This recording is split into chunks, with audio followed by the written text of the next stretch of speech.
He is so rude. He is a gamer with a bad attitude. Come on, guys. He plays the game. His name is Alexander4488. They insult the baby. They are so lame. Now listen up. Game Dude is his name. Spanish versus This is going on your channel, BTW. Some from the present, some from the past. Alexander Jared Hans Batter was a film student from Canada who established an online presence in the YouTube gaming community between 2007 and 2015. Operating under the username Alexander4488 and better known under his alias The Game Dude, a lot of information about this individual is sparsely documented on the internet. It's even harder to get a definitive timeline of the events as they occurred. I would like to do my part in documenting Alex's evolution on YouTube to demonstrate how he went from being a nerdy young man making game reviews in his parents' den to getting into massive amounts of legal trouble which changed his life forever.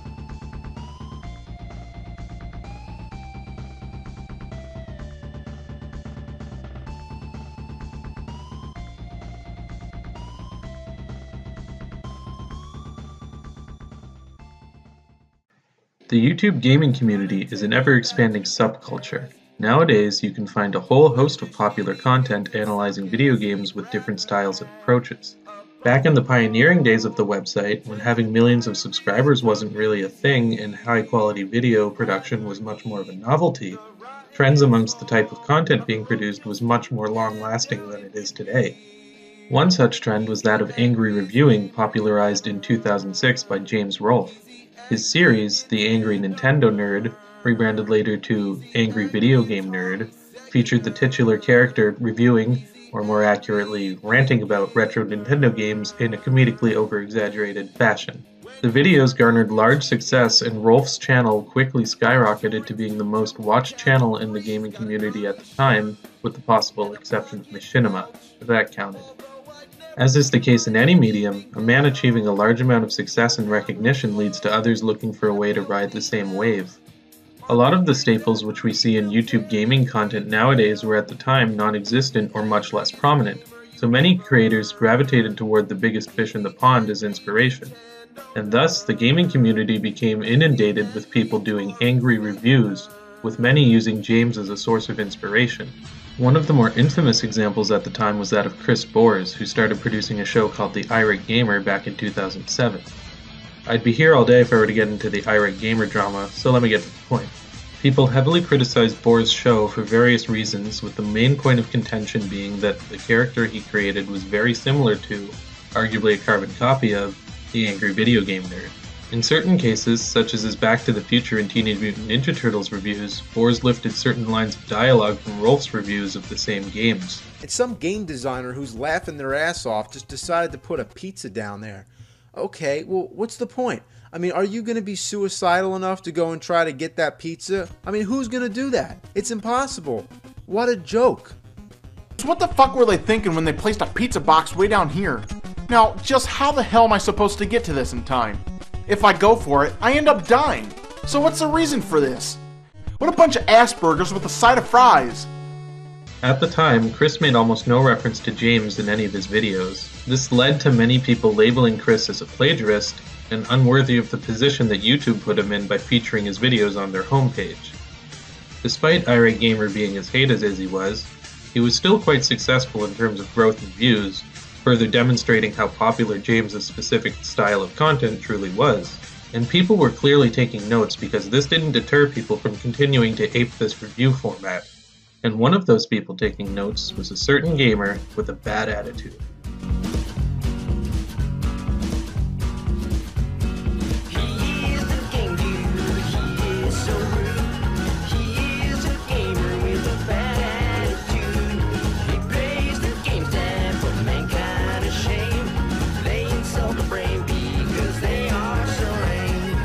Alexander Batra, operating under the username Alexander4488, started posting videos on his channel sometime in 2008. It's hard to really say for sure when his first upload was, but according to this forum post on digitalpress.com, it was sometime around July of that year. Hello, I am the Game Dude. I was the Annoyed Gaming Geek, but because that name is a ripoff of the Angry Video Game Nerd, I changed it to Mega Gamer. But because that name is a ripoff of the Irate Gamer, I changed it to Game Dude. I have been reviewing video games for 2 months. I've never written a script, voice acted, edited a video, and have barely used a camera, so don't complain too much if you don't like the videos. I taught myself everything. One day, I literally just randomly jumped into it. If you don't like my videos, I will accept logical, constructive criticism, but no insults. Besides, there's no excuse for anyone not to be able to do as good or better than me, since I did it from the ground up by myself. All of my videos are inspired of the Angry Video Game Nerd, and he had made a favorite of one of them and wrote back a letter in response saying that he likes my videos. Personally, I don't like them for the same reasons you may not. Here is a link to my YouTube account. Remember that all flaws are obsolete, for I've just started Vancouver Film School today, so all of the videos might as well not exist. I will strive for the best and never give up. Tomorrow will be the first day I will hopefully learn something I didn't have to painstakingly teach myself. Trust me, it was a pain in the ass having to learn it by myself, and it will still, and always will be a pain in the ass, making high-quality game reviews. Yes, my voice is annoying, and the acting is shit, but everything will change. Subscribe if you like. My goal is to do high-quality reviews like The Nerd, but be original. I'm going all out, and I'll intertwine some live-action stories in there too, but not be a ripoff, and maybe even have my own theme song. I was thinking of some dude playing the piano while singing or something like that. No, he will not be playing a guitar for obvious reasons. I like all video game reviewers, but the mockeries. Nerd is the king. Long live the nerd. I would like some advice too. Thanks. According to his channel description, he states, inspired by the Angry Video Game Nerd, these videos are tributes. They are not reviews, but satirical, comedic parodies of gamers that yell at games for minor flaws. The entire point of the videos is to nitpick the games to death. I like all games, so don't take these videos seriously. To give you an idea what the Game Dude show was like and how much he liked to pay tribute to the AVGN, I'll play a few clips from selected episodes. Sonic the Hedgehog is brilliant, and so is Sonic the Hedgehog, but Sonic the Hedgehog is the absolute worst Sonic game ever made. This ignominy of the universe needs to be buried in the darkest region on Pluto. Now, as retarded as 3 different Sonic games, all with the exact same name is, must this pile of hedgehog shit be one of them? It's a shameful disgrace! Anyway, Sonic losers. Why? Because Sega hates you. Where do I begin? this game is a disgrace to the Bandicoot's legacy. Damn this damn floating beluga whale shit engulfs the seaweed down the damn beaver dam, and have more fun making deer shit mud pies. It's the shameful disgrace of mankind. Sonic the Hedgehog meets your new best friend. What are you laughing about, Spyho the Dragon? You're next! Look at me, I'm Donkey Kong! During his time on YouTube, Alexander produced nearly 30 episodes of the Game Dude series. Information on the order in which these episodes were released are scattered and often contradictory. To the best of my ability, I've compiled this list of episodes of his show in chronological order, although I can't say for certain if this is 100% accurate. As I mentioned earlier, Chris Bors was getting a lot of hate at the time for copying James Rolfe without any acknowledgement. Alexander decided to circumvent this by doing the opposite, by acknowledging James as a source of inspiration in every episode of the Game Dude show. This included adding a title card at the end of each video saying, "Inspired by the AVGN, Nerd-spired," or some similar variation. Other times he would pay tribute directly by quoting AVGN's lines in his own script. In his Chameleon Twist review, he plays out the AVGN's theme song on a piano in the game.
If the Irate Gamer's videos were viewed by the community as plagiarism, GameDude made sure his videos were viewed as tributes. Did this effort deter people from trolling Alexander? Hello, AVGN here. Sorry, I meant to say GameDude. When I'm not stacking shelves at Walmart, I like to make shitty videos of myself and upload them on YouTube in order to brainwash 12-year-old fanboys into sending naked pictures of themselves over MSN. The trolling of Alexander4488 is a long and complicated web of information to untangle, especially if you weren't around back in the day to witness it happen. Basically, as GameDude's show received more traction amongst the YouTube community, many people started to take note of what he was doing and responding to it. Many of the responses at the time were highly critical of GameDude's content. A few of the general criticisms levied at his reviews at the time were that Alexander generally had poor delivery, bad writing, inconsistent editing, and was too nitpicky. The most prominent criticism was that Alex was unoriginal and his style was too similar to that of James Rolfe's. It seemed that Alex's attempt to curb the criticism by acknowledging the nerd was futile, and that came with even more criticism, not just regarding the content of GameDude's show, but also toward the way Alex conducted himself online. Let me create a list of a few of the contentions people had with his actions around this time. One thing Alex was known to do in the early days of his channel was self-promotion. Essentially, Alexander would go to comment sections of other people's videos, most notably those of the AVGN and Irate Gamer, and post comments promoting his own channel. He also did this on several forum websites as shown earlier. Here are a couple examples of these comments. You've seen the Angry Video Game Nerd. You've seen the Irate Gamer. You've seen the Nostalgia Critic. Now meet the Game Dude. I am the Game Dude. Watch me now. Wow, have you guys seen the Game Dude? Damn, he's fucking awesome. Watch his hilarious video game reviews. I just watched the Game Dude. His jokes are so funny, hahaha. I know, especially the Sonic the Hedgehog review. I couldn't stop laughing. He should have over 1 million subscribers by now. I so agree. Hey, who is the Game Dude, by the way? I am the Game Dude, of course. Click on my channel and watch my videos, which are so funny.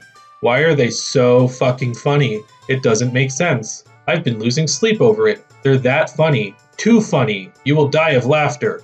Watch me now! These comments would almost always get flagged as spam. In the later years of the Alexander4488 channel, he would stop doing this as a result of the criticism he was receiving. But that didn't stop people from criticizing him about other things. One accusation Alex received quite often was that he was a closeted furry. I'm not sure if this stemmed from a specific incident necessarily, but I think many people drew this conclusion from a few different factors. Number 1. The focus of GameDude's show tended to be on games that star big, furry, anthropomorphic animal characters.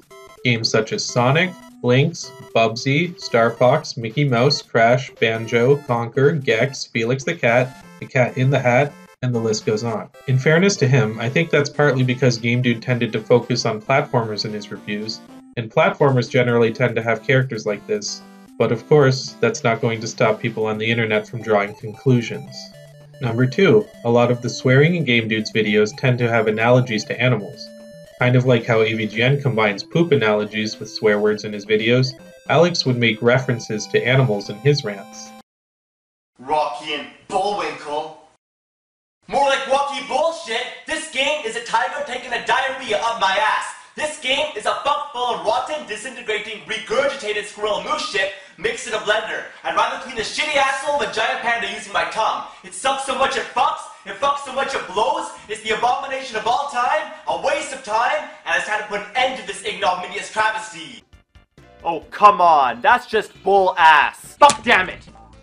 This is just a fuck platypus. Alexander probably didn't help his case when he uploaded this commercial onto his channel. Hey, I got PK. Oh, sweet. Oh man, there's onions in this. They must have made a mistake. That can't be right. I mean, Burger King always makes it my way. Well, maybe somebody messed up this time. Or maybe this is all a dream. Oh, please. If this was a dream, you could do more than just put onions in your burger. Turn yourself into a talking animal. A talking animal? What's the matter with you? Burger King, have it your way. Hey, are you gonna wake up soon? You're leaving fur balls in the drain. Sorry. Stemming from this furry fiasco, a common meme back in the day was that Game Dude liked to have sex with sheep. That was just a cheap little immature gag I had tucked away in the corner. It meant nothing. I don't know, one of the YouTube users actually randomly said something about screwing sheep, and then as a joke I was like, yeah, I screwed them when I forced them to read your stupid comments. And then all the typewriting chimpanzees at Ed took it too serious. Alex denied the furry accusations, although he did state he had no problem with furries. Something he did have a problem with, though, was his penis. Something Game Dude probably didn't plan on sharing with his audience was his plight of being circumcised. Alexander was active on a forum website called foreskinrestoration.net. Here he asked questions regarding his purchase of a TLC tugger, a device which is designed to restore foreskin for circumcised men.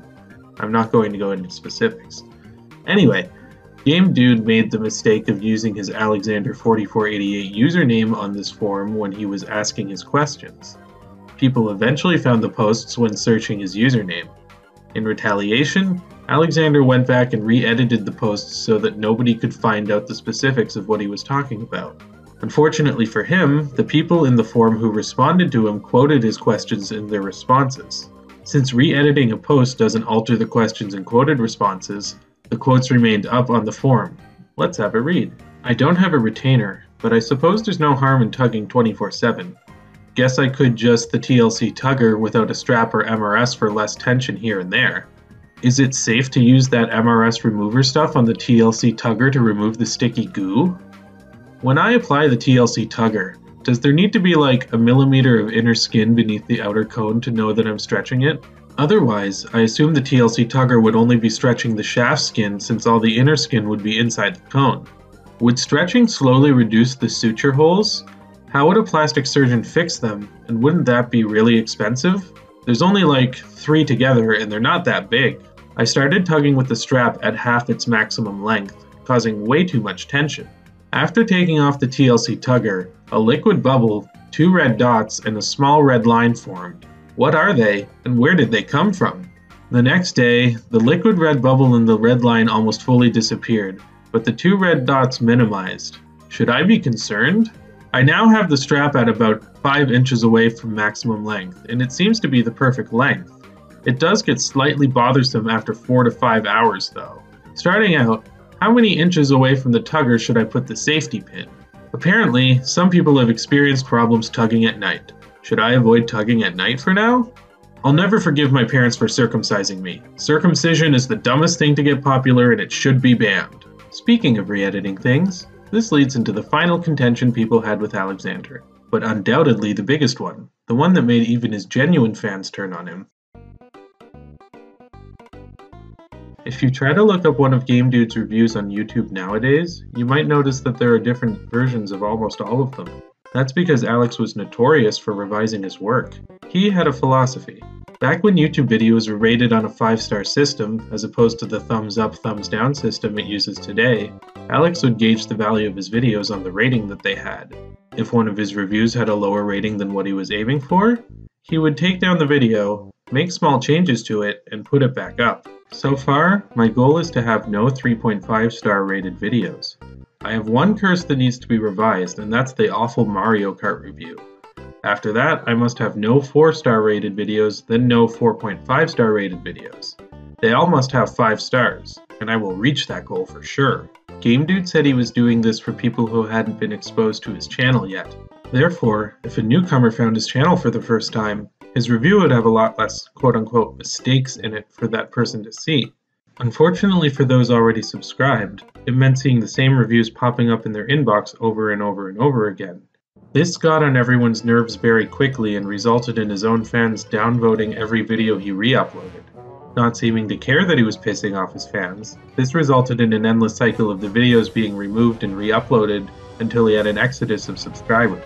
Even in the later years of the Alexander4488 channel, after he stopped filming new reviews, he would still post revisions on a constant basis. The revisions often didn't improve his reviews. In fact, many complained that the over-editing botched the pacing of the original videos. In a few instances, GameDude would butcher his lines from what they originally were to the point where they no longer made sense. One of the more infamous instances of this was in the opening monologue of his Barbie review. Barbie is one of those shitty games, lost in the ocean of shitty games, that fulfilled its purpose of being a shitty game. Look at Barbie. What a scary bitch. That quote is nonsensical to begin with, but when revising the video on numerous occasions, GameDude shortened the quote to simply, "Barbie is one of those shitty games." Barbie is one of those shitty games. What a great book. You've only read 4 words, you dumb bitch. Another one of his videos that received a big revamping was his Bill and Ted's Excellent Video Game Adventure review. In this one, he originally reviewed the game without knowing it was based off of a movie. I was criticizing Rufus.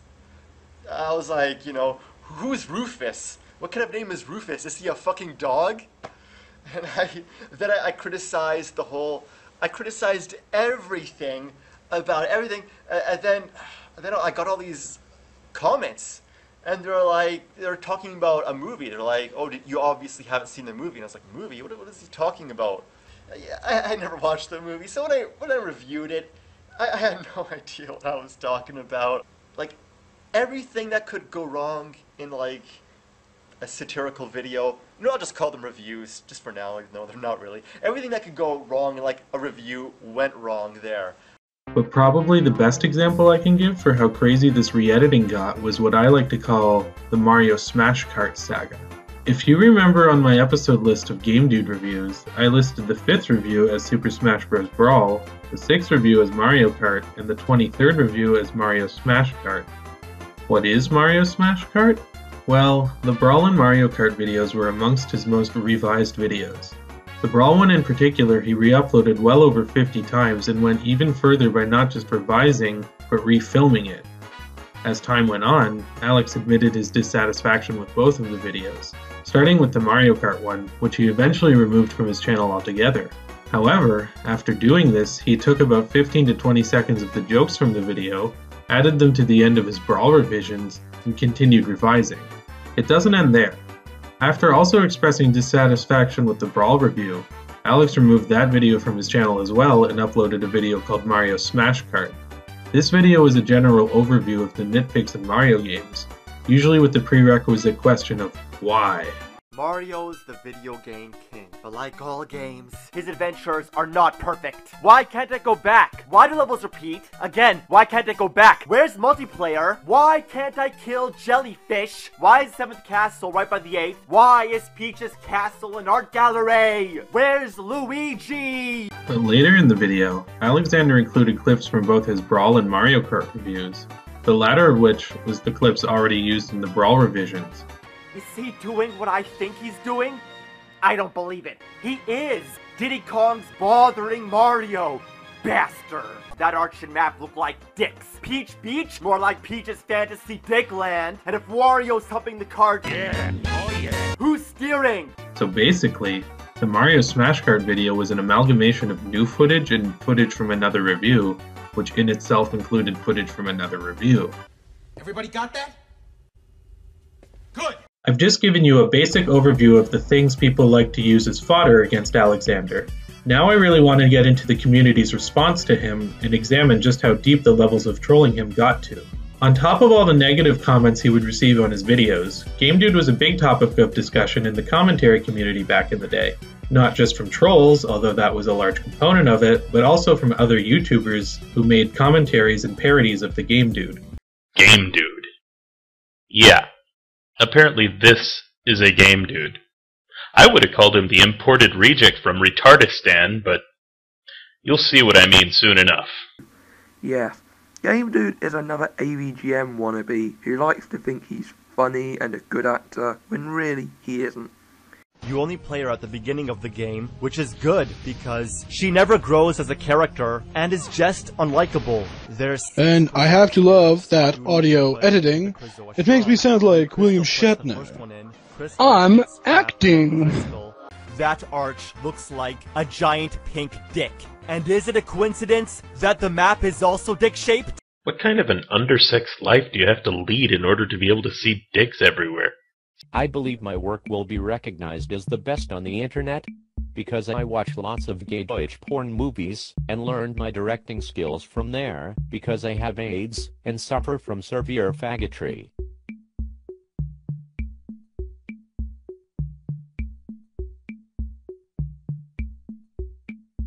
All of this attention Alex was receiving not only caused a lot of commotion on YouTube, but bled over into his personal life. One instance was when Game Deals, a local video store in New Westminster, Alex's hometown, conducted an interview with him at their store. It's pretty obvious from the bizarre questions they were asking him that the interview was conducted mostly to poke fun at him. Yeah, Game Dude. So, a name so generic, it's brilliant. That style, works the most, and, so I pretty much like his videos the most, so that's why I'm more, inspired by him than others. I've talked to him a few times, just, with only by, letters, pretty much, because, every time I try to talk to him on the internet, he never replies. I'm not some weird, creepy, guy with a giant picture of the angry video game nerd in my living room that I like. Yeah.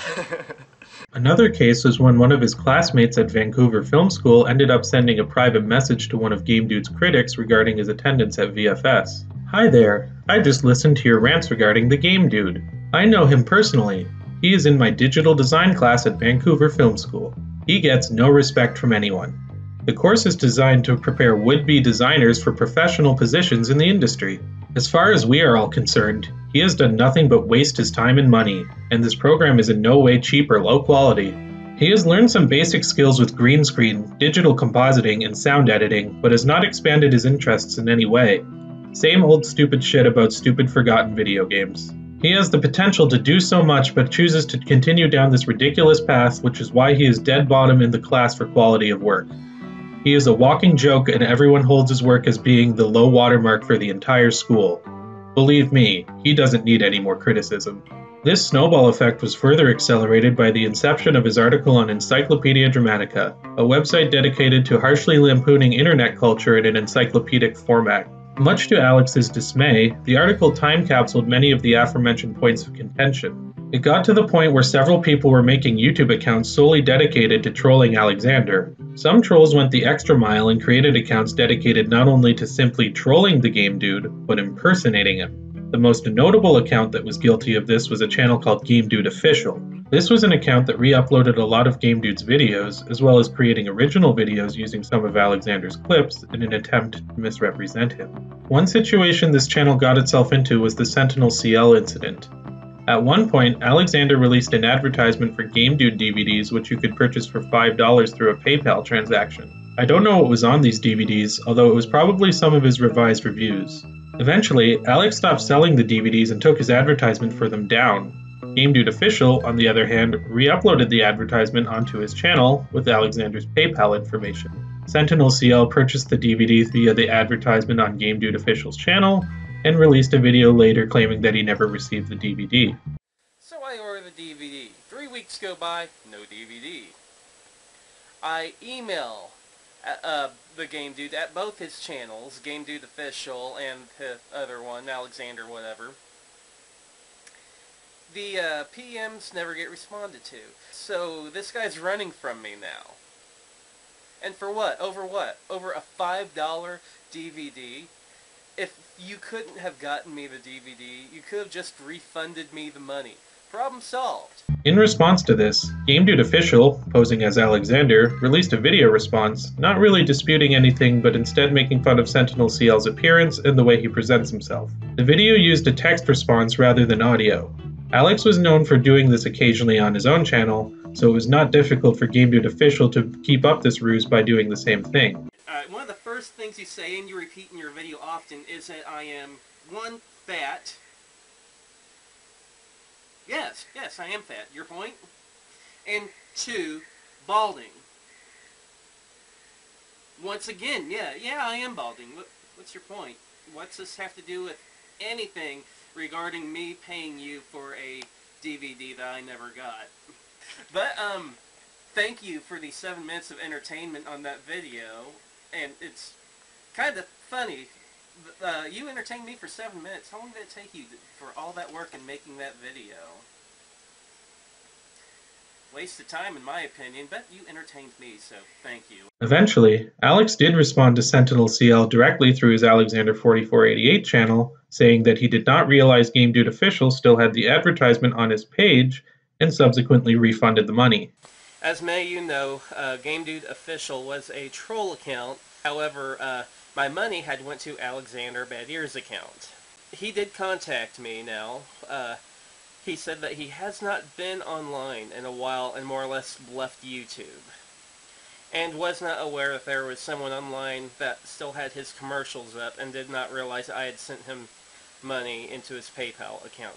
As a result of this, the drama subsided, although Game Dude Official continued his facade both to confuse the uninitiated and entertain those who were in on the joke. Despite the fact that impersonation is a legitimately actionable offense by YouTube's guidelines, Alexander, to my knowledge anyway, never seemed to take action against him, or anyone else who made videos about him. However, that didn't stop him from responding in other ways. A general rule of thumb when dealing with trolls online is to ignore them. This was not a mindset that Alexander adhered to. Quite the opposite, in fact. Game Dude was notorious for responding to damn near every bit of negative feedback that were left on his videos. Especially in the earlier days of his channel, many of his responses to criticism were notably aggressive.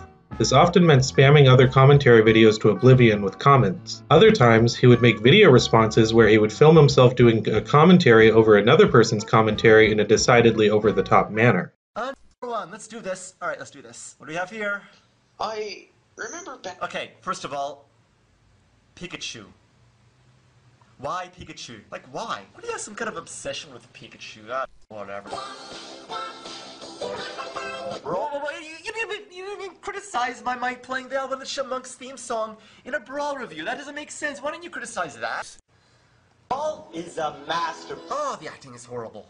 Wow. Now that is what you call butthurt. Pure butthurt. See, you know what this guy does? This guy, he, you know, I hate making having to make a video response to a comment. Who makes a video response to a comment? You know what a comment is? All a comment is black pixels displayed on your computer screen. They mean nothing. They're just letters found on your keyboard. That's all comments are. They don't mean anything. And you know what? I don't really care what these trolls have to say, because the Angry Video Game Nerd himself complimented my work. So you know what? These trolls can just go fuck off, whatever. But the thing is, sometimes they're right. Sometimes I agree with them. If you made a YouTube video with either Alexander4488 or Game Dude in the title, Alex was almost guaranteed to find it and respond to it in one way or another. This didn't just happen on YouTube, though. This was also true in his responses to his article on Encyclopedia Dramatica. To give some context, originally Game Dude had a small blurb in the video game reviewers page of ED. The blurb reads, "A butthurt game reviewer who is less known for his appallingly bad game reviews and more known for his self-filleting advertisements on every video game website known to man." Like another overly egotistical game reviewer, he goes to film school and fancies himself the second coming of the AVGN on YouTube. Bottom line, he is a disgrace to all video game reviewers and a way bigger AVGN ripoff than the irate gamer. Upon finding this blurb, Alexander made an account on Encyclopedia Dramatica to delete the harsh criticisms. ED proceeded to ban him, so Game Dude made a second account and tried the same thing. This of course led to a Streisand effect when the admins on Encyclopedia Dramatica decided to expand his small blurb into a full page.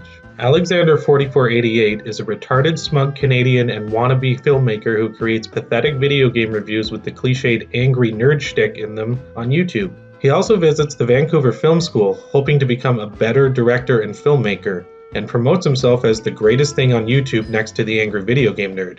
Despite the fact he is one of the worst reviewers of all time, he is also a terrorist, treating the video game reviewing community just like the Twin Towers, etc. This didn't deter Alex from continuing to attempt to remove the information on the website. He ended up making over 5 more accounts, all of which were banned for trying to remove the information. In response to this, the admins at ED created another article called the Alexander4488 approved ED page, an article sarcastically praising GameDude. Alexander4488 is a hilarious and smart Canadian filmmaker who creates wonderful game reviews with the original shtick in them on YouTube. He also visits the Vancouver Film School, hoping to become an even better director and filmmaker, and he is the greatest thing on YouTube next to the Angry Video Game Nerd, despite the fact that many of his reviews are funnier than the nerds. Clearly, Alexander was prone to reacting to things, and the drama surrounding him escalated because of it. However, at one point, on what many of his critics perceived to be an out-of-character action, he issued an apology video addressing a lot of his behavior. Hello, this is the Game Dude, and I think I should make an apology. You know, I've been acting like a douchebag lately. I've been, you know, just swearing at everyone pretty much, calling them like faggots and dumb shits and all that kind of stuff. I've just been like, I don't know, acting like an asshole, and you know, I apologize for deleting comments. I've been doing that lately too. That's just, you know, cowardly, you know, and you know, advertising my videos on other videos. I did that in the past a bit, quite a lot actually. I apologize for that. That was all retarded.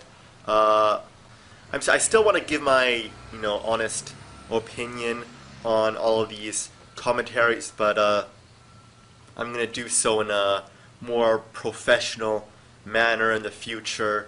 I'm gonna, you know, revamp my videos and just try to, you know, make them not shitty kind of thing. And I know you guys don't like my revising my videos, but I do it for the future YouTube users. I do it for, you know, future people that sorry, I do it for those that haven't seen my videos yet.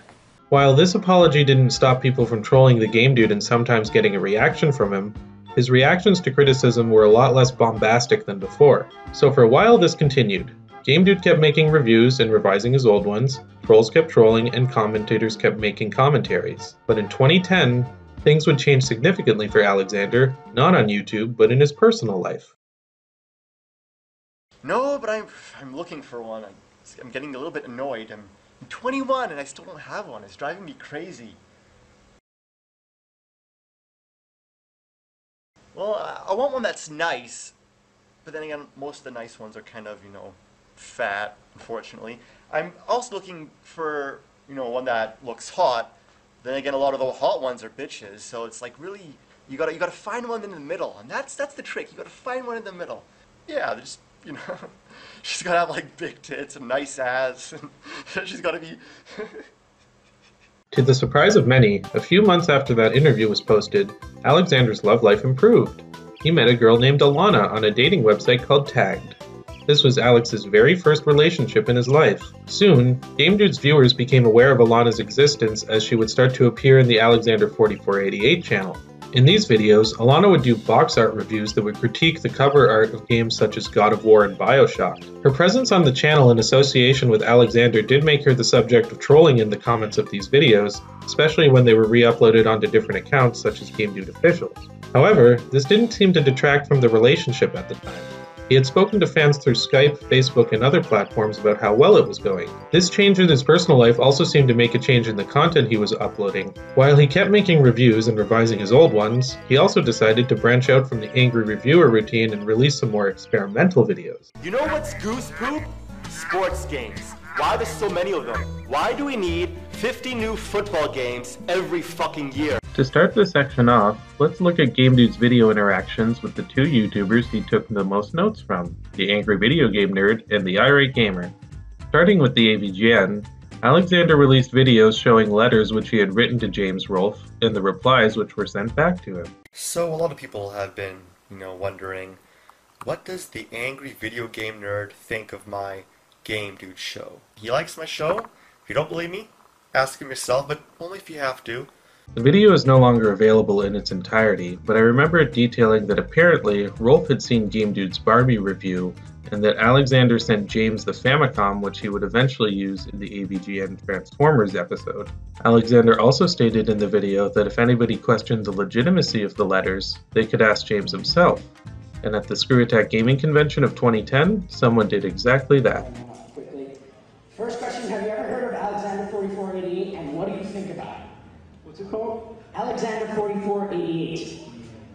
No. What do you think of it? Let's just say he's a big fan of you. Okay.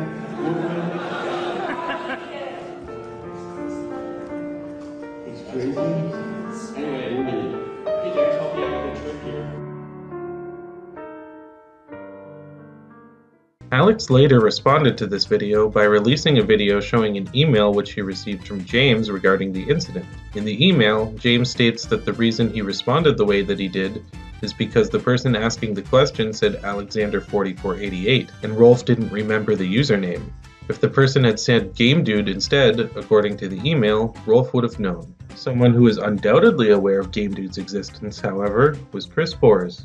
During his time on YouTube, Alexander made several videos ranting about the Irate Gamer's show, criticizing factual errors in the Irate Gamer videos amongst other things. You know, just one review. I want to see just one review from the Irate Gamer with no flaws. Just one. That's all I ask.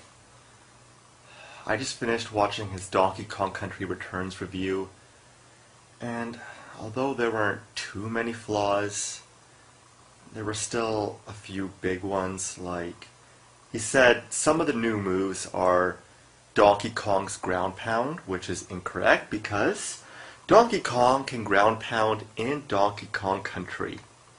And then he said Diddy Kong can fly in a jetpack. He said that's one of the new moves as well, which is also incorrect because Diddy Kong can fly in a jetpack in Donkey Kong 64. Oh, by the way, Irate Gamer referred to Rambi as, I think he said like animal friend or something. Like, does he not know the name of Rambi?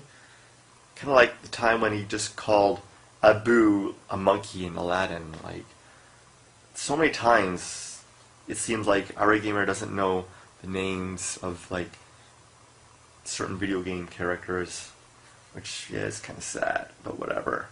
Chris Bors admitted on Facebook that he eventually blocked Alex from his YouTube channel because of the constant self-promotion spam he was leaving in his comments. Game Dude might be compared to me because he does a lot of special effects in his reviews and his production values are better than others, and the lingo he chooses to use. It's no surprise he was very much inspired by me and James Rolfe. Though Rolf gets the credit in his videos, I do not, which is kind of funny. Overall, I used to like his work, but I'm getting a little tired of it. I did have to block him because he was spamming my YouTube comments with adverts to his own videos. Eventually, Alexander decided to confront Bors about this through Facebook and then uploaded a video revealing the conversation. Oh boy, oh boy. So yeah, I'm just talking to the real Chris Bors on Facebook, and just watch. So, you know, I'm just talking to him and just I don't know, I'm just like asking him like why he blocked me. It's like, oh, you're spamming, blah blah blah blah. And, oh, that was a fake apology I gave to him, by the way. And then I'm like, yeah, the get me a sandwich joke is, they get me a sandwich bitch joke is hilarious. And he's like, my jokes are supposed to be lame. A sandwich is lame? I don't know. And then, oh man, like, this guy never learns, does he? He just never learns. Clearly, the Game Dude wasn't a big fan of the Irate Gamer. Like many others, he took issues with Chris's continued inability to address James publicly. Also, since many of the Game Dude's critics tended to lump Game Dude and Irate Gamer together as AVGN ripoffs, Alexander wanted to distance himself from that label. It's been a while. Now, I'm not one to do the whole retro review thing. As you know, it's a bit overdone on the internet. He made the following statements about the comparisons he was getting. Why am I being grouped in with epic failures such as Irate Gamer, Spax3, Silent Rob, Navgator, and NC-17 Productions? Especially the Irate Gamer who knows less about video games than a chimpanzee wearing a helmet and a reject of the typewriting kind. I think comparing me to Boars is pretty retarded. I don't make retarded mistakes. I believe my humor, acting, and writing, although not fantastic, is far superior. I'm not racist, only interested in money, pretend my inspiration doesn't exist, etc. However, he also decided to throw a curveball to the people accusing him for sucking up to James Rolfe. He released a clip comparison video between the Angry Video Game Nerd's review of Rob the Robot with the Irate Gamer's review of the same accessory. He showed similar clips of dialogue between the two videos, implying that Rolfe may have plagiarized from the Irate Gamer. The robot alone needs 4 AA batteries to work. Then on top of that, you'll need a single D battery for one of the accessories. They come with a spinner, which takes a D battery. On top of the 4 AA's you'll need for Rob. They come with a spinner, which takes a D battery. On top of the 4 AA's you'll need for Rob. The robot alone needs 4 AA batteries to work. Then on top of that, you'll need a single D battery for one of the accessories. But Game Dude wasn't just ruffling feathers in the YouTube community. As mentioned earlier, Alexander was a student of Vancouver Film School, taking courses in digital design and later acting. He released a few of the digital design tests publicly on his YouTube channel, but that was nothing compared to his acting projects. I played the Burger King ad earlier, but Alex also posted more of his acting projects around this time. Some of these videos are too bizarre to even describe, so I'll just play a couple to give you an idea of what they were like.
And welcome back to The Nelson Show. Now, unfortunately, during this time of year, many people suffer from a form of depression known as SAD, seasonal affective disorder. With us here today to help us understand a little bit more about this particular mood disorder is famous psychiatrist Dr. Frank Welker. Frank, thanks for being with us on the show today. My pleasure, Nelson. Thank you. Now, Dr. Welker, what can you tell us about SAD? Well, Nelson, seasonal affective disorder is basically the result of diminishing sunlight that we experience during the winter months. Basically, animals react to it through hibernation, whereas human beings, we start feeling inactive or overdrawn. Fascinating. Now, what can people do to alleviate these symptoms? One of the most promising ways to counteract SAD is through light therapy. Basically, get away from the darkness, go toward the light. We recommend using fluorescent light, though, as it reacts just like outdoor sunshine. But if you're on any medication, we do recommend you consult your physician.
The important thing to remember, though, Nelson, is that winter does not last forever.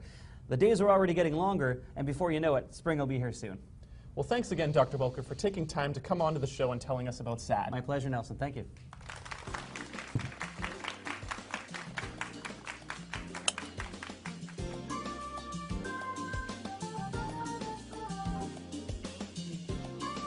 Game Dude didn't completely deviate from the topic of video games, though. In addition to his reviews, he started doing off-the-cuff, unscripted vlog-style videos which discussed games in a more free-form discussion style. Oh boy. I'm gonna review a game right now. Yep, right now. I am gonna review. What the hell am I gonna review? I don't know. What should I review?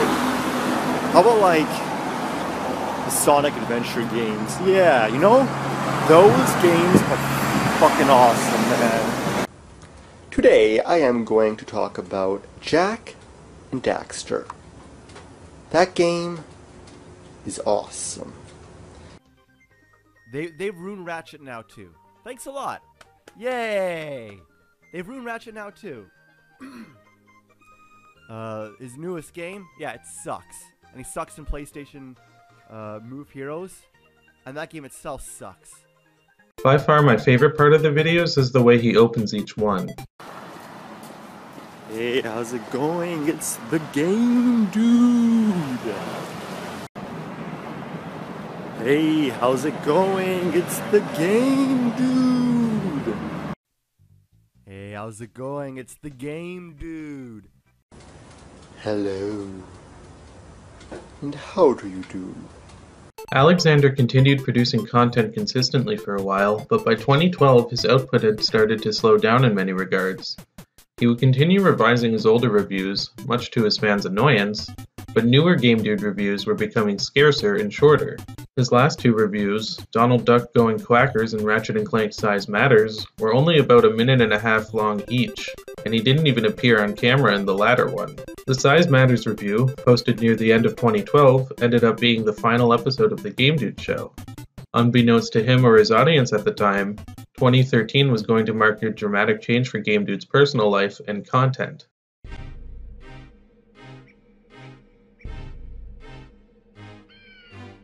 A lot of what happened in the following few months is sparsely documented, and I no longer have access to a lot of the content I'm about to talk about. So, I'm going to give you a summary of the events the way that I remember them unfolding. In early 2013, the troll channel Game Dude Official uploaded a video showing private messages he received from two people. One was a troll named Sheepman, obviously named after the sheep meme that Game Dude was known for, and the other was from Alexander4488. The message from Sheepman claimed that he made a fake profile on Tagged, the dating website where Alexander met Alana. He then proceeded to have a conversation with Alana, screen cap the results, and send it to Alexander on Facebook. Sheepman then showed a screen cap of Alexander's response to him on Facebook. I forget the exact wording of the message, but to paraphrase from my memory, great.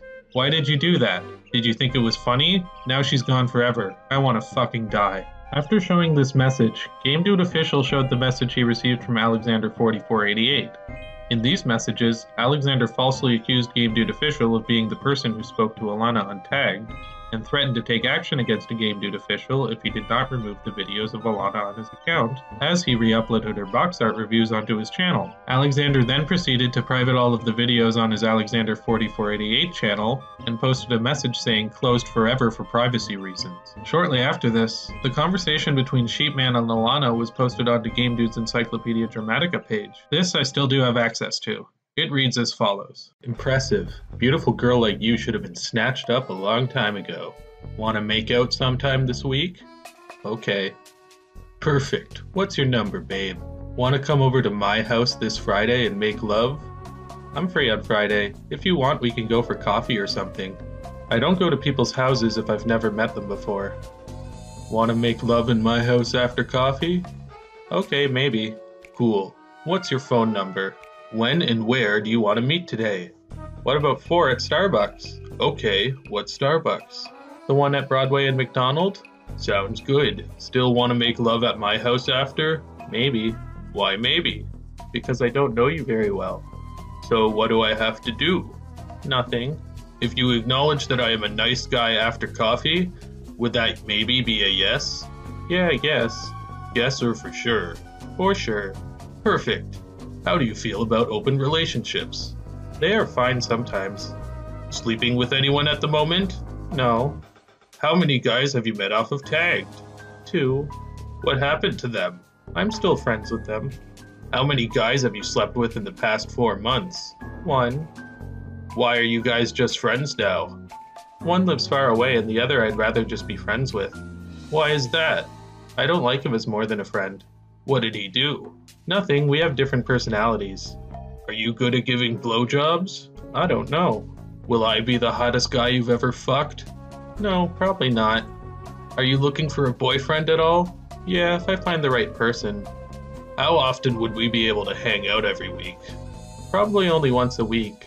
Out of all the guys you've slept with, how many have given you an orgasm? Only 1. Babe, tonight I'm gonna give you multiple orgasms. What do you think about that? That would be good. So, no feelings left for that guy you want to be just friends with? No, not really. So how many guys have you slept with that are hotter than I? Maybe 2. Have any naked pics you could send me? No, I don't do that. I have to go now. See you at 4, babe. Bye. 4 o'clock sharp. Not a minute late, please. Bye. The drama the Game Dude got himself into on YouTube now had negatively affected his personal life in a substantial manner. So much though that it seemed to mark an end for him both on YouTube and his first relationship. But as his viewers would soon find out, he wasn't quite ready to give up on either. A few days to a week after this incident, Alexander reopened his YouTube channel and continued posting revisions of his reviews. At the time, viewers were unaware of exactly what was unraveling in his personal life or what became of the relationship with Alana. Shortly after his YouTube channel seemingly returned to normal, Game Dude uploaded a bizarre video onto his account. The video in question was of seagulls on Kitsilano Beach in Vancouver, with John Lennon's Imagine playing in the background. Soon after this, he took down the video and re-uploaded it, this time intercutting footage of him lip-syncing to the song with the footage of the seagulls.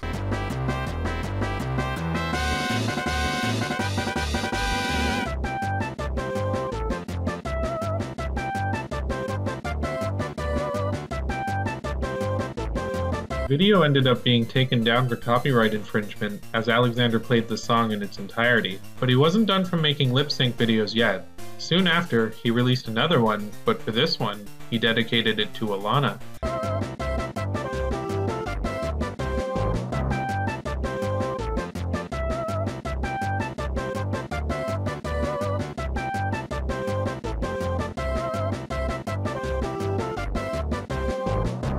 I'm not sure if he dedicated the video to her in an effort to win her heart back or to troll her, as Alex has made contradicting statements regarding the intent. Knowing him, it was probably a little bit of both. What I do know for certain is that Alana had a response to the video. Game Dude's title card artist, DeviantArt artist Galvanization X, sent the video to Alana via Facebook, and her reaction was less than flattered. Wow, he is really screwed up. He's so obsessed. I think he follows me, and he keeps phoning me. He's such a creep.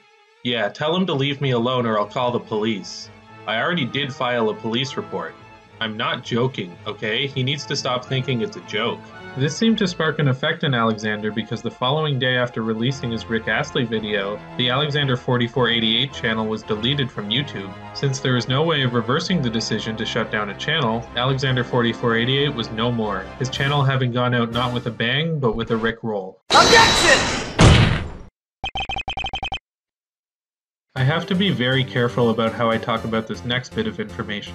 As mentioned earlier, Alana filed a police report against Alexander around this time, but this was only one of several. Game Dude's viewers eventually became aware of what was detailed in these reports because Alexander made them public for everyone to see. Not just the reports though, he also posted other information, including other court documents, a video of Alana being interviewed by the police, a 911 call, and witness interviews. This information was later pulled down when someone who was being legally represented by the Crown Prosecution Service sent messages threatening legal action against anyone hosting the content. For that reason, I will not be revealing Alana's identity here beyond her first name, nor will I be playing any videos, pictures, or audio of her. I will also not be showing or quoting word for word what was in the legal documents, although I do have access to them. As detailed detailed in the court documents, shortly after the interaction with Sheepman on Tag, Alexander began to do everything he could to resolve things between him and Alana. Alana wanted no part of it, which only encouraged Alexander to try harder. This resulted in a myriad of different incidents leading to Alana and her mother calling the police on 4 separate times regarding Alexander's behavior. These actions included Alex calling Alana's house repeatedly from several different phone numbers, sometimes up to 60 times on certain days, sending dozens of long critical emails to her, following her home from her bus stop, attempting to physically restrain her from entering her building, interacting with neighbors and family members, breaking no contact orders, hovering around the neighborhood for hours almost every single day for several months, ringing the buzzer of their apartment frequently, and hiding in Alana's bushes waiting to talk to her as she leaves her apartment building. All of this, in conjunction with the aforementioned Rick Astley video and the now publicly available tagged conversation, were leading to an upcoming court case which Alana filed against Alexander under the charges of stalking and harassment. These incidents continued throughout 2013, but Alana wasn't the only thing that he was dedicating his time to. Shortly after his original Alexander4488 account was deleted, GameDude made an odd return to YouTube. Unbeknownst to many at the time, Alexander started posting on another channel. I remember finding the channel back in the day. The videos posted there received barely any views at the time, only about 10 to 30 views per video. Also, he wasn't uploading his GameDude reviews onto his channel. The videos he was posting tended to be strange and ominous. Unfortunately, I do not have access to a lot of these videos, but thankfully, I remember them well enough to describe them. The most frequent subject of these videos was filming wildlife, possibly stemming from the original Imagine video where he filmed the seagulls on the beach. One video I remember in particular was a video of him finding an injured crow, picking it up in a box, and taking it to an animal hospital where they ended up having to euthanize it. After this video, he filmed more wildlife, sometimes silently, sometimes talking to the animals, sometimes talking about something irrelevant, and sometimes with video game music playing in the background. Hey, want some chocolate? Look, look, look, look, look, look, look, look, look, look, look, look. Chocolate goose. Chocolate. Hello, lizard. Hello. Hello. How do you do, lizard?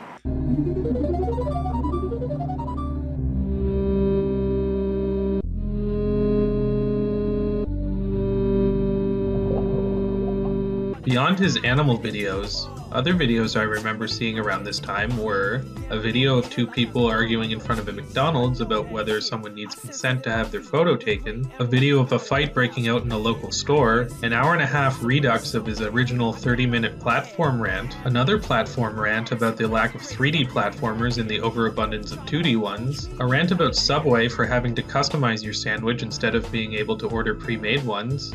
No, I'm not kidding. And a rant about people inverting their emotions instead of venting them. That's it, you little fucking son of a bitch. Right now. Speaking of venting your emotions, Alexander did exactly that when it came to the police. After having the police called on him several times, Alexander was convinced that the police had it out for him. In retaliation to this, he started to post videos of him fucking with the police. Shia, what is your badge number? 2355. And yours? You have a video. Hmm? You can read, right?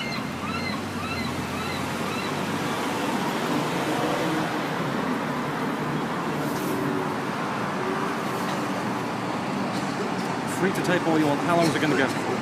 Just curious. After posting that initial video, he made a second one. One night, he believed the police were monitoring him as he was walking around downtown Vancouver, so he decided it was time for the hunters to become the hunted. Stop it. Stop the fucking car, you little fuck. Come on, stop the car. You fuck. Come on, you little fuck nugget. Come on. Piece of fuck. Yeah, now what, huh? Well, get back here, you fuck.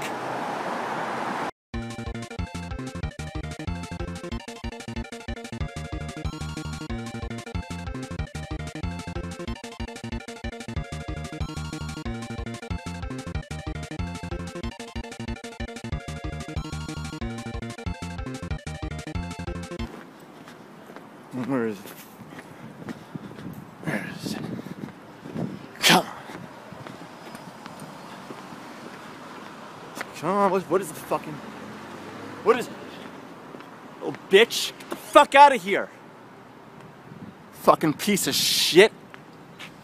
You keep following me, I'll call the police and get you on stalking. Now get the fuck out of here.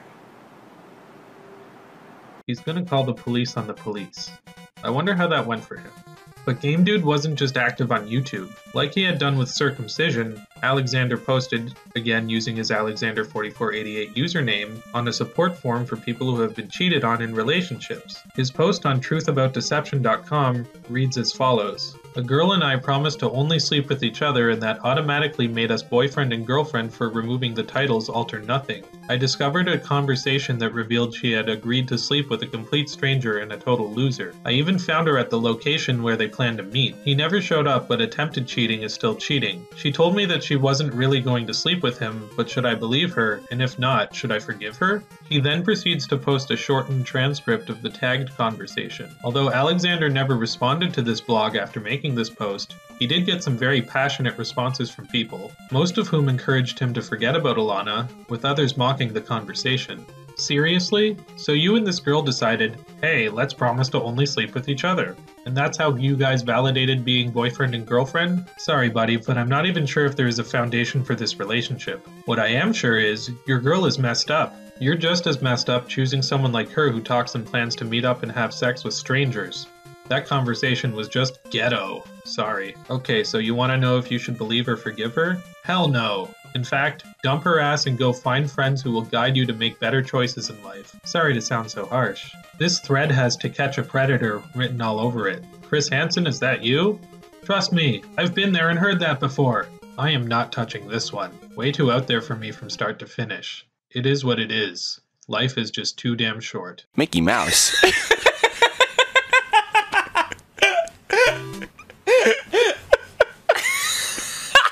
One other notable thing that happened in 2013 was that the Let's Play YouTube channel Game Grumps released a video of them playing Mickey Mousecapade. In the video, they mockingly mimic a YouTuber that they were watching prior to recording their video. They cite a YouTuber as a Let's Player who was doing a bad impression of the angry video game nerd. What is this bullshit? 2 cats? Why not 3? Jeez, what were they thinking? This game's a bunch of poopy ass dicks. Covered in chocolate feces. What is this? Some kind of angel? I don't want religion in my game. Viewers of the game Grumps naturally searched for the video, with most people linking the probable culprit to be the Game Dude's review of Mickey Mousecapade. Now, rather than be a generic platformer buried in a mountain of other generic platformers, this fucker wanted to be creative. So, Minnie sniffs your farts throughout the entire game, copying your every move and following your ass like Tails does with Sonic. She is the scourge of the universe. Many people found this to be an obvious choice given the nature of the Game Grumps impressions, but despite this, Aaron of the Game Grumps later disputed on Reddit that this was not actually the person who he and Dan were parodying. As 2013 rolled into 2014, Alexander's court date was coming closer. He even spoke with many of his fans on Skype about the upcoming case and the incidents with Alana, and as the date approached, Alexander decided he wasn't going to take it anymore. This is when he released, for everyone to see, his side of the story.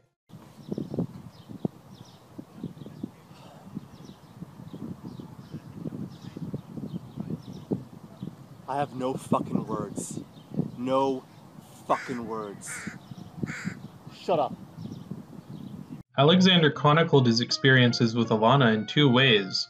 One was on a blog he ran called The Truth, and the other was a series of videos he posted called The Alana Story. Both of these are extremely lengthy. The blog is the length of a literal novel, and the videos, released in 4 parts, altogether clock in at a little bit over an hour and 45 minutes. The blog is also where Alex posted many of the legal documents relating to the case. For this reason, and for the sake of brevity, I'm going to be using the videos as the main point of reference for this story, while occasionally calling attention to the blogs for more context. Game Dude begins his story by recalling an event which occurred between him and Alana at a nightclub. According to him, at this point, they were in an open relationship. We were exclusive for 3 years. We were in an open relationship for a while, which was really weird. A club, you know, dancing with all the girls, and then by major fluke, there's Alana. Hey, how's it going? I'm like, oh, hey, Alana. I'm dancing intimately with these girls. I'm like, she stole the spotlight. This girl is fucking beautiful, right? Fuck these girls. Or don't fuck these girls. I'm gonna go dance with Alana. You know, next thing you know, I see her with some fucking asshole. His arm is around her, right? I'm like, who the fuck is this guy? Fuck you, buddy. I'm gonna get her away from you. I don't give a fuck. She can fuck other guys away from me. She's like shy, right? I'm trying to get her away from this guy. I'm like, come on, Alana, come on, let's go dance. And next thing you know, fucking bouncers kick me out. I'm like, what the fuck? I'm fucking go batshit fucking insane. Fucking yelling outside, please come and talk to me. I take a taxi, go to her house, fucking climb over the gate, knock on her door. I'm like, what the fuck? She's like, I was on a date. And I'm like,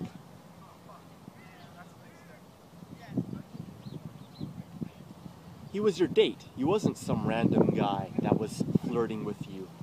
You couldn't have told me this. Oh, I didn't want to hurt your feelings. Were we not in an open relationship? Hello? After being embarrassed by the incident at the club, Alex no longer wanted the relationship to be open. He told Alana he wanted a closed relationship again, which she allegedly agreed to. And I'm like, no, fuck you. Or don't fuck you, because I am sick and tired of this open relationship bullshit. No. I want to be just friends. And she's like, oh, how come you don't want to sleep with me? Am I ugly? Wah. Then eventually I was like, okay, fine. All right, but no more open relationship, just me and you. We're going to be in a closed relationship again. That's it. She's like, okay, fine, I promise. I will only sleep with you. I don't even want to kiss other guys. She's like crying, you know, like begging. And then I'm like, okay, fine, but just me and you. That's it. Not long after this conversation is when Sheepman messaged Alexander the tagged conversation on Facebook. A few days later, guess what? All right, Alana has a tagged account. And so do I. Tagged is a dating site. Alana was like my only friend on Tagged, and I linked my Tagged account on my YouTube channel. Then this troll, Sheepman, I guess the troll goes to my channel and, hey, what's this? Let's check out this link. Oh, it's a dating site called Tagged. It only has one friend, Alana. Oh yeah, I remember. Yeah, Alana reviewed 2 games on my channel, God of War 2 and Bioshock. Well, the box art for those games. Anyway, she's kind of known on YouTube. The troll's like, let's test Game Dude's girlfriend's loyalty. Starts smacking on her and then screen caps the conversation, sends it to me on Facebook. I'm reading it and I'm in utter fucking disbelief at this fucking shit. Utter disbelief. Okay, the guy is like, beautiful girl like you should have been snatched up a long time ago. And then, you know, guess what Alana's like, oh no, then he's like, wanna make out sometime this week? Okay.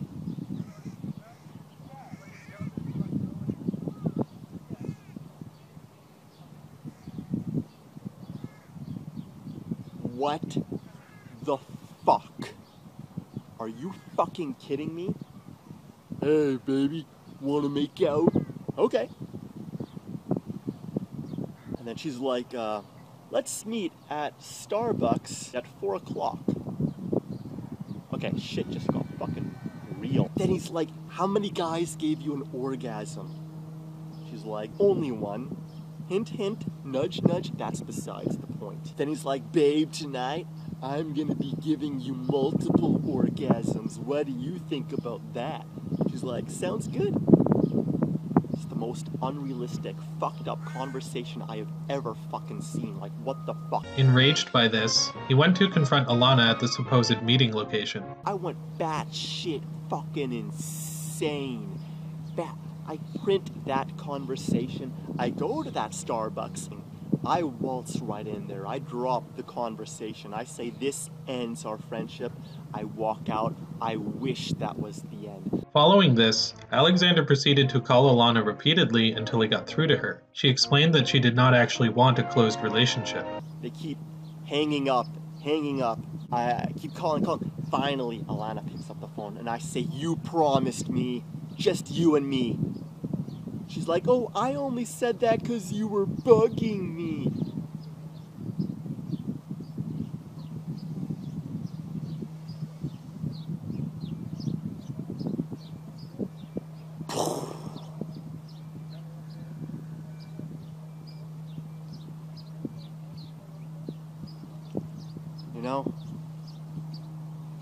there's only so much stupid a fucking man can endure before he fucking goes batshit fucking insane.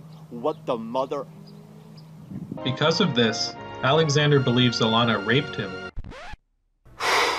Boy, that escalated quickly. I mean, that really got out of hand fast. Apparently, by not knowing of her other sexual partners, he believes that Alana is guilty of rape by deception. He provides a link to a definition of rape by deception in his blog. The person giving consent must know about the health risks of that activity. Consent given after a lie about the sexual nature of the activity or the risks of the activity isn't valid if the lie exposes the partner to a significant risk of serious physical harm. If she doesn't care about loyalty, and all you have to do to have sex with her is ask, and her tagged profile had over 11,000 views, imagine how many guys she would have or already had sex with behind my back. The guy that never showed up, because he was a troll, was so creepy and invasive. If you're going to eat the worst apple in the barrel, why won't you eat every apple in the barrel? Imagine how many STDs she could have given me when I thought she was loyal. Was there not a significant risk of serious harm? We would have had sex numerously if I had not seen the conversation. Therefore, she is either a rapist or an attempted rapist, had she not already technically raped me when we got intimate and French kissed in her room after the lie. Even if it's far-fetched to call it rape, or even sexual assault, I still feel violated by my first love and best friend for around 3 years. Alexander explains that the police had contacted him telling him to stay away from Alana. Since Alex had recently moved into the same neighborhood as Alana shortly before the incident occurred, he found non-interaction with Alana to be impossible. In his blog, he uses visual diagrams to clarify what happened, one of which used Pac-Man characters. He claims most of the incidents with him either running into Alana or being spotted around her apartment were major flukes, a phrase he repeats often in the video and the blog. And then by major fluke, there's Alana. Hey, how's it going? I'm like, oh, hey, Alana. And then she's like, oh, yeah, I was stalking her too. And then, because, I mean, well, all right, running into her, well, the first 2 times, yeah, genuine flukes, all right? Despite the no contact order, Alana apparently changed her mind when Alex told her he had a new girlfriend. She apparently set a day to meet with Alex and his new girlfriend, but then canceled, causing Alex to become paranoid. So 5 months, get her down to 1 month, get her down to 1 week. I made her jealous. I was like, I have a girlfriend now. She's like, oh, no, you don't. Okay, fine, I'll hang out with you, but you have to bring your girlfriend. And I'm like, okay. Next week goes by. I can't hang out, I'm sick. Are you actually sick, or are you just saying that? No, I'm actually sick. I'm like, bullshit, she never wants to see me again. It's all fucked up. I'm fucking batshit insane. I live 10-minute walk away from her house. Just walking. I walk to de-stress, right? I'm fucked. So much confusion. Is she sick, or did she change her mind about wanting to see me again? There's so many questions. I'm still bottling fucking Satan, right? I'm just walking. Fucking nighttime, I run into her. I'm like, Alana, she left me in the dark. Alana, like, what is going on? Just tell me, please. Just tell me what is going on. And she's like, I'll call you later, avoiding me like the fucking plague. Like, I'm fucking going fucking insane. Like, what the fuck, right? She walks away, calling, nothing, calling, nothing. I run into her at night, and then again the following morning, she thinks I'm stalking her. Totally. So many questions, right? I thought our friendship was reviving, right? So, I mean, I try to, like, I'm like, oh shit, it's Lana, what the fuck? I'm like, okay, I'll hide. Then I was like, nah, it'll be fucking creepy, you know? Seeing me trying to hide, I was like, ah, fuck it. I'm like, Alana. She never ran, she never vocally or physically informed me to go away. She emoted it, but that was it. After this, Alex received a second call from the police and an email from Alana saying that she was ready to move on. Upon this, Alex, by his own admission, overreacted and started trying to win her back any way he could. This included sending her 45 extremely long emails criticizing her actions, stopping her on the street for answers, and several days of excessive phone calls. Alana allegedly replied to him on a few occasions, which in Alex's mind, nullified the no contact order. Alex makes a side note ranting about other people who he had cut off contact with. Here we see how deep the hatred he had towards his parents for getting him circumcised really was. In his blog, he even links to the Penn and Teller bullshit episode about circumcision in one of the footnotes. Fuck Alana, fuck Jonathan, fuck Wahid, all 3. They were my closest friends. They're all fucked off. And my family. I never want to see them again either. Especially my parents circumcising me. No. Fuck you. That was mine. Fuck you. Fucking what? Strapping my legs apart when I was a baby? What the fuck? it makes it like 90% worse. It's there for a reason. Oh, mankind's been doing it for thousands of years. Well, guess what? Mankind's fucking retarded. Are you fucking stupid? No, that's fucking retarded, man. You fucking ask me when I'm an adult, and you know what I would say? Tell that doctor to go, that butcher to go fuck himself. You do it when you're a baby so it wouldn't hurt. Well, I wouldn't have had it done. You fucking... Should have been my choice. Fuck.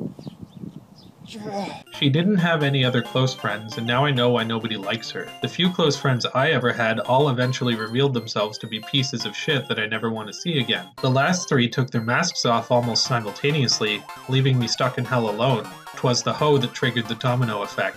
May karma rape every piece of shit that ever hurt me.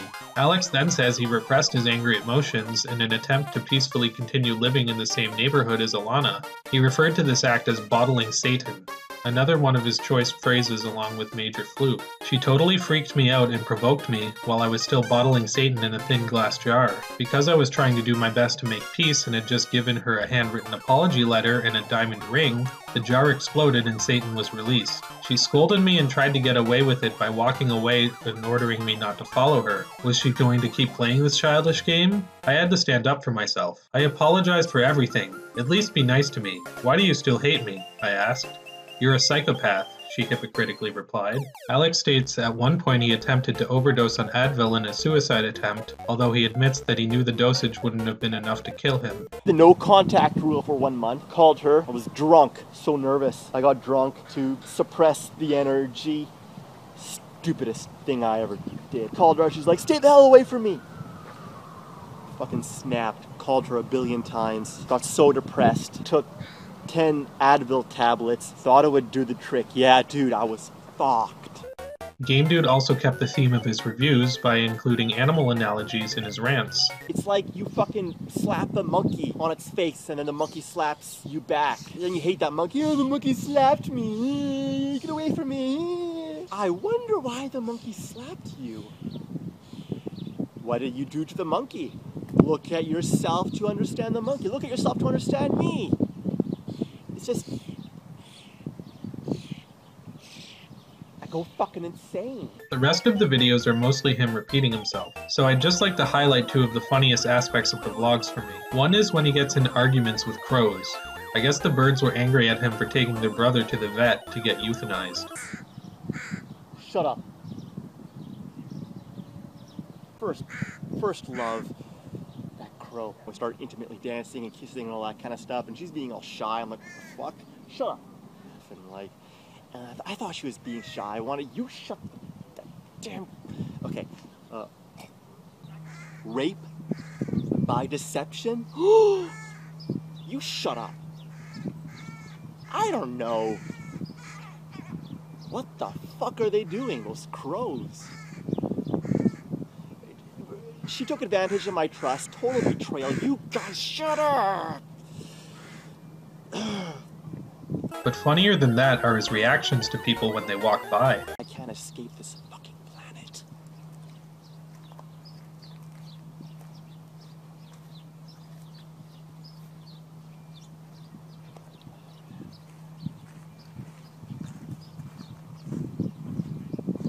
I want to leave this fucking planet.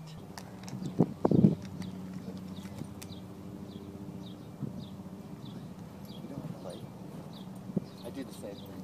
Cool.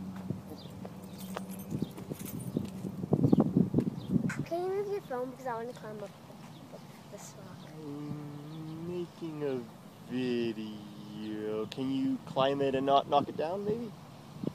Okay, but maybe this way. I'm not sure how. Can I climb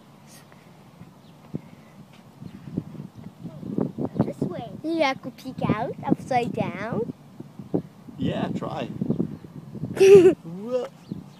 Close. Very close. Cool. Bye-bye. Oh no, more humans. Oh god.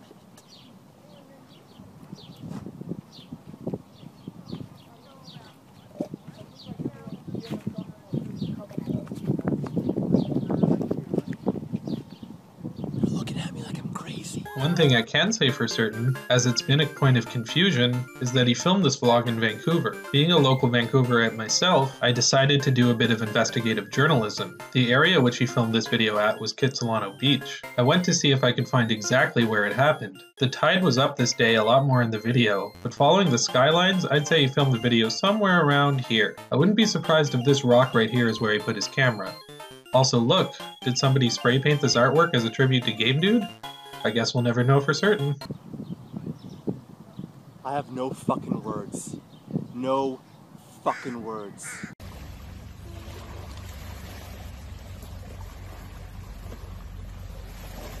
I have no fucking words. No fucking words. Anyway, when he was done filming and editing this whole ordeal, Game Dude sent these videos and the blog to all of his contacts on Skype. Responses to him were largely negative, with many commenting that he came across as unhinged and obsessive. In retaliation to this, Alexander removed his videos and replaced them with a 2-hour-long video called The Comedy of Being Cheated On, which, as the title suggests, tells the story in a more lighthearted manner. Did this help his case from the people calling him unhinged and obsessive? Well... This is me. That's Elena.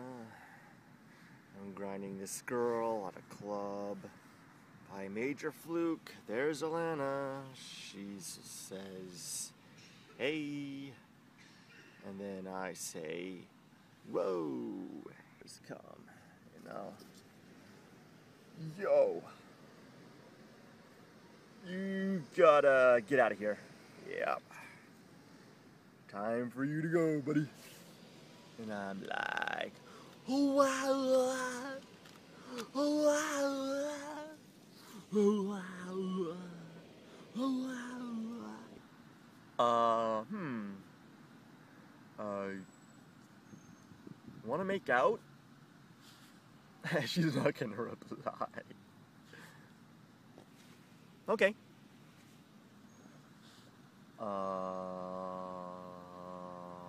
Huh. Interesting. I was bugging you by refusing to fuck you? Well, nobody refuses to fuck me and gets away with it. So my new boyfriend, oh my god, he took me to Disneyland. Oh, he's so bad. And then he played the guitar for me. And he forced me to listen. Because he asked me to listen, he forced me to listen. And then, oh my god, he proposed for me. He forced me to listen to him propose to me. Why is my voice getting all weird? Why do I sound like Stuart from Mad TV?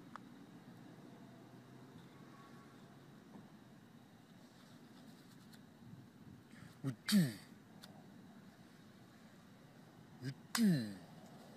my god, why'd you hit me? Oh my god, oh my god, why'd you hit me?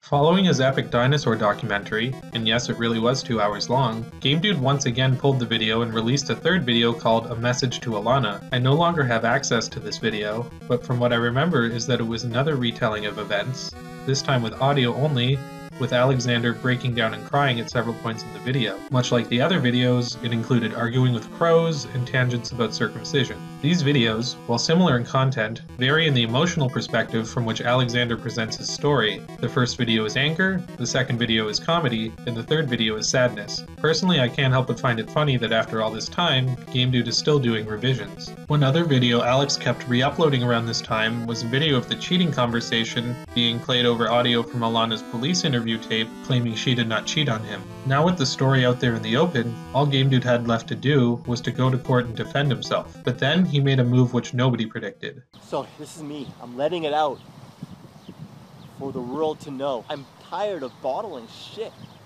I don't want to fucking bottle shit anymore. I'm done with the Game Dude show. Moving on to The details of what exactly happened next are hazy, so I'll do my best to piece together everything that I understand regarding the situation. One small point Alexander mentions in both his blog and his message to Alana video is that around this time, with everything going on, he had become homeless due to his roommate assaulting him with a frying pan. One day my roommate assaulted me with a frying pan, so I ran away and became homeless. I choose not to move elsewhere because I hated being watched by the police. I had seized all contact with my family, so when my mom went to the house, she discovered I wasn't there anymore and called the police to report that I was missing, which made them believe that I was running away from court. Because of her, I also had to fight a breach of recognizance. We knew at the time that the court case was very close to happening, but whether the court would have ruled in favor of Alexander or not, we will never know, because around this time, Alexander decides to flee the country.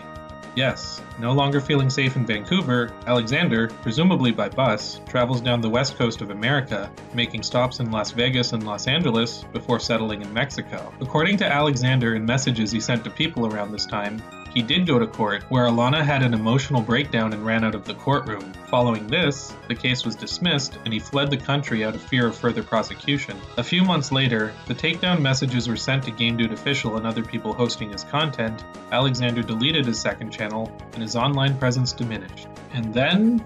I'm not really sure. Alexander did briefly reappear on Skype in late 2015. He relayed messages to people saying that he had moved to Hong Kong at some point. After this brief reappearance, GameDude hasn't been heard from since. But he's definitely been heard about. In 2016, a Vancouver-based short film called Deal Breakers was posted onto YouTube. People took note of this short film for one specific reason. It opened up with a scene featuring none other than Alexander. The release of this film led many to believe that GameDude had returned to Vancouver. However, going onto the YouTube page hosting the film reveals that they released a trailer for this short back in 2012. This trailer includes clips from the film, including a brief clip of the scene with Alexander, proving that while the film was released in 2016, GameDude's scenes were filmed well before he left the country. After this, not much has been heard regarding the GameDude. In 2017, former YouTuber Mr. Metacur released a video regarding the events that took place, exposing the story of what happened to GameDude to a larger audience. Also, despite the Game Grumps apparently not actually referring to him, GameDude has been directly mentioned in other Let's Plays by 1EOG and Super Mega. I sound like the fucking game dude over here. Why do they all look the same? Fucking stupid! It's fucking poopy ass dick! It's fucking gay ass dookie dude! This game is an ass shit pile of fuck! What is the worst song you would want to hear as you're leaving death row, as you're going to the chair? To going to die? Yeah. That's a tough one. Let me think. He is the game dude. Cut it out. Don't. He is the game dude, and he is so rude. That is pretty bad. He is a gamer with a bad attitude. Other creators have also made videos and streams about him since then, proving that while GameDude might be gone, he is not forgotten. But is he really gone? In 2019, there was a small sign of life. Something happened on GameDude's rarely used Twitter account. While he didn't make a tweet himself, there was activity of a recently liked tweet from Bernie Sanders. People took note of this and spread the news, causing a small number of people tweeting at GameDude trying to get in contact with him. Despite this, there's been no activity since. GameDude's videos have been archived on several channels. It begs the question if Alexander is the one behind any of these accounts. Well, I theorize he might be behind this one. Why do I say this? This channel first started posting back in early 2013, which coincides closely to when GameDude deleted his Alexander4488 channel. Secondly, and more importantly, this channel was posting the newest revisions of GameDude's reviews, and for a short while, even going so far as to delete and re-upload the videos, much like Alexander would do in the past. While GameDude is known for having many imposters, few if any went out of their way to delete and re-upload the videos like Alex would, and since this channel shows no activity of trolling behavior, this leads me to believe this was indeed his channel. Regardless, the channel has not been active in many years. Alexander was someone who had a problem with obsessing over things. You can see that in his videos, the way he would constantly revise them, and then later on when he couldn't let go of a relationship. Perhaps leaving the internet is the best thing he could have done for himself, both legally and mentally. I do hope that both Alexander and Alana have been able to move on from these incidents. Maybe YouTube is ripe for a GameDude comeback. Hell, look at how surprisingly well the Irate Gamers comeback in 2020 was received. Regardless, what he leaves behind is not only a bunch of memeable game reviews, but a bizarre unraveling of a person's YouTube career, personal life, and legal status.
Okay, recording.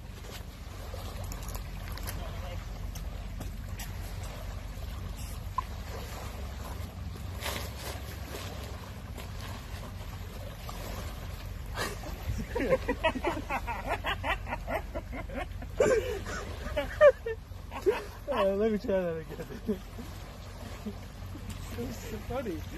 In late 2020, I started work on a feature-length documentary chronicling the life and times of an oft-forgotten relic of the YouTube gaming community. In January of 2021, I released it, and 6 months later it has over 15,000 views. I feel now is a good time to give a little update. I'll be going over some corrections of errors that I made in my original video, as well as giving some additional information which has popped up since then. I'll also give a brief update about the future of my channel and what you guys can expect going forward. I want to start off by talking about Twitter, since there's actually a lot to discuss with this site particularly. This is where I made my most glaring error in my documentary. I said in 2013 there was activity of GameDude liking a tweet from Bernie Sanders. This is true, but I also said GameDude didn't make a tweet himself around this time, which is untrue. If you go to the replies section on GameDude's Twitter account, you can find that he did make a tweet in 2019 directed at LeBron James. The tweet reads, "What's it like still being a massive pussy sellout? Free Hong Kong." This was obviously a response to the NBA controversy with the Chinese government. This tweet could also imply that Alexander is still residing in Hong Kong, or at least was in 2019. Given the current state of Hong Kong, it's possible he's moved since then, but who knows. I don't use Twitter regularly, so I didn't really understand the interface and how reply tweets don't show up on the homepage, which is why I made this mistake. I also claim there has been no activity on GameDude's Twitter since 2019. This actually was true until a few months ago after I made my video in April 2021, when GameDude liked another tweet. Maybe one day GameDude will give us a proper update via his Twitter, or maybe he'll like another tweet in a couple of years. Either way, we'll have to wait and see. One last thing about Twitter is that one of GameDude's quotes from his Mario Kart review has become a meme recently on Twitter. Look how much longer it takes to select Wario. What a pointless, minuscule inconvenience, not even worth mentioning. I don't know if this reached meme status before or after my video was released, but now that it is a meme, I figure why not give a brief history lesson on the quote, as I actually do remember Alexander commenting on the quote itself in one of his commentary videos. If you remember, Alexander made many commentary videos over other YouTubers' commentaries of the GameDude show, most of which are currently unavailable. I did manage to find one of his commentaries responding to the user Boomstick, which I re-uploaded onto my second account. I'll leave a link to that in the description of this video.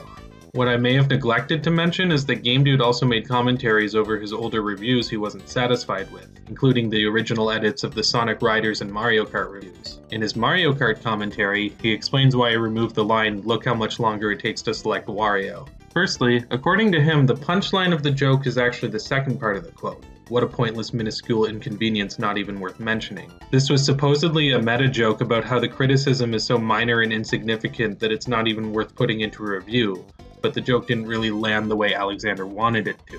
On top of the joke not landing, Alexander also pointed out that the criticism itself isn't even accurate to begin with.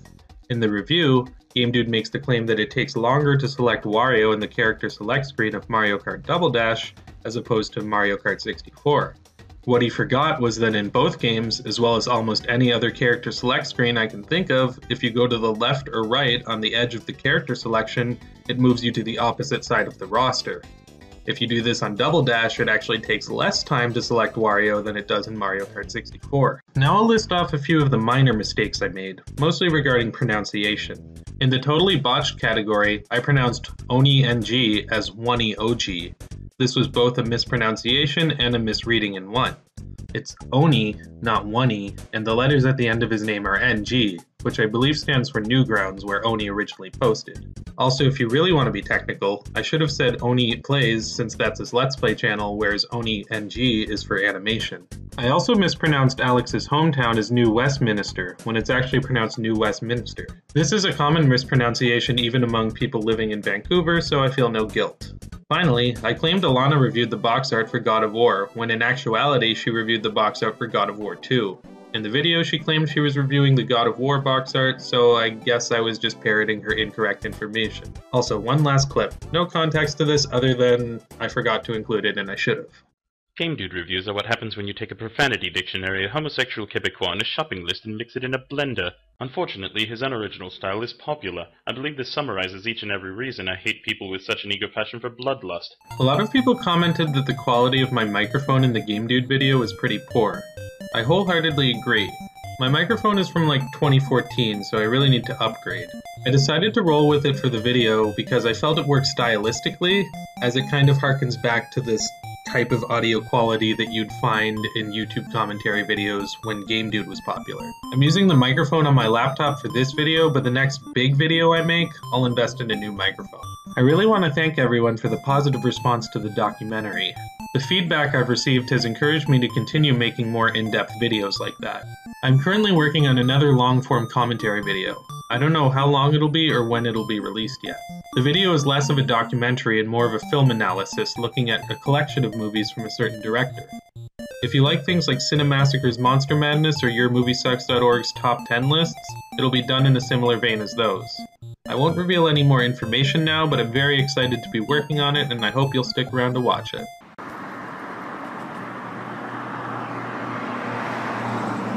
Aw, you suck.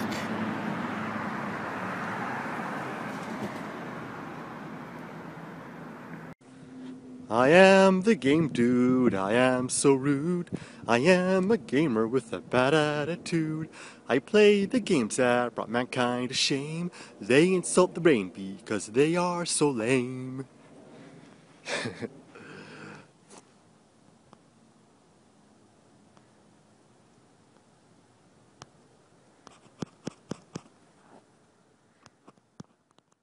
You figured I was done making videos about Game Dude?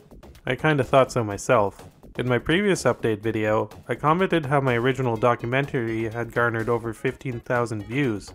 As of the time of this recording, it's sitting at, let me see...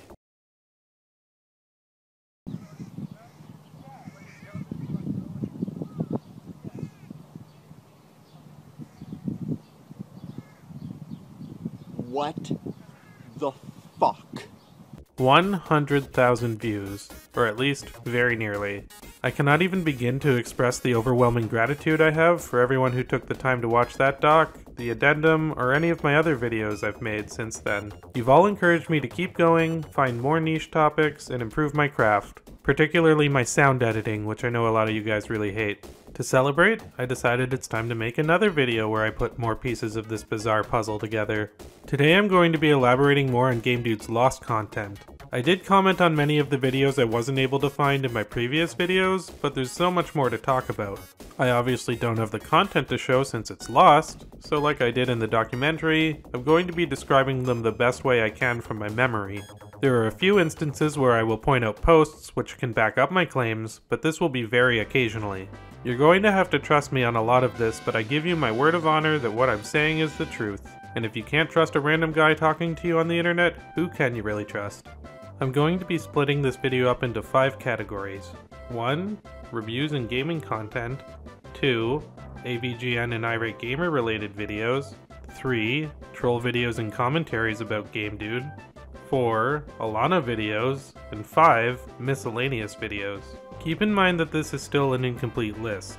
Unlike Nobuhiko Obayashi, the missing content of Game Dude isn't documented anywhere, and I'm sure that there's many videos that I didn't see or don't remember.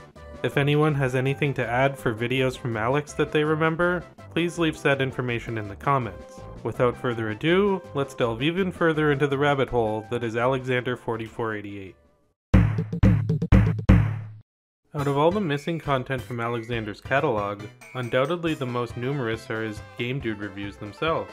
Not because the reviews themselves can't be found, but because there are so many versions of them which are no longer available for viewing. Dozens upon dozens of revisions for almost every single review were released, with each one being slightly different than the last. Finding each revision he made would be an impossible task, as would finding an exact number of how many times a review was actually re-uploaded. With that said, there are at least a few instances I can point out of particular versions of reviews which are missing from current YouTube. Barbie is one of those shitty games. One such example is that of his Barbie review where he said the infamous shortened quote, "Barbie is one of those shitty games." Unfortunately, there's only one version of this particular review left, and it has the full quote, not the revised one. I recreated the revision of the line in my video as it was pretty easy to do so. However, the version of the review that's still available is not the original version either. I remember him saying in the original review that Barbie is pretty hot, or at least would be if she was real. The available review doesn't include this line. The Game Deals interview makes reference to this quote when Alex talks about finding a girlfriend. They show a picture which reads, "What about plastic dolls from shitty games?" Another video which is referenced in the Game Deals interview is Alex's review of Bill and Ted's excellent video game adventure. If you recall, Game Dude originally reviewed the game without knowing it was based off of a movie. There are two versions of this review available right now, but neither one is the original, as they both use references and clips from the film. Your game sucks. Excellent! Game Dude's original review of Mario Kart is no longer available either. In this one, I remember him praising all of the games but criticizing Double Dash, Super Circuit, and DS for not feeling like Mario Kart. He then talks about how Mario Kart Wii was the first game which truly felt like Mario Kart to him since Mario Kart 64. He does make the same statement in the available Mario Kart review, but he covers it within the first 25 seconds of the video. In the original review, this was the entire thesis of the video. Super Mario Kart and Mario Kart 64 are classic masterpieces. Every single square inch, including the incredible old-school Mario music, retains a magical dreamlike Mario Kart atmosphere far grander than the equally amazing Advanced, DS, Cubed, and Wii. They're too busy, silly, and different, and don't truly feel like Mario Kart. The classics are refreshingly simpler and have a sense of maturity. You don't get any more Mario Kart than this. This is Mario Kart. I also stated that later on, Game Dude removed the Mario Kart video and added a few of the jokes from the review to the end of his Brawl revisions. These revisions are also unavailable currently, but trust me, you're not missing much. It should be noted that the aforementioned reviews were among his first videos. I think that the longer the Game Dude show continued, the more his fans realized that he was going to take down the reviews and revise them. Because of this, the original versions of his later reviews are much easier to find. Another gaming-related video which Alex released was a video detailing his own game collection. From what I remember, the video was about 10 minutes long. He went through a basket of assorted games, pulling them out and showing them one by one. You could tell it was filmed in the same room where he filmed his response to Irate Gamer's Donkey Kong Country Returns review. Later on in his career, Alexander released a 30-minute rant about platformers, mostly commenting on how they were becoming less frequent on modern consoles. This video is still available, but I also commented on how he made an hour-and-a-half redux of his original rant, which he posted onto his second channel. For some reason, the visual for this video was a gif of a spider looping over and over again. While the video is missing in its entirety, the first few seconds of it are still available. Alright, so this video needs to be made right now. Another long rant video he made around this time was about how everyone was making 2D platformers and nobody was making 3D platformers. He even complained that there are no 3D Kirby platformers, which is finally being rectified later this month. Wherever he is right now, I hope he gets a chance to play the game he's been waiting to play for so many years. Now that we've talked about his gaming content, it's time to delve into the content that Alex made about other reviewers, particularly AVGN and Irate Gamer. I covered in my original video that Alex wrote many letters to AVGN and made a video where he showed the replies which James wrote back to him. It should be noted that James stated he preferred Alex didn't show the letters in their entirety, but Alex still showed about 90% of them. The only existing clips are in a parody video called What AVGN Really Thinks of Game Dude by the user called Boonduggy. This included the clip from SGC 2010 where James stated that he never heard of Alexander4488. I'll leave a link to that in this video's description. Another video Alex posted very early on in his channel's lifespan was a video of him singing the Angry Video Game Nerds theme song. There was no background music and it was shot with the same camera angle and microphone quality found in his early reviews. I remember him stating that he removed the video because of the negative feedback it received. I guess that didn't stop Game Dude from singing his own theme song in videos afterward. But who is this man? Who is the one who plays him so you don't have to? Woo! Yes, the Game Dude. He is so rude. Moving on to Chris Boars. Many of Game Dude's rants about the Irate Gamer are still available for viewing. One that is no longer available is a rant video where Alex calls out Chris for not giving James any attention in the Irate Gamer videos. This video was done in the style of Spax3's rants, with Game Dude wearing a hood and talking to the camera, similarly to how he presented himself in the still available Jack and Daxter review vlog. Also, the AVGN Irate Gamer Rob the Robot clip comparison is no longer available either. This is another case where I recreated a scene for the documentary. Other clips being compared in that video were the two calling the robot a piece of shit, and a comparison of them impatiently waiting for Rob to make a move. Now we're getting into the really good stuff. In particular, the videos of Alex doing commentaries over his own videos as well as other users' videos. As stated in the addendum I made, I managed to piece together and upload one of GameDude's commentary videos to the user Boomstick. Once again, I'll leave a link in the description of this video to give you an idea of what GameDude's commentaries were like. Other than this video, he made several others, including a commentary over Ace Alieri's reviewing a reviewer episode about GameDude. I even reached out to Ace Alieri himself to see if he still had GameDude's commentary over his video, but no such luck as of yet. Other videos GameDude made commentaries for were his own reviews of Sonic Riders and Mario Kart, which he justified his reasons for taking them down. This is where he spoke about the look how much longer it takes to select Wario line, which again, I spoke about in the addendum. Out of all the videos I hope to see resurface, these would probably be at the top of the list because they were hilarious to watch. In 2013, Reddit user The Pooties Man commented on the original Reddit post of Game Grump's Mickey Mousecapade video talking about the Game Dude. He states, "I made a shitty commentary video on one of his videos once. Really shitty. So shitty, it wouldn't even be worth bothering with. One of those things you could ignore. He made a whole video about it." Unfortunately, this user does state the video is no longer available, but this does prove that others have memories of Game Dude responding to them. I also remember Game Dude responding to criticisms via text on several blog websites. These were not directed at anyone in particular, but instead directed at frequent criticisms he was receiving in videos and comments. While the blog posts are not available anymore, Alex did release a video called Explaining a Few Things, which was done in a similar format. I'll also leave a link to that video in the description below. Let's move on to videos from Game Dude's biggest troll, Game Dude Official. This channel is still up under the name GDO. Every once in a while, I still see this channel responding to comments pretending to be Game Dude, so he is really committed to his role in impersonating Alex. I stated in my original video that he made a response to user SentinelCL, which is no longer available. I remember in this video he called SentinelCL fat and balding repeatedly. He also criticized the format of SentinelCL's rants by comparing it unfavorably to Helsing920's epic rant, which caused even Helsing920 to mock Game Dude Official. Rest in peace, Emmer. On top of spreading false information about Alexander, Game Dude Official also posted real comments Alex posted on several websites. Some of these comments were Alex's comments on Alana's Facebook pictures, where he made comments such as, "Thanks a lot, you cracked my computer screen with your gorgeousness," and "Stop being so hot, it's annoying now." I will note that I was friends with Alexander on Facebook for a while, so I do remember these comments popping up in my newsfeed. I can confirm their authenticity. Another post on Game Grump's subreddit confirms that Game Dude Official did in fact show many of these comments in a theme song re-upload on his channel. The video is now unfortunately set to private. Another video that Game Dude Official posted was called My Crazy Homeless Dad. This video was brought to my attention by YouTube user Sacre Bleu, Where is me mama? While I didn't see the video, he recounted it being an interview with a deranged homeless man that Game Dude Official claimed to be Alex's father. He also claims that Guru Larry confirmed this to be true. After looking into it, I found another video on Game Dude Official's channel called My Dad, Game Dude Sr. is Crazy and Dumb.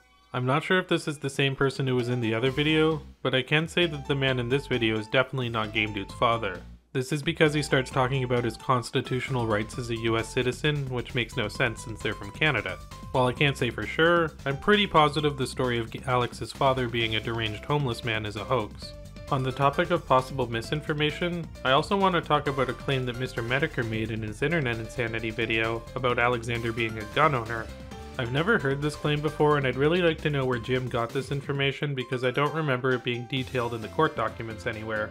Maybe it is a false statement, but a more important update is that Mr. Metaker is back doing streams again on YouTube. Be sure to check out his feud with Ethan Ralph if you can, because it is really entertaining. Here's where we get into tricky territory. As was the case in my previous videos, I'm not going to be showing videos, audio, or pictures of Alana. I will, however, talk about her involvement in Game Dude's channel, and talk about the content that Alex made with and about her during his time on YouTube. One of the most requested videos people have asked me to link are the lip sync videos Alex made dedicated to his ex-girlfriend. I showed clips of these videos in my documentary, but I have to say I don't have the full videos in question. The clips I had were taken from Mr. Metaker's Internet Insanity video. and are the only clips I know that are still available of them. Even if I had the videos, I'm not sure I could repost them since they used Rick Astley and John Lennon's songs in their entirety. Hopefully one day they do resurface in their entirety, but we'll have to wait and see. Other videos with Alana that were posted were her box art reviews of God of War 2 and Bioshock. In these videos, Alana made comedic criticisms of the game's covers by poking fun at the characters in their artwork. While these videos are no longer up, I did manage to find some brief audio of them which I won't play here for obvious reasons. Another video I remember watching on Game Dude Official's channel was an interview Alana had with the police regarding Alexander's behavior. This interview was done at a police station and was about an hour long. Apparently Alex posted this himself, although I'm not sure how he got access to it or why he decided it would be a good reason to upload it. This information is once again backed up by the user Sacre Bleu, Where Is Me Mama, who also witnessed it back when it was posted. This video is essentially Alana's side of the story and was really an interesting watch. Alex also sent many emails and messages to Alana around this time, most of which aren't available anymore. Speaking of the Alana story, Game Dude also posted several more videos around this time explaining his experiences in great detail. Apparently ranting on the beach for 2 hours and reenacting his experiences with dinosaur toys wasn't enough to satisfy him. One video I spoke about was his Message to Alana video where he broke down crying at several points during the story. This wasn't the only time he retold his story, however, as he often did it to many of his fans on Skype. In his infamous beach rant, Game Dude even encourages anyone who's interested to set up an interview with him on his Skype account. And if you want to interview me, if you want to call me on Skype, fucking record it too. I'll say everything. I don't give a fuck because I don't want to bottle shit. Call me on Skype if you have any questions about this whole interesting story. It's pretty fucking interesting. I do remember an audio-only interview of Alexander telling his story, which is no longer available from what I can find. On Deadwing Dork's stream about Game Dude, user Yowie Mandel confirms this story by recounting his own experiences talking to Alex. He states the following: "Me and my friends used to talk to him on Skype back in 2013. He would be in a public place like Starbucks leeching off of the Wi-Fi. He would constantly yell about how his ex was the one stalking him and how he wasn't the stalker. He gave us her phone number and told us to harass her and convince her to marry him. We didn't. One time he got kicked out of one of the places he was at for scaring away customers with his screaming during a call. That was pretty great." Game Dude may have claimed to not be a furry, but he did undoubtedly have a fascination with wildlife, as many of his later videos were nothing but that. This is another case where most of the clips I found were extracted from the Internet Insanity video. One video I spoke about was Alexander taking an injured crow to the vet. This is yet another video that was confirmed to exist by Sacre Bleu, Where Is Me Mama. Another video that Alex posted around this time was of him riding ponies in a group through a forest in BC. I think this was a video that was originally uploaded to Alex's Facebook account, but it found its way onto Game Dude Official's channel under the title My Little Pony Review. I also remember a song playing later in the video, but I forget what song it was. The existence of this video was confirmed by YouTube user The 3 Ninja Kids. While we're at it, I can elaborate more on the videos found in the Downward Spiral segment of my documentary. The picture I showed of the McDonald's which the two people were arguing in front of was the actual McDonald's where it took place, on Granville Street in downtown Vancouver. The rant of people inverting their emotions was another video he filmed in Kitsilano Beach. It even looks like the exact location where he filmed the Alana Story videos. The Subway rant video, literally titled Fuck Subway, was one of my all-time favorites. In this video, which was audio only, he complained how he would go to several different Subway stores and ask them to make the sandwich exactly like the picture. If they asked any additional questions, like what kind of bread he wanted, he would get so angry that he would literally storm out of the Subway in a fit of rage. I have to wonder if there was anyone else in the world who acted this way at Subway other than Alexander. The final video which I remember Game Dude uploading was another 10-second animal video where he filmed seagulls on the beach. The beach in question was not Kitsilano Beach, which leads me to believe that Alex filmed it either in California or Mexico. Not long after this is when Game Dude removed all of his content and left the internet. I'd like to believe that somewhere out there, Alex is still filming animals for no reason, but who knows. That about does it for the videos I remember. While it's unclear as to whether or not any of these videos will resurface, this does bring into question who still might have access to the content. As stated previously, before making this video, I reached out to Ace Aliari, one of Game Dude's commentators, and asked him if he had any access to any of this content. He told me he might have them backed up on an external hard drive somewhere and that he would take a look. If this yields positive results, I'll be sure to keep you guys in the loop about it. Who else may have access to Game Dude's videos? While there is always Jim, we know had access to some of them when he made the Internet Insanity video. One source who I'm certain has a lot of it is GDO, previously known as Game Dude Official. Following the link left on the Game Grumps Reddit post shows that the video in question is set to private, not deleted. This leads me to believe that many of the other videos are also set to private and could be changed to public in the future. I do have to say, Game Dude Official is one of the most dedicated trolls I've ever witnessed, so who knows what moves he will make in the future. That about does it for this video on the Game Dude. The music used in this video were covers of the Game Dude theme and styles of different games. These are made by SilvaGunner, and I'll leave links to them in the description too. Another video I link was a recently discovered video called Game Dude Goes to Burger King, Somnic Metaphysics, Self-Identity, and A God Gone Wrong. That video is one of the best videos I've ever seen regarding the Game Dude, so I implore you to watch it if you have the time. Thanks again to everyone who made the first 2 videos I made about Game Dude such a success, and to all my other subscribers who've checked out my other content. It makes me really happy that there's an audience of people out there who enjoy exploring these niche topics as much as I do. I hope you'll stick around for more, and until then, as Chris Bors would say, game on. Kids, say no to drugs.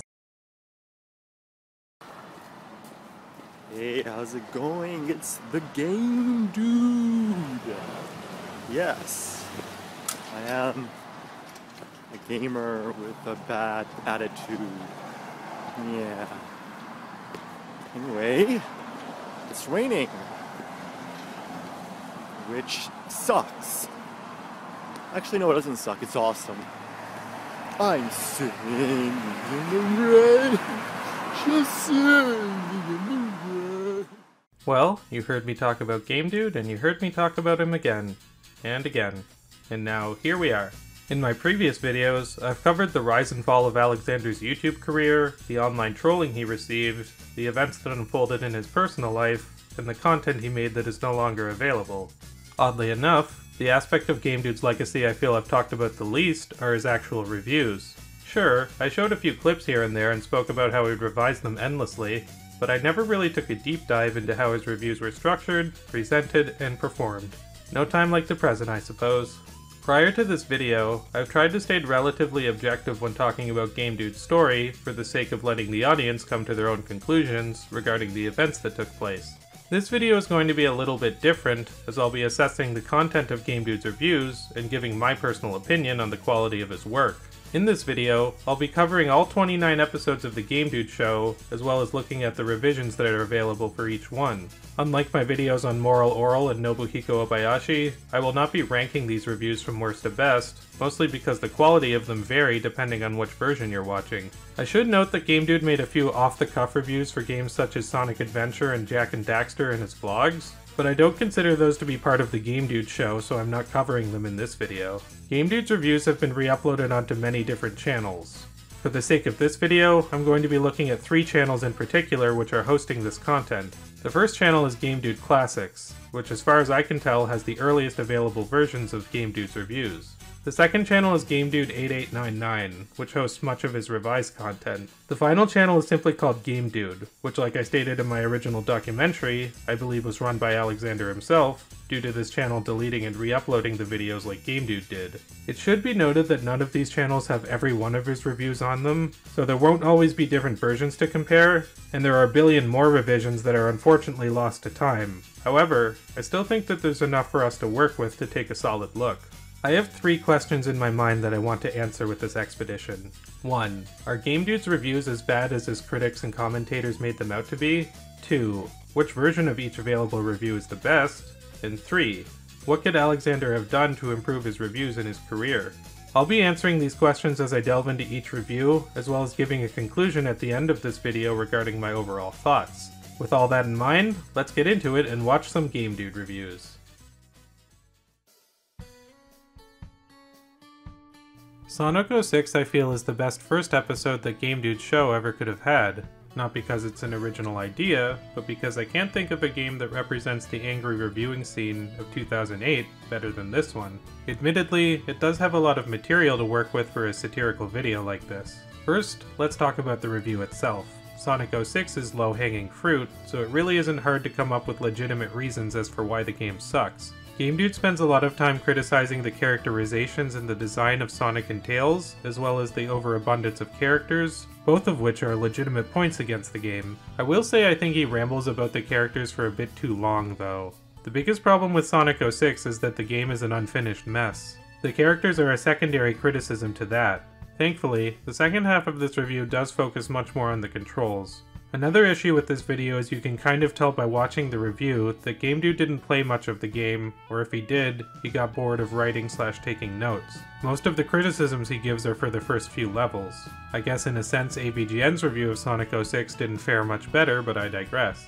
Game Dude has a monologue about how the appeal of the Sonic games have lost their charm over the years. This is a big theme of Game Dude's reviews. He often looks at the later games in popular series to demonstrate how they lost their touch over time. He even admits to this in the Game Deals interview.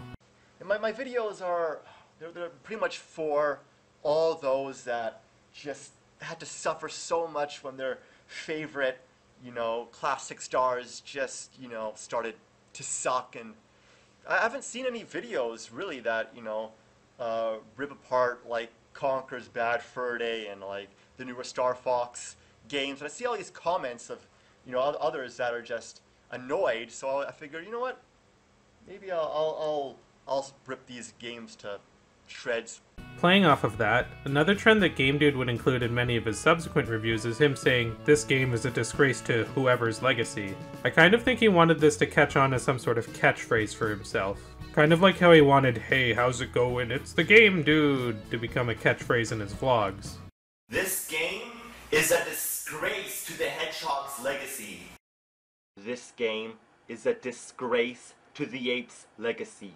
This game is a disgrace to the Bandicoot's legacy. What a fucking disgrace to the mouse's legacy. Now let's get into Game Dude's presentation. The audio is very echoey, but it's still much better than most game reviewers in 2008. I won't criticize it since he was just starting out and had barely used a camera prior to this. Given the audio quality of my original Game Dude documentary, I really can't throw stones in this area. The biggest problem people have with Game Dude's show in general is that his style is obviously too derivative of AVGN. Since this is his first episode, I'll give him the benefit of the doubt. This could have been a good springboard for him to use to develop the Game Dude character further. With that said, there are still many aspects of this episode that emulate AVGN way too much. Near the end of the video, he completely rips off the die die die rant from AVGN's Silver Surfer episode.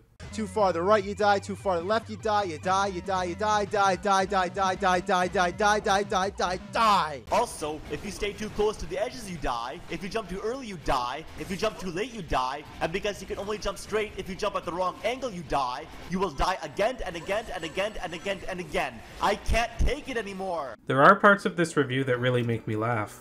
This is the first review where he refers to something as a fuck platypus, which is really funny. By far my favorite part of this review is when he randomly switches to a montage of penguins in Antarctica. It's so random and goes on for too long, which makes it even funnier. Also, for some reason, this line really makes me chuckle every time I hear it. Missions aren't retarded, they're vegetables. 3 different versions of this review exist, and they're all slightly different from each other. It's maybe worth noting that the revision of this review posted on the Game Dude channel is the last revision he ever uploaded on September 6th, 2014. I guess that makes the Sonic 06 video both the first and last video that Alexander ever posted on YouTube. For some reason, the second part of the Game Dude Classics versions of this review has Spanish subtitles. Because of this, I can't even say for certain whether or not both parts are from the same version. Personally, I like the Game Dude 8899 revision more than any of the other versions. It shortens a lot of the complaining about the characters, which I felt went on for way too long.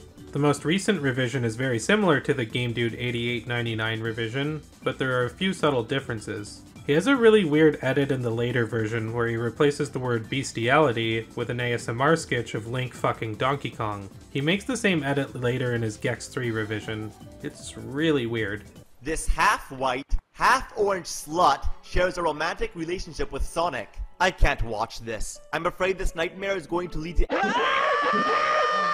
Overall, as a first review, this video isn't really that bad. Flawed, sure, but not unsalvageable. It does set the stage for a lot of what we can expect from the Game Dude show, both good and bad. The AVGN references, animal analogies, and the examination of a video game character's fall from grace are all present here. I think I might actually like it more than AVGN's review of Sonic 06, because you can really tell that Alex had a lot more passion for talking about the game. Surprisingly solid start for the Game Dude show.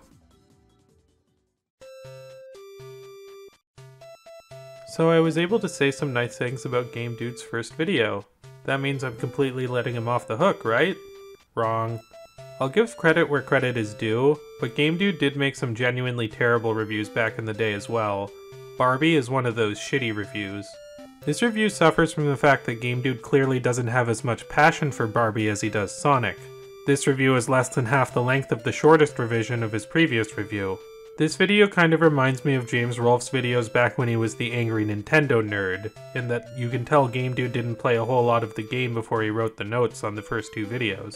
On top of that, this video completely hinges on the concept of being edgy by saying bad words while he's playing a Barbie game. It's not very effective or original, and many of the jokes are even cringy by Game Dude standards. You've only read 4 words, you dumb bitch! You know, I think it's true what they say about all blondes. They're actually very nice people. Barbie's just stupid though. Other times, Game Dude tries to be really meta and self-aware in some of his jokes. He's trying to reference his own lazy writing and nitpicking, which in and of itself is not funny. Then again, this is just a dream, so the joke's on me. If only me playing this horrible game is just a dream, and if only you hearing me say the typical obvious joke was just a dream. Like I said in my Game Dude's Lost Content video, there is only one version of the Barbie review available, and it does not have the infamous shortened "Barbie is one of those shitty games" line. Nor is it the original version where he talks about how Barbie is hot. This is one case where I'd rather see that revision available. The "Barbie is one of those shitty games" edit is among my favorite ironic lines from Game Dude. This version has the full quote, which is still pretty funny, but not quite as funny as the abrupt cut. Barbie is one of those shitty games, lost in the ocean of shitty games, that fulfilled its purpose of being a shitty game. The entire last minute of this video is so weird. It starts with Game Dude filming some barely visible shots of the outdoors while Waterworld from Donkey Kong Country 3 plays. After that, it ends with Game Dude waking up from a nightmare where he played Barbie and imagined Sonic as a werewolf. It's such an obvious stupid ending, but the way that it's structured makes it completely nonsensical. Game Dude's Burger King ad made more sense as a dream than this review does. The fact that Game Dude's Barbie review isn't re-uploaded onto many of the channels leads me to believe that Alexander isn't very proud of this video and doesn't want it among his catalog. Can't say I blame him because it really is awful. For this video, I'm going to start off by talking about the revisions first, as this review is most interesting when comparing the different versions. This is a case where Alex revised a video so drastically that it almost feels like a different review. The original version of this video features a lot more on-camera footage of Game Dude, which are by far the funniest parts of the review for me. The opening rant goes on for approximately 2 minutes before any gameplay is shown. That's fine by me because it includes some of the funniest lines Game Dude ever said. But now, the birds. Why are there birds? They can all go row a boat and fall down a waterfall and die. But anyway, this is one of those games, one of those games you look at and you're just like, like why bother, right? This is one of those games right here. This is one of those games. The funniest part of all of this to me is when he goes off on a tangent about Sonic's gloves, and then revisits the tangent later when talking about the Sonic Riders sequel. But, you know what? You know what the best part about this game is? The gloves. I mean, look at those gloves. Those are some realistic gloves, man. Like, wow, you can see like every single strand. I'm impressed. That's the best part about the game, the gloves. But now the gloves, I mean, they're even more detailed now. Like, look at those gloves. Like, why are they so detailed? I'm serious. Those are the most realistic, computer-animated gloves I have ever seen. In fact, you know what? I think they put more time into making those gloves look so realistic than into making the game good. I'm not joking. There are definite flaws within this review, though. He calls Sonic Riders a Mario Kart clone, and then retracts the statement immediately. Then he says it might as well be a Mario Kart clone. I don't really know what he's getting at here. He says all Mario Kart clones suck. Diddy Kong Racing would like to have a word with him. There is also still a case or two where Game Dude lifts lines directly from AVGN once again. You know what's really worse? Guess what? There's a sequel! But you want to know what the worst part about the game is? The absolute worst part?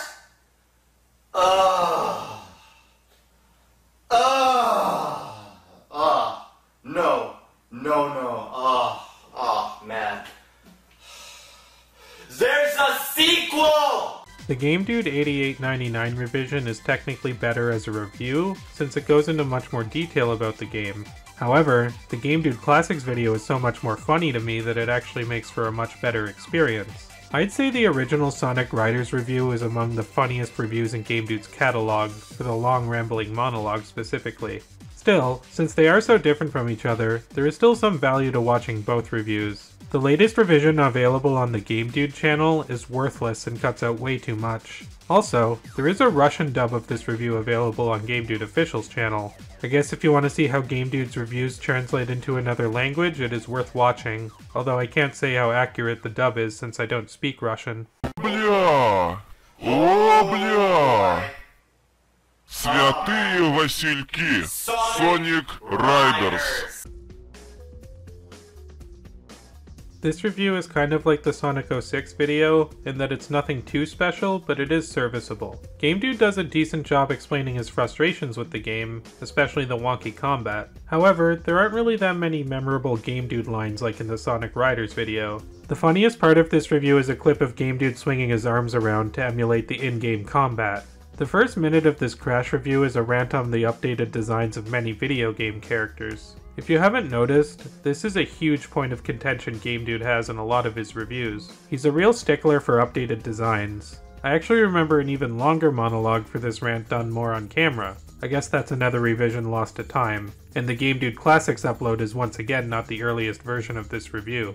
The main problem with this rant is that it has very little to do with the game in question, and could have been easily inserted into any of Game Dude's other reviews, and felt equally as consistent. He cut out the character design rant in the revisions, so Alex was aware that it was unnecessary. A few times Game Dude will compare music or situations to different games, and say, "This reminds me of this," without any other greater point or indication whether or not that's good or bad. This doesn't seem like either a joke or a criticism, so I really don't see what's the point of bringing it up. For some reason, this music sounds like something you'd hear from Ratchet & Clank.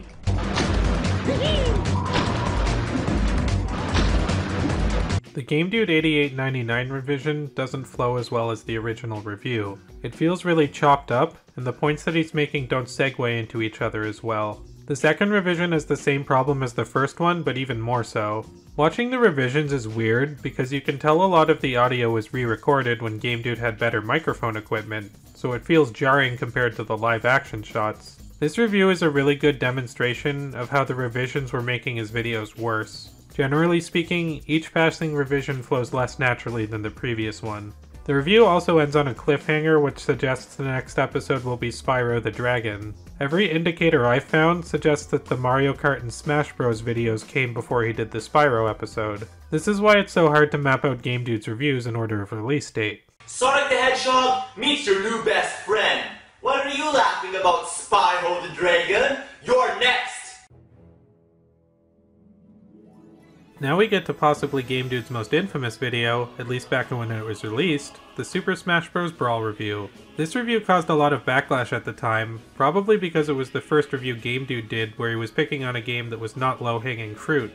He states at the beginning of the review that Brawl is a masterpiece, but then proceeds to bash elements of it throughout the entire video. I never really minded that, since it's pretty obvious that the joke of the video is that none of the flaws really affect the overall quality of the game that much. That is with the exception of the Subspace Emissary. After playing Smash Ultimate, I think he's right. The World of Light is what the Subspace Emissary should have been. Anyway, for me personally, this is one of my favorite episodes of the Game Dude show, particularly the later revision. It includes so many classic lines, including probably my favorite Game Dude quote of all time. Is he doing what I think he's doing? I don't believe it. He is! Diddy Kong's bothering Mario! Bastard! Another classic line from this review is, "Look how long it takes for the Warios to come." I'm not sure why this line didn't reach meme status along with "Look how much longer it takes to select Wario." I actually find the line from this review to be even funnier than the latter line. Look how long it takes for the Warriors to come. Ah, hurry up! Finally! Like every other review, this one is not perfect, especially the original version. In that version he goes for a minute-long rant about how the Pokemon trainer should have been Ash Ketchum. This rant is extremely long and unnecessary, and in the revision, he wisely sums up the entire rant in one line. But wouldn't it be cool if the Pokemon trainer was Ash? On that note, this is another interesting review when we look at the different versions which are available. Technically, there are 2 versions of this review available, both on the Game Dude Classics channel. Although, it should be noted that this video is eventually deleted altogether and replaced with Mario Smash Kart later on. I view Mario Smash Kart as its own separate video, so I'll talk about that one later. As stated in my original documentary, this was one of Game Dude's most revised videos, and the only one I can think of where he actually went the extra mile and refilmed it. The original review shows Game Dude wearing the dress shirt he wore in many of his early episodes. The second one shows the black and white striped shirt that he wore in many of his later reviews. In the commentary he made to the user Boomstick, Alex comments that the reason he dropped the dress shirt is because he felt it was emulating AVGN too much. He's not important! Alright, criticize the dress shirt right now. Do it. Do it! First thing you should have said was drop the dress shirt or something like that, because that definitely is emulating the Angry Video Game Nerd too much. You should have criticized that. I feel like I've referenced the Boomstick commentary in every video I've made about Game Dude so far, and once again, I feel like it's worth bringing up. The Boomstick commentary is a commentary over the original review of Brawl, not the refilmed version. However, it is not the same edit of the Brawl review that is currently available on the Game Dude Classics channel. See how this gets confusing? In this commentary, Game Dude criticizes his Brawl review while quote-unquote defending himself against Boomstick's accusations. He was really not proud of his original Brawl review, which is why he put the effort into refilming it. Another video I've referenced prior is Ace Alieri's reviewing a reviewer episode about Game Dude. This video is worth bringing up again because it contains some commentary over one of the Lost Brawl revisions. In this one, Game Dude replaces the famous line, "Diddy Kong's bothering Mario," with, "Diddy Kong, you fuckface, why are you fucking Mario's face?" What was that? Diddy Kong, you fuckface. Why are you fucking Mario's face? Once again in the commentary to Boomstick, he explains why he removed that line and replaced it with the other line. Bothering Mario? You couldn't just make a generic Diddy Kong's humping Mario, No, because that would be generic. Diddy Kong's humping Mario, it doesn't work, because Diddy Kong doesn't have a dick. So how could he be humping Mario? He couldn't. So the only logical explanation is that he would have to be bothering Mario. You know how many have commented that they love that joke? So many have, alright?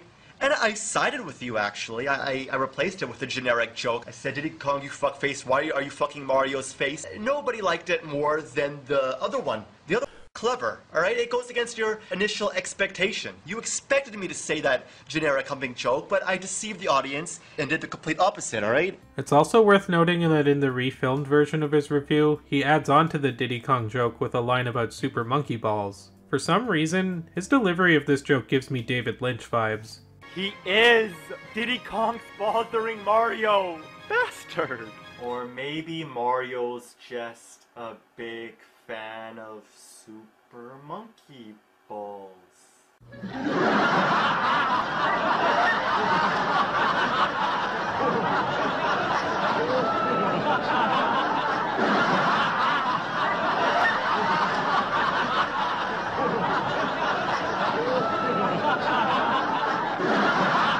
Ace Alieri's video and the Boomstick commentary got me thinking that the other commentaries that exist of Game Dude's videos probably have some other clips from the lost revisions. Maybe some other day I'll look into them more, but for now, I'm gonna stick to the available reviews. In this instance, I definitely prefer the refilmed version of Game Dude's review. He kept in all the funny lines and cut out a bunch of the boring parts. He also praises the positive aspects of Brawl a lot more in the revision. It still feels like the same review, but it also has its own identity. The later version ranks among Game Dude's best videos, but still has the same odd hilarity that the original review did. I kind of feel like I don't have to criticize the original version of the review, since Game Dude does it for me in the Boomstick commentary, so I'll let him have his word. Anyway, yeah, the acting is just so bad.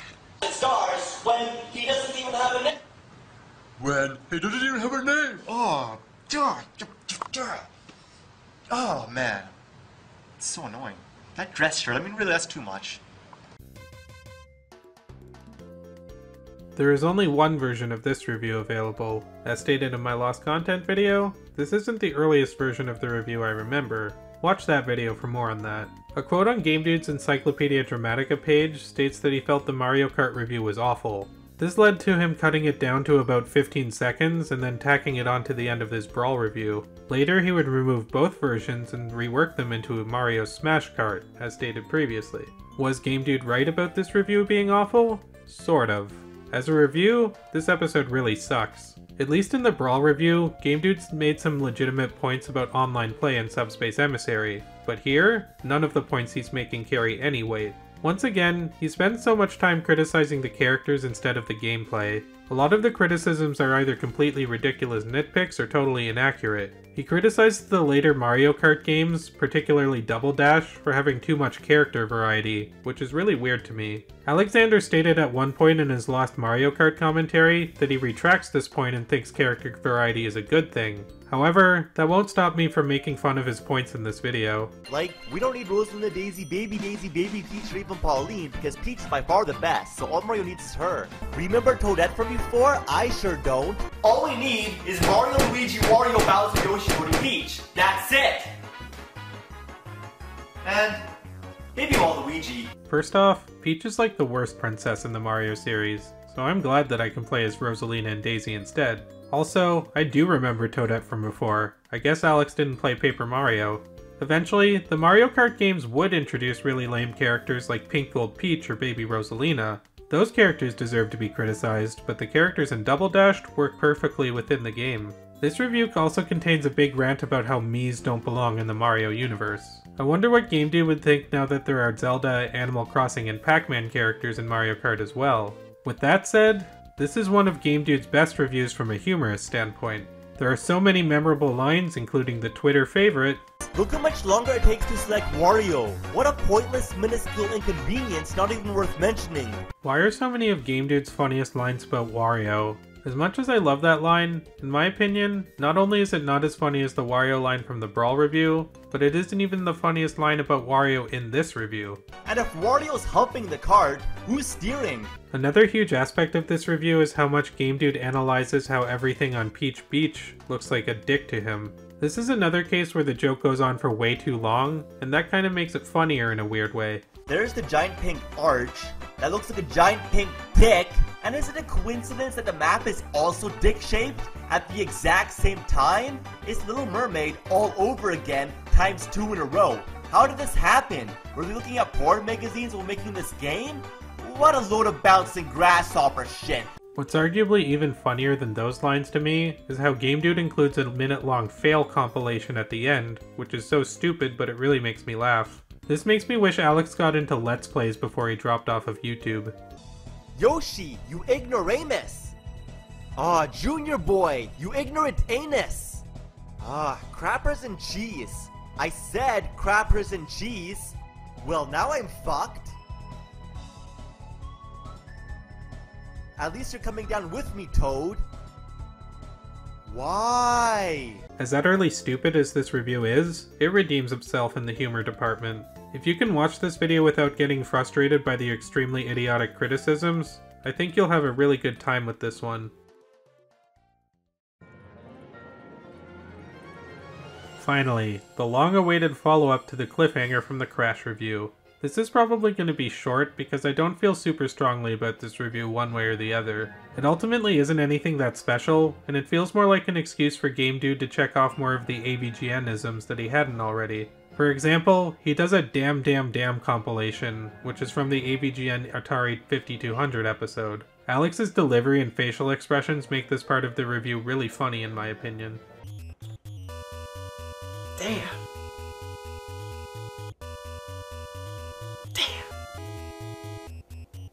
Damn. Damn. Damn. Damn. Damn. Damn. Damn. Damn. Damn. Make it stop. Fuck Twister. This is another review where Game Dude criticizes the design for several characters, particularly the Dragonfly Sparks for looking too much like a human. He also criticizes a character from B-Movie for looking too much like a human. This is so dumb because in the movie, the character is an obvious parody of Larry King. Also, why are we talking about B-Movie all of a sudden in a Spyro review? I think this was before B-Movie even became a meme. A few times in this review, Game Dude says and does certain things which I can't even tell qualify as jokes or not. The review starts with the song Puff the Magic Dragon playing. I guess because Spyro is a dragon? Is this a joke? If so, the connection isn't really very funny or clever. Other times, Game Dude creates setups which don't have any punchlines that pay them off. Hey, ugly ape guy. Ape guy? Yeah, he's definitely an ape. Game Dude at one point praises the game for having a magical dreamlike atmosphere. If you watch a lot of Game Dude's reviews, you'll realize he says this a lot about games that he likes. It's about as common as him saying something like, it's a disgrace to this character's legacy. Now some areas do retain a wondrously mystique and dreamlike atmosphere. Look how the sunlight behind the oval clouds and the dreamlike background shines over the simplicity of the reflective ice while the incredible dreamlike music plays and the classic Mario Kart flag approaches from the distance. All the levels have an imaginative, whimsical, dreamlike atmosphere to them, but Iceland is fucking dreamlike beyond your imagination. As for the revision, it pretty much feels like a shorter version of the original review. There's nothing important cut, and it doesn't flow any differently. It feels unnecessary like most of his revisions. I guess I prefer the original, but like I said, I don't really feel strongly about this review. There are some funny moments, but this is mostly forgettable, especially when compared to the previous 2 episodes of the Game Dude show.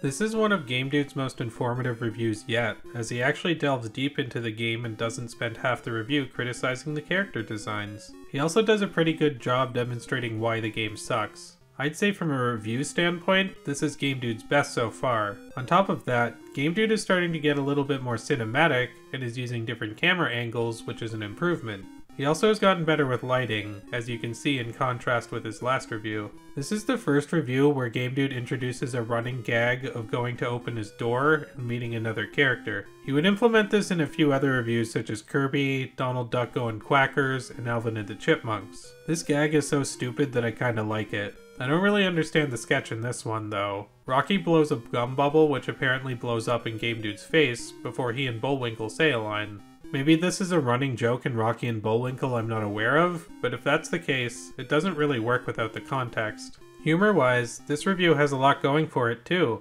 There are a lot of really funny lines, and Alex's delivery makes it even better. Ah, son of a fuck nozzle! What a crocodile shit sucker, I don't believe this! Ah, fuck sandwiches! It also includes one of my favorite Game Dude rants at the end, and even features the first time that Game Dude included a sketch of him destroying a game. Rocky and Bullwinkle? More like Rocky bullshit! This game is a tiger taking a diarrhea up my ass! This game is a fuck full of rotten, disintegrating, regurgitated squirrel moose shit mixed in a blender. I'd rather clean a shitty asshole of a giant panda using my tongue. It sucks so much it fucks so much it blows, it's the abomination of all time, a waste of time, and it's time to put an end to this ignominious travesty.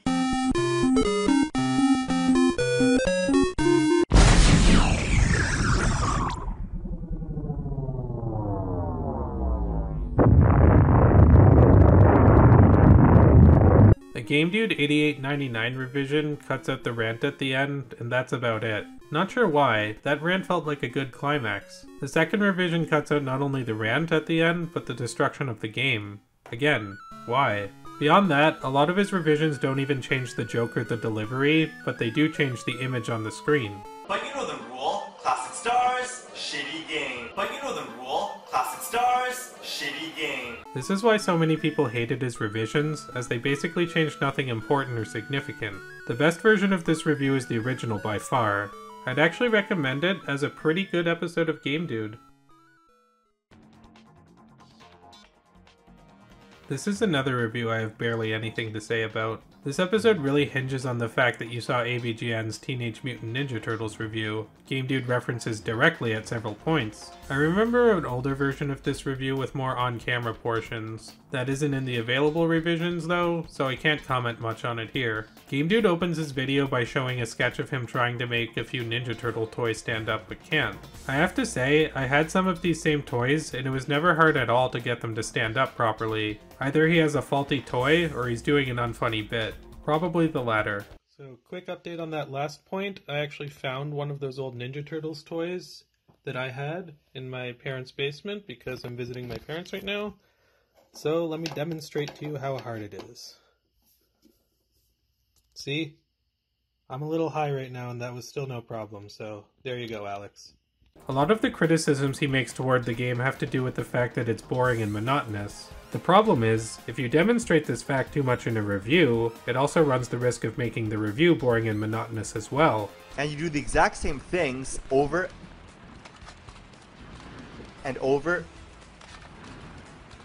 and over and over and over and over and over again. And why does the end screen take forever?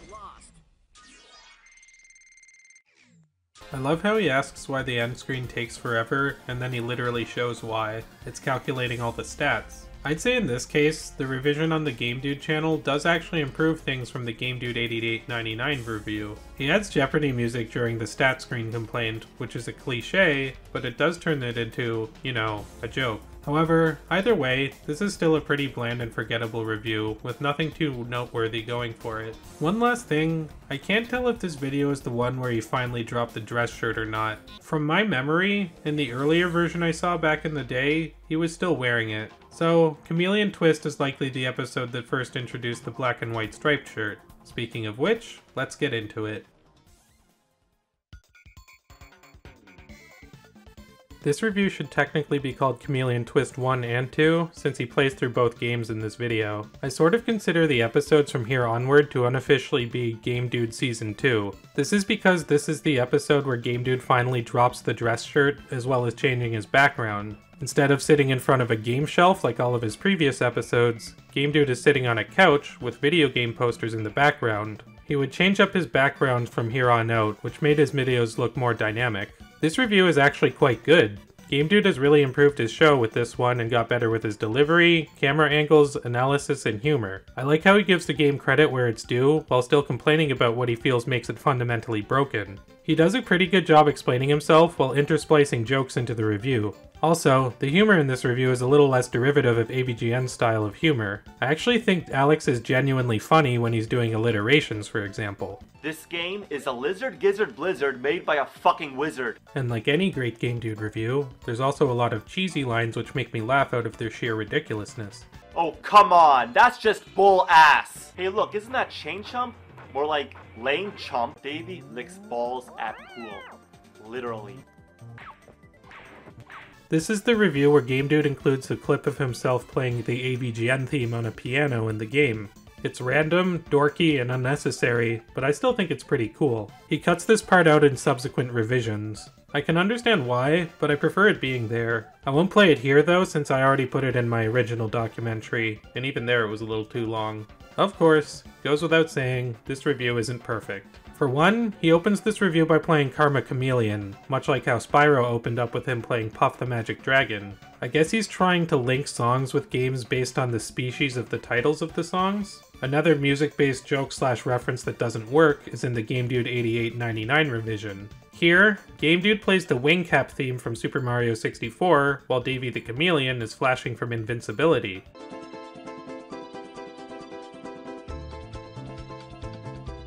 Shouldn't he be playing the Starman theme instead of the wing cap theme? He didn't even get the reference right. Some of his criticisms are pretty silly too. He calls the story of the game a shameful ripoff of Alice in Wonderland. First off, Game Dude shouldn't be throwing stones with calling anyone a shameful ripoff. Secondly, the game makes it pretty clear what it's referencing, and Alice in Wonderland is a public domain story. Would Game Dude criticize The Matrix for using elements of Alice in Wonderland too? You take the red pill. You stay in Wonderland. and I show you how deep the rabbit hole goes. What a shameful ripoff. The revision feels very similar, but he cuts out a lot of the jokes and the parts where he praises the game, I guess in an attempt to make the review angrier. Just because you're a quote-unquote angry reviewer doesn't mean you can't praise games as well. That's why AVGN has made reviews about games he enjoys, such as Mario 3, the Castlevania series, Contra, Earthbound, Ghosts and Goblins, Zelda 2, and Chex Quest, among others. The last revision on the Game Dude channel has a really weird ending not in the other revisions. That part is kind of funny because of how random it is, but it doesn't save the revision from sucking. I prefer the flow of the original review, as usual. These revisions are more great examples of Game Dude taking an actually pretty good review and butchering it more and more with each passing revision.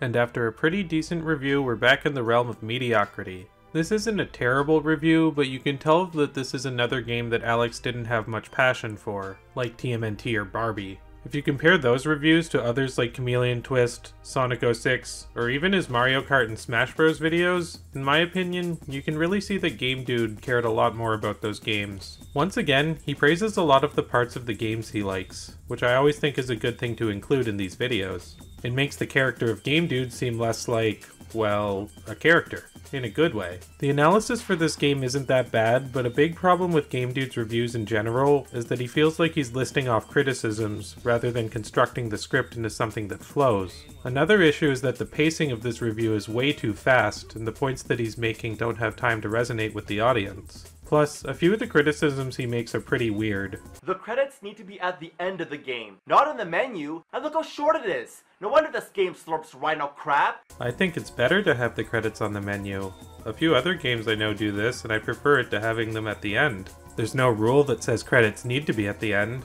In fact, standard for older movies used to include credits at the beginning. Now let's talk about the available versions of this review. There are black bars on the Game Dude Classics version of this video. The channel states in the video description that this was done because it was compiled from a commentary video that was criticizing the Game Dude, and he was blacking out the distracting text. I did the same thing in the Boomstick Commentary. As for the revisions, they cut down an already lacking review into an even less substantive mess. For example, he removes the introduction to the game in the Game Dude 8899 revision, which kinda sucks. There's no segue, and he basically starts listing off criticisms without context, even more so than he did in the original version. The revision on the Game Dude channel puts the intro back in, which makes it an improvement over the Game Dude 8899 version. I'd say stick to the original version with this one, but even then, this is a pretty mediocre review. And after entering the realm of mediocrity, we once again get to a truly awful review. Personally, I had somewhat high hopes for this one, since I know Alexander is a big Kirby fan. However, that also might have been the problem. It's so obvious Game Dude is trying to force the anger in this video, and it comes off as unnatural. The three games he focuses on are Kirby's Dream Land, Kirby 64, and Kirby Air Ride, all of which are awesome games. He really grasps at straws in order to come up with criticisms. And like most Kirby games, you can float forever, which makes it too fucking easy. Look at this!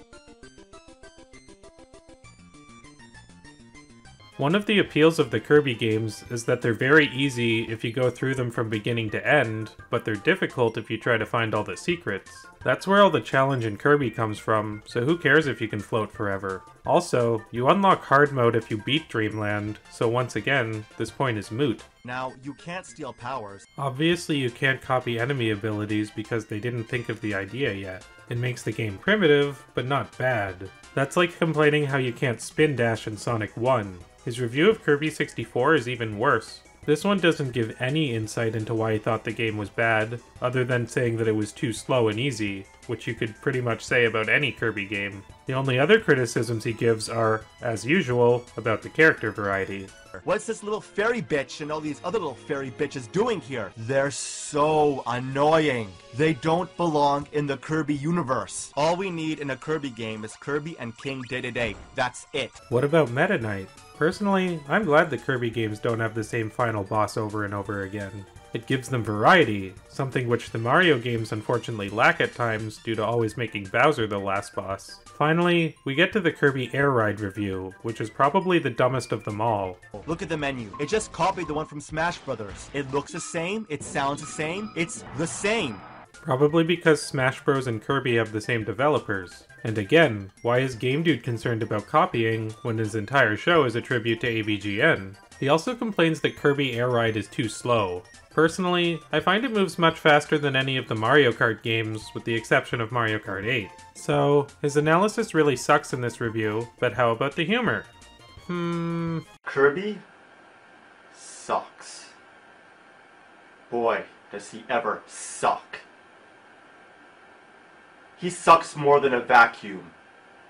And that's why he's so awesome! Yeah, a bunch of puns about sucking. What did you expect? Also, why is Kirby floating on a blue block?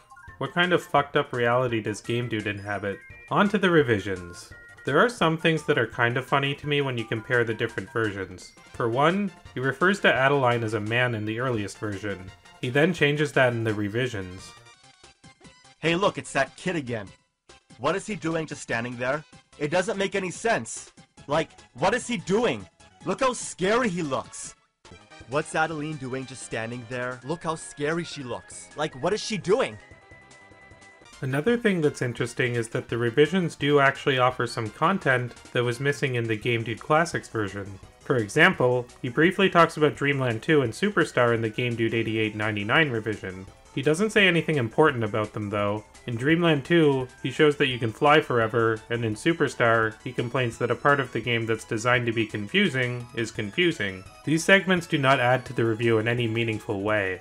There's also a shot of Game Dude burying his face into a super mushroom pillow. That leads me to believe the review on the Game Dude Classics channel is not the first Kirby review that was available and is probably a revision itself. The final revision on the Game Dude channel is a total mess. Once again, it cuts down on an already bare-bones review. I guess the best version of this review is the Game Dude Classics one, but they're all pretty bad. This is easily one of Game Dude's worst reviews so far.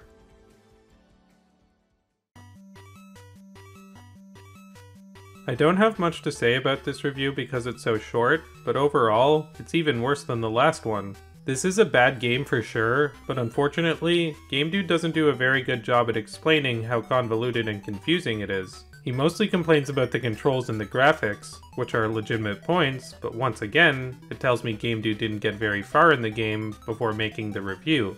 I stated in my original documentary that the original review of Bill and Ted was made without him knowing it was based off of a movie. The two versions of this review that are still available are not that review, since they both use clips and references from the film. I have no doubt that that is why this video feels so short and butchered. I wish the original review was still up, because it would probably be unintentionally unique and funny to see Game Dude review a game without the knowledge of what it's based off of. Even when he uses the clips from the movie in this review, it feels really cheap and forced. What the shit is that fuck? Maybe it's a shitty game. Your game sucks. Yeah! Really? Game Dude couldn't find a corresponding clip from the movie, so he had to put text next to the phone booth instead? That is really lame and lazy. The revision on the Game Dude channel is less than a minute long. It feels so disposable and even more butchered. It's pretty obvious what happened to this review once you find out the backstory of how and why it was created. Hopefully the quality of Game Dude's reviews pick up again, but these last 2 or 3 have been really bad. Finally, we get to another entertaining review. In this video, Game Dude shows off some of the green screen techniques he was learning at VFS, namely implementing himself in the opening credits of Alvin and the Chipmunks. The dialogue between Game Dude and the Chipmunks is really funny in a dumb way. I think Game Dude was a lot more self-aware in his humor than people give him credit for. There's 3 of you. But Simon says. Theodore! Simon says. Shut up, Simon. Shut up. Alvin, where's the S? Simon says it fell. Why didn't you put it back? The review opens up with a brief shot of Alvin and Simon toys making out. Probably didn't help the furry accusations against Game Dude. In general, Game Dude seems to have a fascination with Alvin and the Chipmunks, since he's brought them up in many other reviews previously. He says in this video that Alvin and the Chipmunks movie was decent. I guess I'll take his word for it. Relax, Dave. It's just a raisin. Prove it.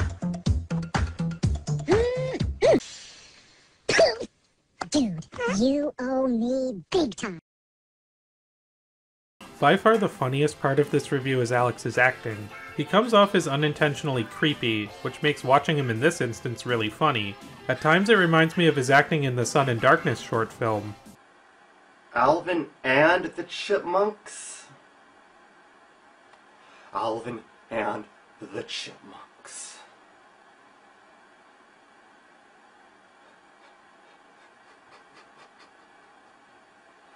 Alvin and the Chipmunks.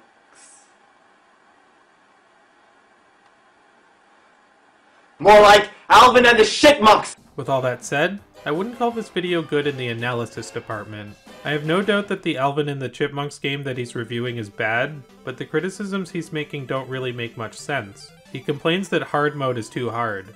Well, no shit, it's supposed to be hard mode. And most of the time, you can't even hit two simultaneously because they hit their target at different timings. Think about that sentence for a minute.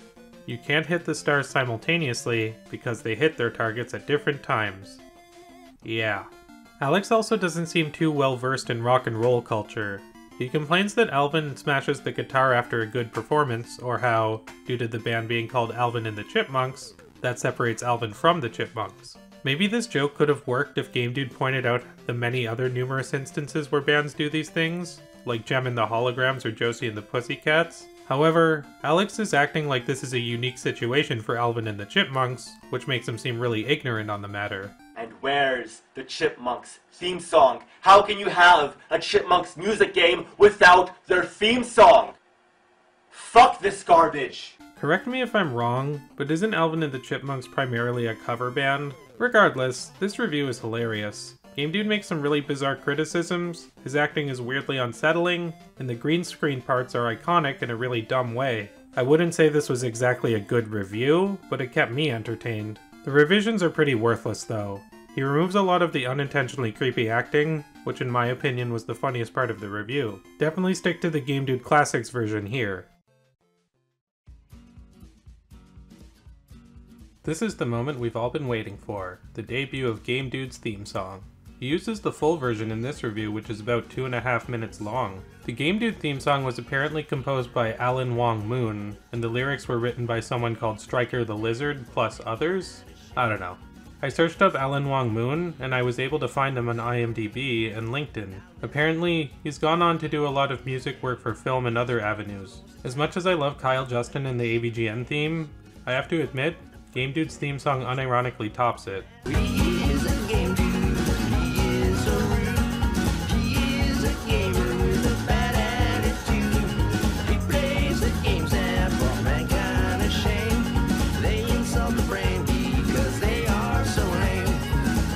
With that out of the way, let's finally get into the review properly. This is by far the longest Game Dude review so far, clocking in at over 20 minutes. Granted, that's partially because the theme song was 2.5 minutes long, but still. It's also one of his best reviews because you can tell that he's passionate about the games he's talking about. There are so many classic Game Dude lines in this video, and it also includes arguably the most famous image of Game Dude. Look at me, I'm Donkey Kong! It doesn't end there. This review is chock full of many other great lines which I also definitely think deserve meme status. I'd have more fun letting a gorilla hammer coconuts Up my nostrils! Check this out. Am I seeing what I think I'm seeing? Are you kidding me? I don't believe it. Look! 2 Donkey Kongs! Game Dude's acting has admittedly improved ever since his early reviews, and a lot of his mannerisms are really funny. He's also gotten a lot better with his lighting and sound quality. On top of this, the review is surprisingly in-depth by Game Dude standards. I like how he goes into the legal dispute of Donkey Kong's name, as well as bringing up the shitty ports of Donkey Kong and Donkey Kong Jr. on Atari and Intellivision. Very well informed. Although, the quality of these reviews vary from game to game. For example, the Donkey Kong Jr. on Atari and Donkey Kong Jr. math reviews are really good. He does a great job explaining why those games suck so badly. Aw, shit, I meant to put 9. Guess what? You can't go back to correct a mistake. If you mess up once, you have to start all over again. Can't fuck around with this math game. Now, in order to restart, you have to complete the equation. But if it's going to be wrong anyway, then what's the point of completing it? On the flip side, his Donkey Kong 3 review doesn't explain what he doesn't like about the game. Also, Deadwing Dork said it in his stream about Game Dude, but it does do a disservice to Donkey Kong Country 2 and 3 to pop them in for a few seconds and then move on to the next game. Donkey Kong Country 2. The Thornbush levels are fucking dreamlike.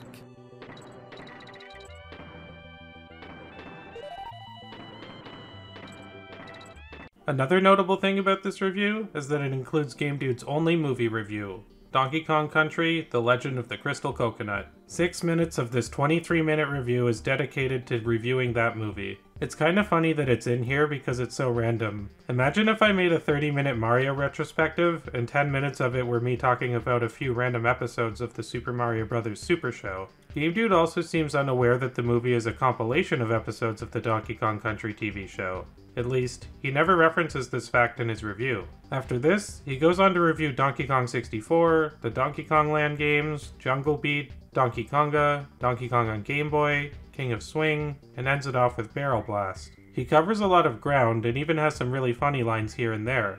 How high can you get? Kids, say no to drugs. Why is his left eye so big? They should both be the same size. It's ugly. Stop promoting bestiality. It's just wrong. Hey look, it's Science World. That last clip wasn't really a funny one. I just wanted to point out how Game Dude made a reference to a building that anyone living outside of Vancouver will have no idea what he's talking about. Initially I thought there were only 2 revisions of this review available, but surprisingly, I was actually able to find another revision on a channel called AVGN. In this version, he briefly talks about Donkey Kong Classics on NES, he criticizes the Cranky Kong areas in Donkey Kong Country as pointless, he has a rant about why King K. Rool steals bananas, which is a legitimate question, and he rants more about the Legend of the Crystal Coconut movie. Above all, he actually goes into a little bit of depth about Donkey Kong Country 2 and 3, which saves those segments from being completely pointless. Donkey Kong Country 2, as brilliant as the first, is an awesome adventure through pirate ships, volcanoes, and roller coasters. I would say that this is one of, if not Game Dude's best review yet. Surprisingly informative, has classic Game Dude quotes, a lot of the criticisms he's making are legitimate, and he's clearly very passionate about the series. I would actually say that the AVGN version is the best version of the Donkey Kong review available. The only problem with this review is that it's in 2 parts, and it ends right after the Legend of the Crystal Coconut review. There seems to be a part 3 that's missing, so I'd say watch that review first, and then finish off the video with the Game Dude 8899 version. The episode after he debuts his first theme song, Game Dude follows it up with an episode that debuts the second version of his theme song. A lot of people say the second theme song sucks. I personally don't think it's that bad, but it is a huge step down in quality from the first one. The fact that it debuted literally 1 episode after the first theme song leads me to believe that they were probably both written around the same time.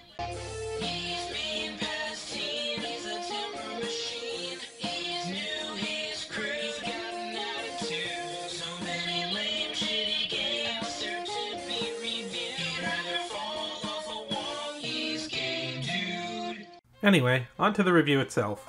After a huge review like the Donkey Kong video, this review feels smaller in scope, which is not necessarily a bad thing.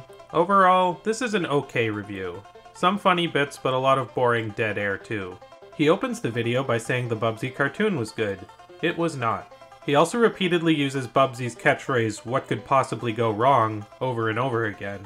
It failed here just as much as it did when it was supposed to be a catchphrase for Bubsy. This almost feels like early Nostalgia Critic level of trying to turn something into a meme by repeating it over and over again. Well, maybe not that bad. Bubsy is another case where Game Dude didn't get very far into the game. While his reviews have improved in a lot of areas, Game Dude doesn't seem to have evolved past playing some games for only a few minutes and then writing a review based off of that. Same could be said for his reviews of Bubsy 2 and Bubsy 3D. Also, as a side note, he forgot to include Bubsy in Fractured Furry Tales on the Atari Jaguar. This review does have some redeeming points, however.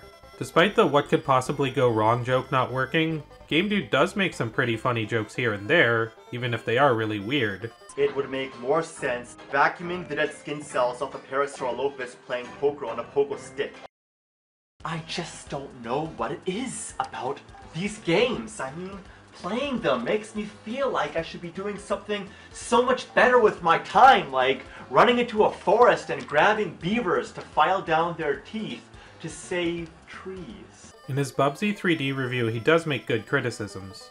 Then again, it would be pretty incredible if he wasn't able to make legitimate points against that abomination of a game. He actually does sound really pissed when he talks about the controls. At least that makes Alexander's acting better than Chris Bohr's, who never came off as genuinely angry to me. I just can't stand these awful controls. I mean, they're so bad. The revision cuts out some of those weirder jokes, but not that many. Other than that, the revision is very similar, with the biggest difference being that he changed the Game Dude version 2 theme song with the Game Dude version 1 theme song. I guess Game Dude didn't like the second version of the theme song either. I'd pick the original version to watch since it was the debut of the version 2 theme song and is significant for that reason. Although either review is about the same in overall quality, to be fair. Yo! Woolies, my enemies! Let's bop 'em! He needs to get his tongue! Oh, I just got that joke. Bubsy's a cat and he needs to get his tongue. Haha. Like the Donkey Kong review, this is another one of Game Dude's big blockbuster videos that runs over 20 minutes and gives a retrospective on most of the Star Fox series. As much as I like the Donkey Kong review, I feel like this one surpasses it. This might be Game Dude's best review yet. A lot of very funny moments, and he's surprisingly in-depth while looking at the games. I would go as far as to call this review pretty damn good. This is a great example of why, despite having missteps here and there, I feel people may have been exaggerating how bad Game Dude's show really was. This was a review where Game Dude actually taught me things about the Star Fox series that I didn't know at the time. I had no idea about the Star Fox game on Atari or the comic book, so it was really cool for him to bring them up here, even if they don't have anything to do with the Nintendo series. Even when doing his analysis of the games, Game Dude is on point here. His Star Fox Adventure review gives the game credit where it's due, while still criticizing what he doesn't like about it. He also goes pretty in-depth with the problems he has with the story, even if some of his criticisms are questionable. You start the game with Crystal, a fox with boobs. Cause, you know, female foxes have boobs, like Minnie Mouse. What? Minnie Mouse doesn't have boobs. I think Alex may have been spending too much time on DeviantArt. On that note, this is another episode where the acting is unintentionally creepy, which makes it funnier. I really like how it opens up with Game Dude staring down the audience. In fact, throughout the entire review, Alex is so hilariously and uncomfortably close to the camera. He also progressively gets angrier throughout the video, especially in the Star Fox Command review. I really like how he escalates it. Part of why the faces he's making are so funny in this review is because they pop up when I'm least expecting them. Alex really should have done more horror shorts. The Star Fox box sucks ox cocks. He's reviewing box art now. Maybe this is a precursor to Alana's box art reviews. Seriously though, I do love it when Game Dude does alliterations. Something about his fragmented delivery really works for them. There are a lot of really funny lines in general in this review. Star Fox insult. More like Star Fox assault. Everything looks the same.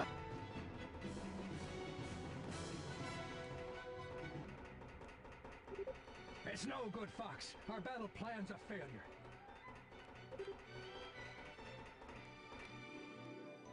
The ending of this episode, where it shows everyone riding the shit train, proves that Alex was at least taking the knowledge he learned from his digital design course and applying it to his reviews. Good on him for trying to improve himself. This ending is oddly satisfying, at least compared to the abrupt endings of most of his other reviews.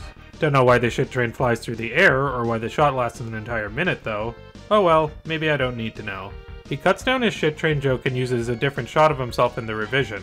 Actually, in the original version, I don't even think it was a shot of himself.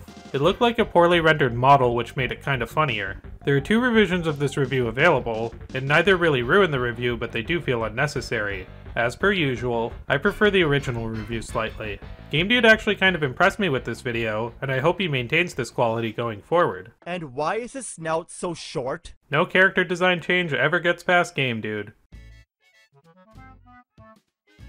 Well, my hopes got dashed quickly. This review is pretty bad. It is at least somewhat comprehensive looking over the few Conker games that there are. Unfortunately, he does make a lot of really stupid points against the games, and he doesn't do a very good job at reviewing them. There are some funny moments here and there, I'll admit, Alex dancing to the Conquer music is kind of adorable, even though it is very brief. There are also some pretty cheesy lines which make me kind of smile in that way that Game Dude only could. You know, Rare hasn't made that many shitty games, so I'd like to think of this game as a rare piece of shit. They tried to make an already badass Psychon, badass for Xbox, but instead made them bad and ass. But beyond a few standout lines, this review fails. Half the review is complaining about Conker's Pocket Tales. I find these parts to be mostly really boring, and the criticisms don't land at all. When you stop for a while, this music plays.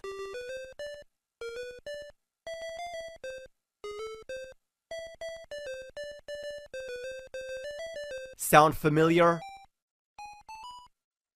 Why the fuck is Donkey Kong music playing in a Conker game? I know Rare made both games, but keep them separate. Rare was known for including Easter eggs like this in their games. You can see Barry's picture in a room in Banjo-Kazooie, you can see posters of the Jet Force Gemini cast in Banjo-Tooie, you can see Banjo's mounted head over the fireplace in Conker's Bad Fur Day, so on and so forth. Not only is this common, but he backs up this criticism with what I think is one of the worst comparisons Game Dude has ever made. You don't hear Zelda music in Mario.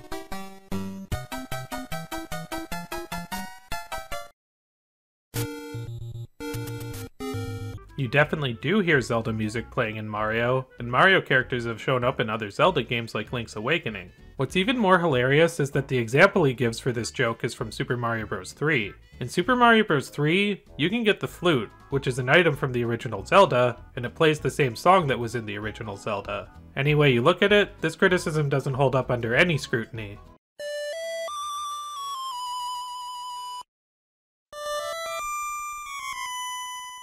He also complains how they didn't release Conker's 12 Tales along with Bad Fur Day. That wouldn't really work. That would be like if they aired Ren and Stimpy Adult Party cartoon at the same time as the original Ren and Stimpy. One super mature game next to one super kiddie game both starring the same character would have been really jarring. I really think he's reaching when he gets to the Live and Reloaded criticisms too. He complains that the game controls poorly, which I've never really found to be the case. He also complains that the graphics are ugly and washed out. Despite what you may think of Live and Reloaded overall as a game, it is one of the best looking games for the original Xbox. The cutscenes can be a little bit choppy and the characters do generally have less expressive animation though, so I'll give him that. There are 2 revisions available for this review and comparing them in this case is actually really interesting. Here, Game Dude makes what I think is one of his funniest edits, but it's very subtle. You know, some say Conker still rocks, but I concur, and I will conquer. The revision changes the line, "Some people say Conker still rocks," to "Some people say Conker now sucks." That's because Alex misused the word concur in his original rant. That is hilarious to me. Some say Conker now sucks, but I concur, and I will conquer. The most recent revision turns the footage of Conker's Pocket Tales into black and white footage. Why? I know it could be played on an original Game Boy, but who cares? It was made for Game Boy Color. This seems like a desperate attempt to make the game look graphically worse for the sake of his criticisms. Some of the clips he shows are still in color, so he can't even keep that consistent. The second revision was more interesting than the first due to the color change. Neither one fixes this from being a pretty mediocre review. Shame to see the quality drop off like this after his Star Fox review, but hopefully he can redeem himself going forward. Banjo, you're next. Unlike the Spyro cliffhanger at the end of the Crash episode, Banjo is actually the next review after the cliffhanger from the Conker review. Does this review fare better than the last one? 50-50. I think the first half of this review where he looks at Grunty's Revenge and Banjo Pilot kind of sucks, but it gets better once he gets to Nuts and Bolts. Like in Grunty's Revenge, he complains that there's too much collecting.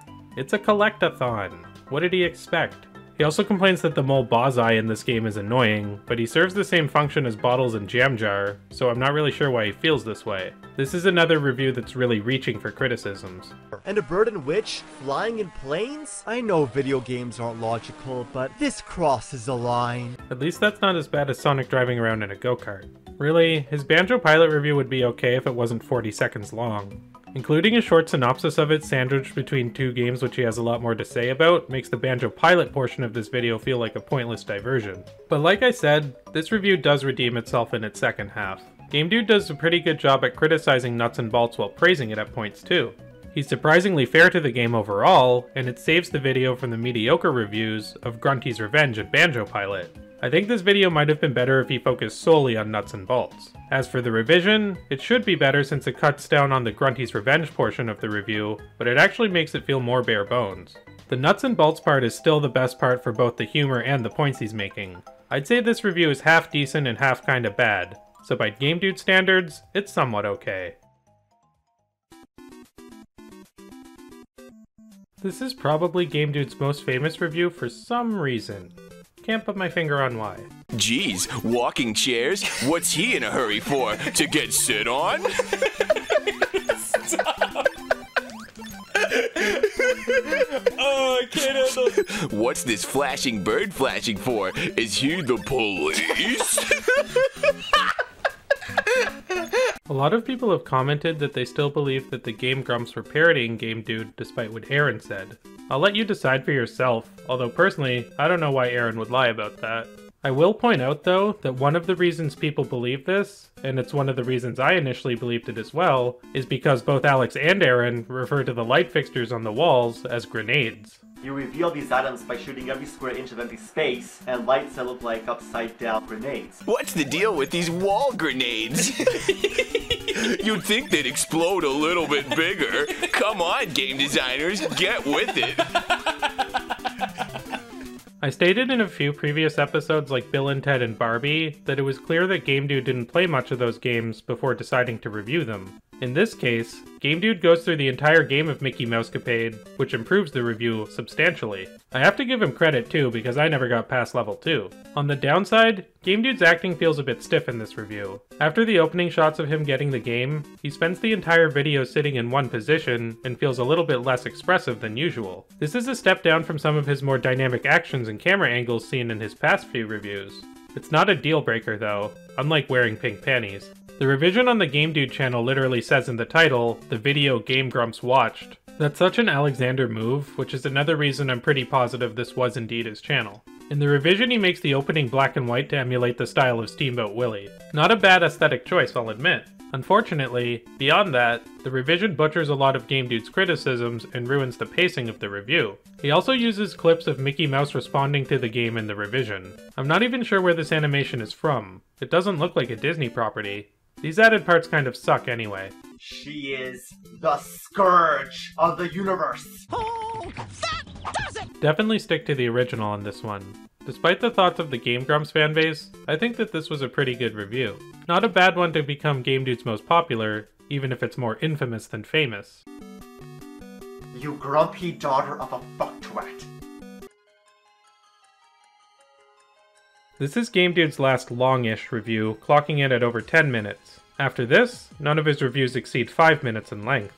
At least, none of the available versions of any of them do. Sadly, this review is kinda boring. It's alright as a review, I guess, but it's not funny or entertaining in any way. He's not even making jokes throughout most of it. He's explaining why it sucks with no satire. The explanations he gives are fine, I suppose, but this review feels like it's missing something. I've never played the Blinks games, but they seem more mediocre than downright awful. This review doesn't make it seem like there's anything to truly get angry about. Even Alexander himself seems bored while he's talking about these games.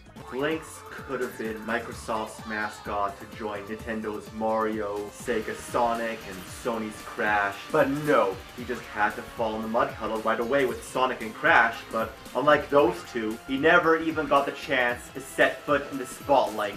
There are some funny close-ups of Alexander's face, but even those aren't as over-the-top as some of the close-ups in his other reviews, like Star Fox. I also find it funny how Game Dude criticizes the human-slash-animal relationships. He really doesn't seem to be a furry despite people's accusations. Once again, I'll let you decide for yourself. The review ends with a really weird pan-up shot of him outside, kind of like the Star Fox review ending, but with less purpose. I was expecting him to destroy the game or something.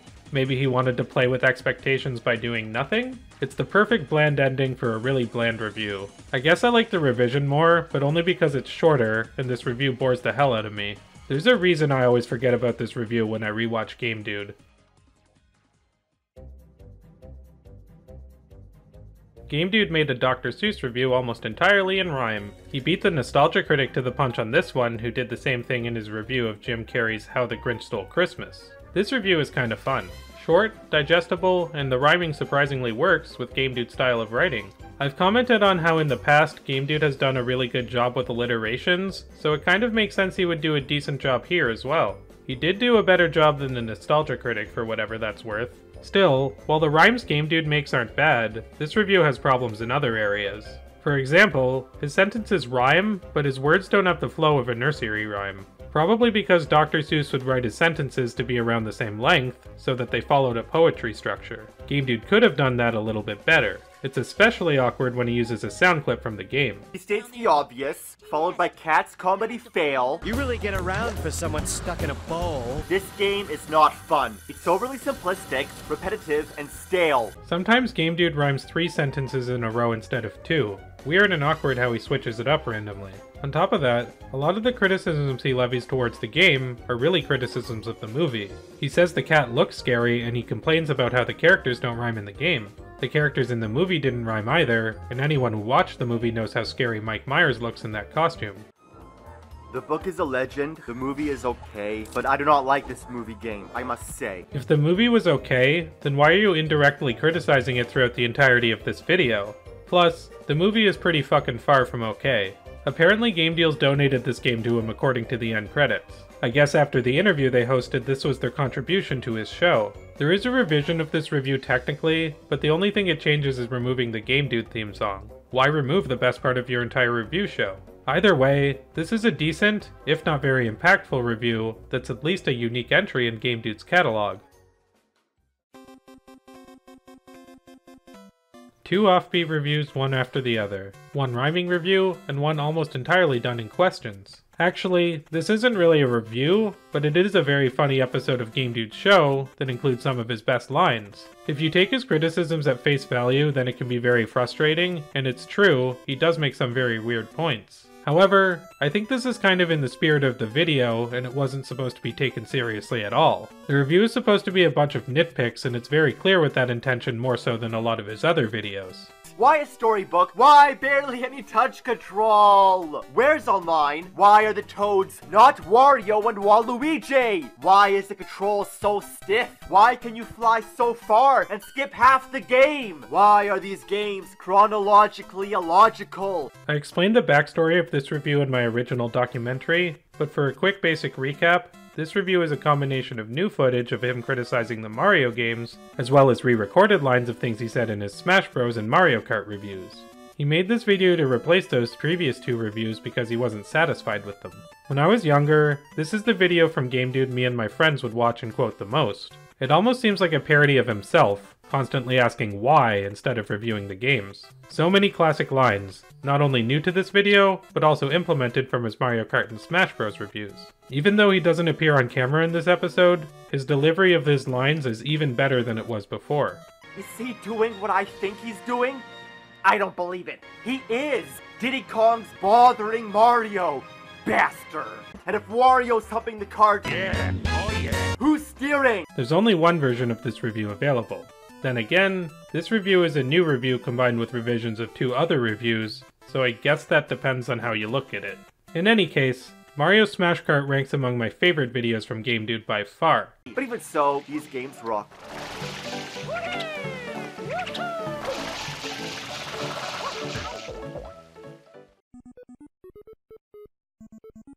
For some reason, this is referred to as Game Dude's Lost review. Not really sure why. Maybe he deleted it really quickly after uploading it. It has been archived on several channels, thankfully. This review is notable for the amount of anger Alex portrays here. Even by his standards, he sounds really pissed off. Bomberman Act 0 fucking bombed! I've criticized a few of Game Dude's reviews for him simply listing off criticisms instead of getting them to flow naturally in the review. In this case, it actually kind of works since he's so angry in this review that it does seem natural for him to just be hurling insults. This game does look really awful. It was a good choice for Game Dude's show because it really is a fall from grace for Bomberman. You can hear him becoming more unhinged as the video progresses, especially with the rant at the end. This game is an odiously heinous nightmare that damns the universe into eternal abasement. Its stupidity explodes retarded monkey brains. I'd have more fun sucking so much elephant ass I turn its anus inside out and over my head. What a crapper full of fucking planet pussy! Never heard him yell so much. I'm not sure why Game Dude was so pissed in this video. Maybe he just got done from using his TLC Tugger. Also, this is a small point, but what's with the baseball cap he's wearing? Game Dude never wore a hat like that in any of his other videos, so this is really random. Still, this review is worth watching due to Alexander's delivery being so much more scathing than normal. Pretty entertaining, I must say. I said Bomberman Act Zero was a really great choice for Game Dude's show. Felix the Cat is a terrible choice since the game is actually pretty good. Thus, this is not a very good review. Once again, it really seems like he's reaching to criticize the game so that he will be in character. It kind of feels like when AVGN reviewed McKids. There's really nothing wrong with Felix the Cat on NES, aside from maybe the fact that it's too easy. Game Dude does bring this up, but beyond that, there's nothing else really worth criticizing about it. This is only a one-player game. But that's good, cause who would want to play this piece of shit with you? That might as well have nothing but ice levels, cause the control is so fucking slippery. It's ridiculous. These criticisms are very general and could be applied to any review. The control is not slippery at all, except when it's deliberately so, like when Felix is on ice. There's exaggerating for comedy, and then there's grasping at straws. This review firmly feels like the latter. Plus, the jokes he's making are really weird, even for Alex. They'd give me a worse headache than being in a room filled with 100 overly high-pitched singing cats while sunlight glares through all windows.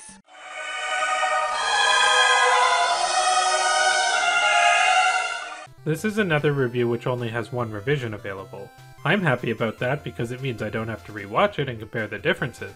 Even though this review and Mario Smash Kart are uploaded on 2 of the channels, the versions are the same. There are some funny moments in this video, but not enough to save the review or make it stand out as anything special. You might realize my summary for Game Dude's episodes are getting shorter. I don't have as much to say about a 3-minute review as opposed to a 20-minute one, so my bad if it feels like I'm breezing through these. We only have a few episodes left to go though, so let's keep it moving.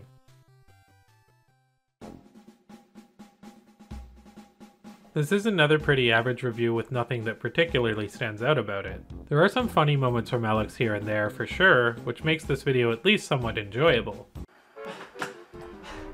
Foxy horses! Gex 3 isn't a terrible game. It isn't great though. This is another case where the game is mediocre, not infuriating, so it really comes off like Game Dude is overcompensating again. This probably plays into why a lot of his later reviews are so short. It seemed like Game Dude was improving for a while with the Donkey Kong and Star Fox videos, but now he's on a decline. A lot of the criticisms he levies towards Gex 3 makes it seem like Game Dude is unaware that the Gex games are parodies of movies. Why does Gex sound like Austin Powers? Let's get ready for the ultimate gecko weapon, baby! Yeah! Why a Christmas level? Regular snow ones are always more charming, and unlike here, usually retain that whimsical, dreamlike atmosphere. Having a Christmas theme level makes more sense than a regular snow one, because there are a shit ton of Christmas movies. It's not trying to retain a magical dreamlike atmosphere, as Game Dude seems to think all games should. A lot of the criticisms Game Dude makes in this review seem to be more personal aesthetic gripes rather than genuine flaws. First of all, humans do not belong in cartoony, anthropomorphic universes, especially realistic ones. I guess Game Dude never watched Space Ghost Coast to Coast, SpongeBob, Aqua Teen Hunger Force, or any other cartoon that combines live action with animation for humor. Game Dude sounds both really depressed and really angry at different points in this review. Maybe he was becoming more like the character he created. He definitely did afterward when he went out ranting on the beach. Bottom line, stay the fuck away from Gex 3! There is a revision, but the differences are pretty minor, as is the case with a lot of Game Dude's shorter episodes. It's a few pointless and unnecessary changes, such as showing a different part of the opening cutscene with the same audio. I'd stick with the original. Either way, this isn't one of Game Dude's worst episodes, but it's far from his best either. Another really middling entry.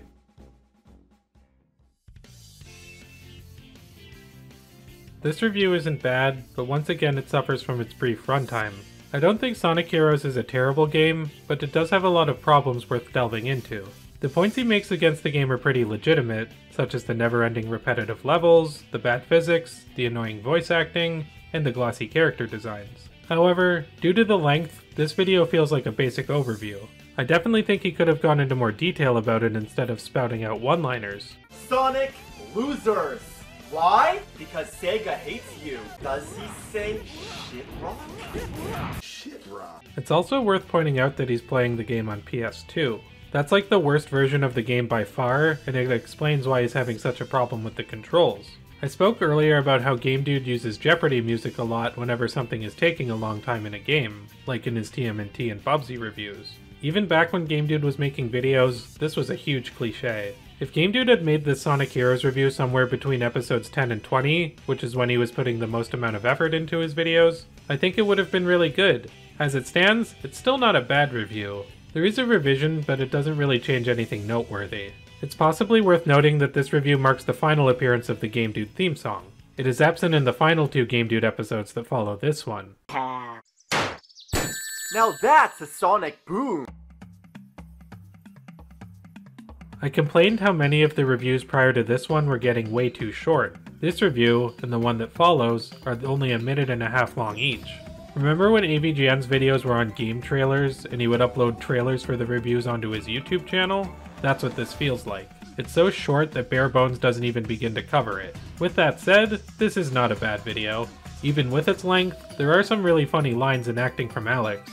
I'd rather fuck a hornet-infested beehive! Game Dude put a lot of money and production into this video. That Donald Duck costume looks expensive, and there's a bunch of different camera angles. The only problem with this is that it was clearly made at a time when Game Dude was deep into his revisions, and was editing his lines way too quickly. The scene at the end where he punches Donald is poorly choreographed and edited way too fast. This, along with his many revisions, is another example of why Game Dude's editing was becoming way too quick and tight, and not giving enough time for the jokes to land. Once a fuck, always a fuck! You're awesome, but you suck! I'm shipping you to Finland. This review has a complete lack of flow for that reason. This is possibly the shallowest review in terms of Game Dude's criticisms towards the game itself. I have no idea why he thinks Goin' Quackers is a bad game after watching this video. Did he put this AVGN clip in the video to make fun of the fact that he's directly lifting this review style from AVGN? Whatever the case, that is the funniest part of the review by far. In the revision, he removes that part, which is the only difference between that and the original version. That line makes this review infinitely better, so stick with the original. This review is funny because it's an obvious AVGN vs Bugs Bunny ripoff, and it doesn't pretend not to be. The fact that it's so short hurts this review as a whole, but it also makes it kinda funny. This is the final episode of the Game Dude show, and boy, did he leave on a whimper. If you thought the last review was bare bones, this one is even shorter, and Game Dude doesn't even appear on camera. The only live action portion is a brief shot of the game at the very beginning. He seems to bring up legitimate complaints, but once again, this doesn't feel like much of a review. These last 2 videos feel like he's reading the notes that you would take as you play the game before you actually structure it into a coherent video. At least the last video redeemed itself a little bit with the Donald Duck segments, but this review has nothing going for it. You should probably explain at the beginning that this game is a port of the PSP game. The only reason I knew that is because I listened to his platformer rant prior to this review where he brings it up. He does bring it up later in this review, but why not open with it to give the video an overall better flow? Flow seems to be my biggest criticism with a lot of Game Dude's reviews. It really is a shame Game Dude ended his show here instead of making something more meaningful. I'd rather drown in a panda orgy. That would probably be a pretty weak orgy since pandas are known to have troubles reproducing. Not even his animal references make sense anymore. Having looked over all of his reviews, I go back to one of the questions I asked myself at the start of this video. Are Game Dude's reviews as bad as everyone made them out to be? My answer to that would be a solid, not really. I can't say all of his reviews were good. In fact, a lot of them are really bland and forgettable. However, were they the bottom of the barrel in terms of internet reviewing as many made them out to be? In my opinion, not at all. Game Dude does make a lot of really cheesy jokes, but at the same time, I do think he was a lot more self-aware in his humor than a lot of people seem to think he was. As the videos go on, Alex's acting and delivery gets a lot better too. I know he was taking a 1-year course in acting around the time of making these videos, and it shows. His reviews also get better in the technical department, featuring improvements with audio quality, special effects, and lighting, among other things. As someone who has been on this website since 2006, I've seen a lot worse come and go over the years. A lot of the videos within the angry reviewer genre were a lot worse than what Game Dude was offering on his channel. At the very least, you can definitely tell that Alex was putting a lot of effort into the way he was scripting, filming, and editing his reviews. In fact, if anything, he was putting way too much effort into the production of his videos. One of the other questions I asked at the beginning of this video was how could Alexander improve himself in his reviews? Well, my main criticism with Game Dude, and I know many of his fans at the time would agree with me, is that he spent way too much time going back to make revisions of his work. This was his Achilles heel, and the reason he was never able to grow to his fullest potential. Sometimes the revisions did improve the reviews slightly, but most of the time they botched the pacing and flow of what he was talking about. Even if every revision he made was an improvement over the last one, it still wouldn't change the fact that his fans were seeing the same reviews popping up over and over again in their inbox. This was terrible for Game Dude's channel growth, not only because he was pissing off his fans, but because it prevented the videos from being able to gain a lot of traction and views. If he had learned from his mistakes and applied those criticisms to his next review, not only would the quality of his reviews improved, but he would have garnered a lot more attention. A lot of people criticize Game Dude for sticking too close to the AVGN formula, which is a legitimate criticism. If he had branched off from the formula, he probably would have been able to have his own voice and style and been more distinct. With that said, you might want to think back to the online reviewer ecosystem at the time. Every reviewer with an angry edge was being referred to as an AVGN ripoff by his fanbase, whether the reviews were done in the same style or not. Even people like RMake21 were criticized for this, despite the fact his reviews were in no way similar to AVGN's. I can't blame Game Dude for wanting to play into this rather than avoid the criticism, and it makes it clear to me why he would label his videos as AVGN parodies/tributes. Also at the time, Doug Walker was building a website filled with reviewers emulating the style of the Nostalgia Critic, so reviews following a specific formula were not only common, but encouraged. Game Dude may have not cemented himself a legacy as the most original or influential content creator, but in my opinion, he rightfully made his stamp on internet history, for better or for worse. And with that, we come to the close of another video about Game Dude. I want to state while this may not be my last video about Game Dude ever, I think this is a good way to cap it off for the time being. This is because I've exhausted most angles I could take in looking at Game Dude's story and content, plus I want to move on to focus on other topics. I've had a lot of fun dissecting Alex's legacy online, and I want to stop prematurely before it either becomes a chore or the videos suffer in quality from me dragging it out too long. I put a lot of effort into this video because I wanted to end things off with a bang, so I really hope you liked it. There's always the chance that new information will arise, old lost videos will resurface, or I'll simply get inspired to talk about Game Dude in some way, shape, or form again. So consider this the end for now. I hope you enjoyed this ride as much as I did. Special thanks to Hilly and Brand for supporting this channel on Patreon. If you'd like to support me as well, follow the links in the video description to donate to my channel on Patreon or PayPal. Also be sure to like, comment, subscribe, and share if you feel so inclined, and join my Discord server to talk to me and a few of my other subscribers. It's been a real privilege talking to a lot of you recently, and I hope more join in on the fun soon. Until next time, dear viewers. That's it, you little fucking son of a bitch. Right now. Come here. You little fuck nugget. Come on. Stop it. Stop the fucking car, you little fuck. Come on, stop the car. You fuck. Come on, you little fuck nugget. Come on. Piece of fuck. Yeah, now what, huh? Well, get back here, you fuck.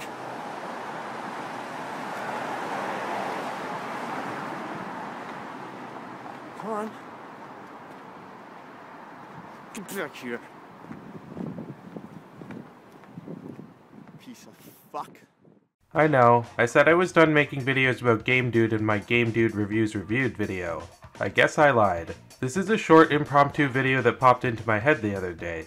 In my original Game Dude documentary, I scouted out the location where he filmed his infamous beach rant. That same day, there were a few other locations I scouted out that I didn't bring up in the video, such as the Starbucks on Broadway and McDonald, where Alana planned to meet Sheepman. Funny thing is, it turns out that Starbucks wasn't even a real Starbucks. It was a Starbucks within a Safeway grocery store. Not exactly the most enticing location for a sexual rendezvous in my opinion. Maybe it was a regular Starbucks back before I went to find it, but still, that was really funny to me. Anyway, I'm getting off topic. Point is, there was one location that I wanted to find that I never got around to looking for up until recently, that being the area where Game Dude was chasing the police car.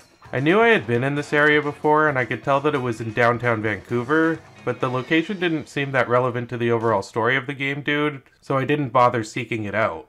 Today I'm going to rectify this by finding the exact route that Game Dude took while filming his video, which you can find on YouTube under the title Al the Great Cop Stalker. In order to find this location, I watched Game Dude's video to see if there were any stores or businesses that may have shown up on his camera. Alex walked several blocks in this video, so that seemed very likely to me, even if the picture quality was pretty blurry. Thankfully, it didn't take me long to find what I was looking for. Right before the part of the video where Game Dude yells at the cop car, you can see that he passes a restaurant called The Butcher and the Bullock.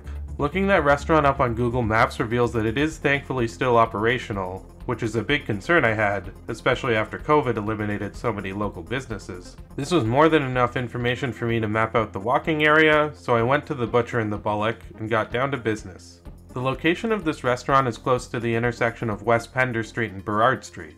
Turns out that intersection is where Game Dude ran into the street and yelled at the cop car. Using this, I was able to backtrack to the area where Game Dude started filming. In this video, you can see that he traveled 2 blocks east to get to that intersection, which gave me enough information to work with. Scouting out the area, I can definitely say that he started filming in front of 789 West Pender, right across the street from Pacific Center Mall.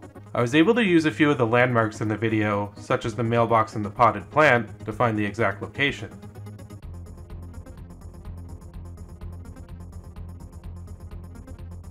Using this, I retraced Alex's steps to get back to the fateful intersection. I filmed this at daytime, so it was much busier than when Alex filmed his video.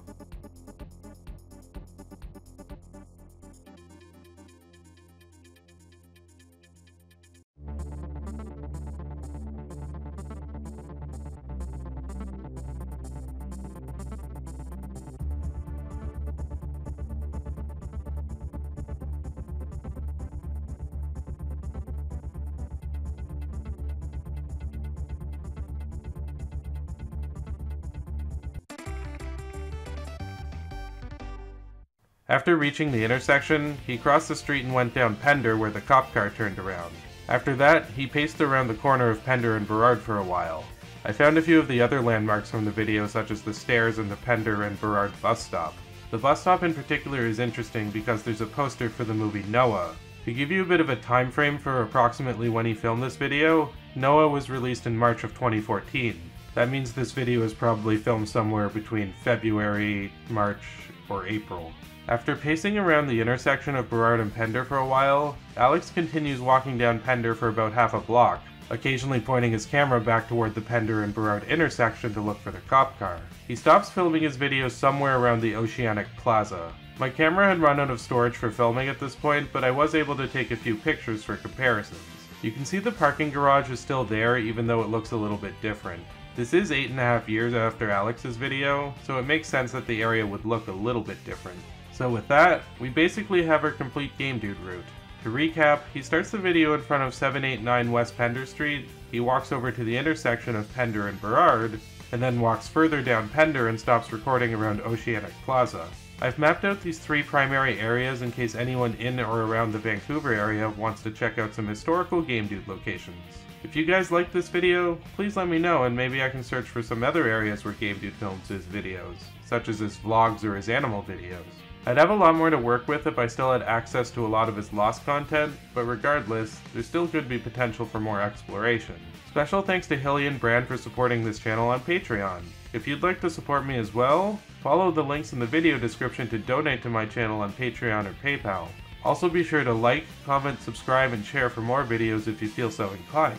It really helps with channel growth, especially now when my channel is still in its growing stages. Also, join my Discord to talk to me and a few of my other subscribers. There's lots of cool people in there and the community keeps getting larger, so come and join in on the fun. Until next time! Come on, what is the fucking... What is... Oh, bitch, get the fuck out of here! Fucking piece of shit. You keep following me, I'll call the police and get you on stalking. Now get the fuck out of here. So yeah, this is the area. This is where the cop car was. So funny. Little bitch, get the fuck out of here. I didn't even far away. Like, if you keep calling me, I'm gonna call the police and get you on stalking. Now get the fuck out of here. He is the Game Dude. He is so rude. He is the gamer with a bad attitude. He plays the games that brought mankind to shame. They insult the brain because this video is protected under fair use. Today we are doing something a little bit different. One thing I've always wanted to do ever since I started making Game Dude videos is a reading on his extremely long blog called The Truth. Some of it I would not be able to cover because of legal reasons, but there's plenty more that I think I could get away with reading. The problem is that blog is highly elusive nowadays, and I can't seem to find the link I had to it when I was making my original documentary.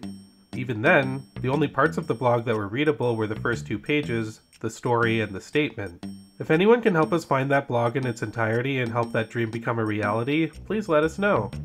In the meantime, there does exist a separate blog that Alexander wrote, which is still publicly available to read. The blog is titled A Story to Learn From. This is a much shorter and more condensed version of the Alana story. If you look at the dates for both blogs, you can see the longer one was posted on March 10th, 2014, whereas the shorter one was posted on March 15th, 2013. The year-long time difference is important because it means this blog was posted before a lot of the events that were covered in the later blog, including the court documents, police interviews, and Alexander becoming homeless. I'm going to be reading the shorter blog mostly verbatim in this video.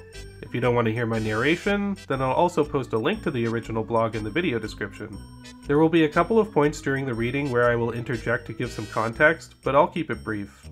I feel like I've been dragging on my intros lately, so without further ado, here's A Story to Learn From by Alexander Badger. I still don't really know how to pronounce his last name. Do you want to know a story? I'm going to tell you a story. Right from the very beginning. You'll learn that true love can always crumble, that no word can fully be trusted, and that the girl that you love may not be the angel that you always thought.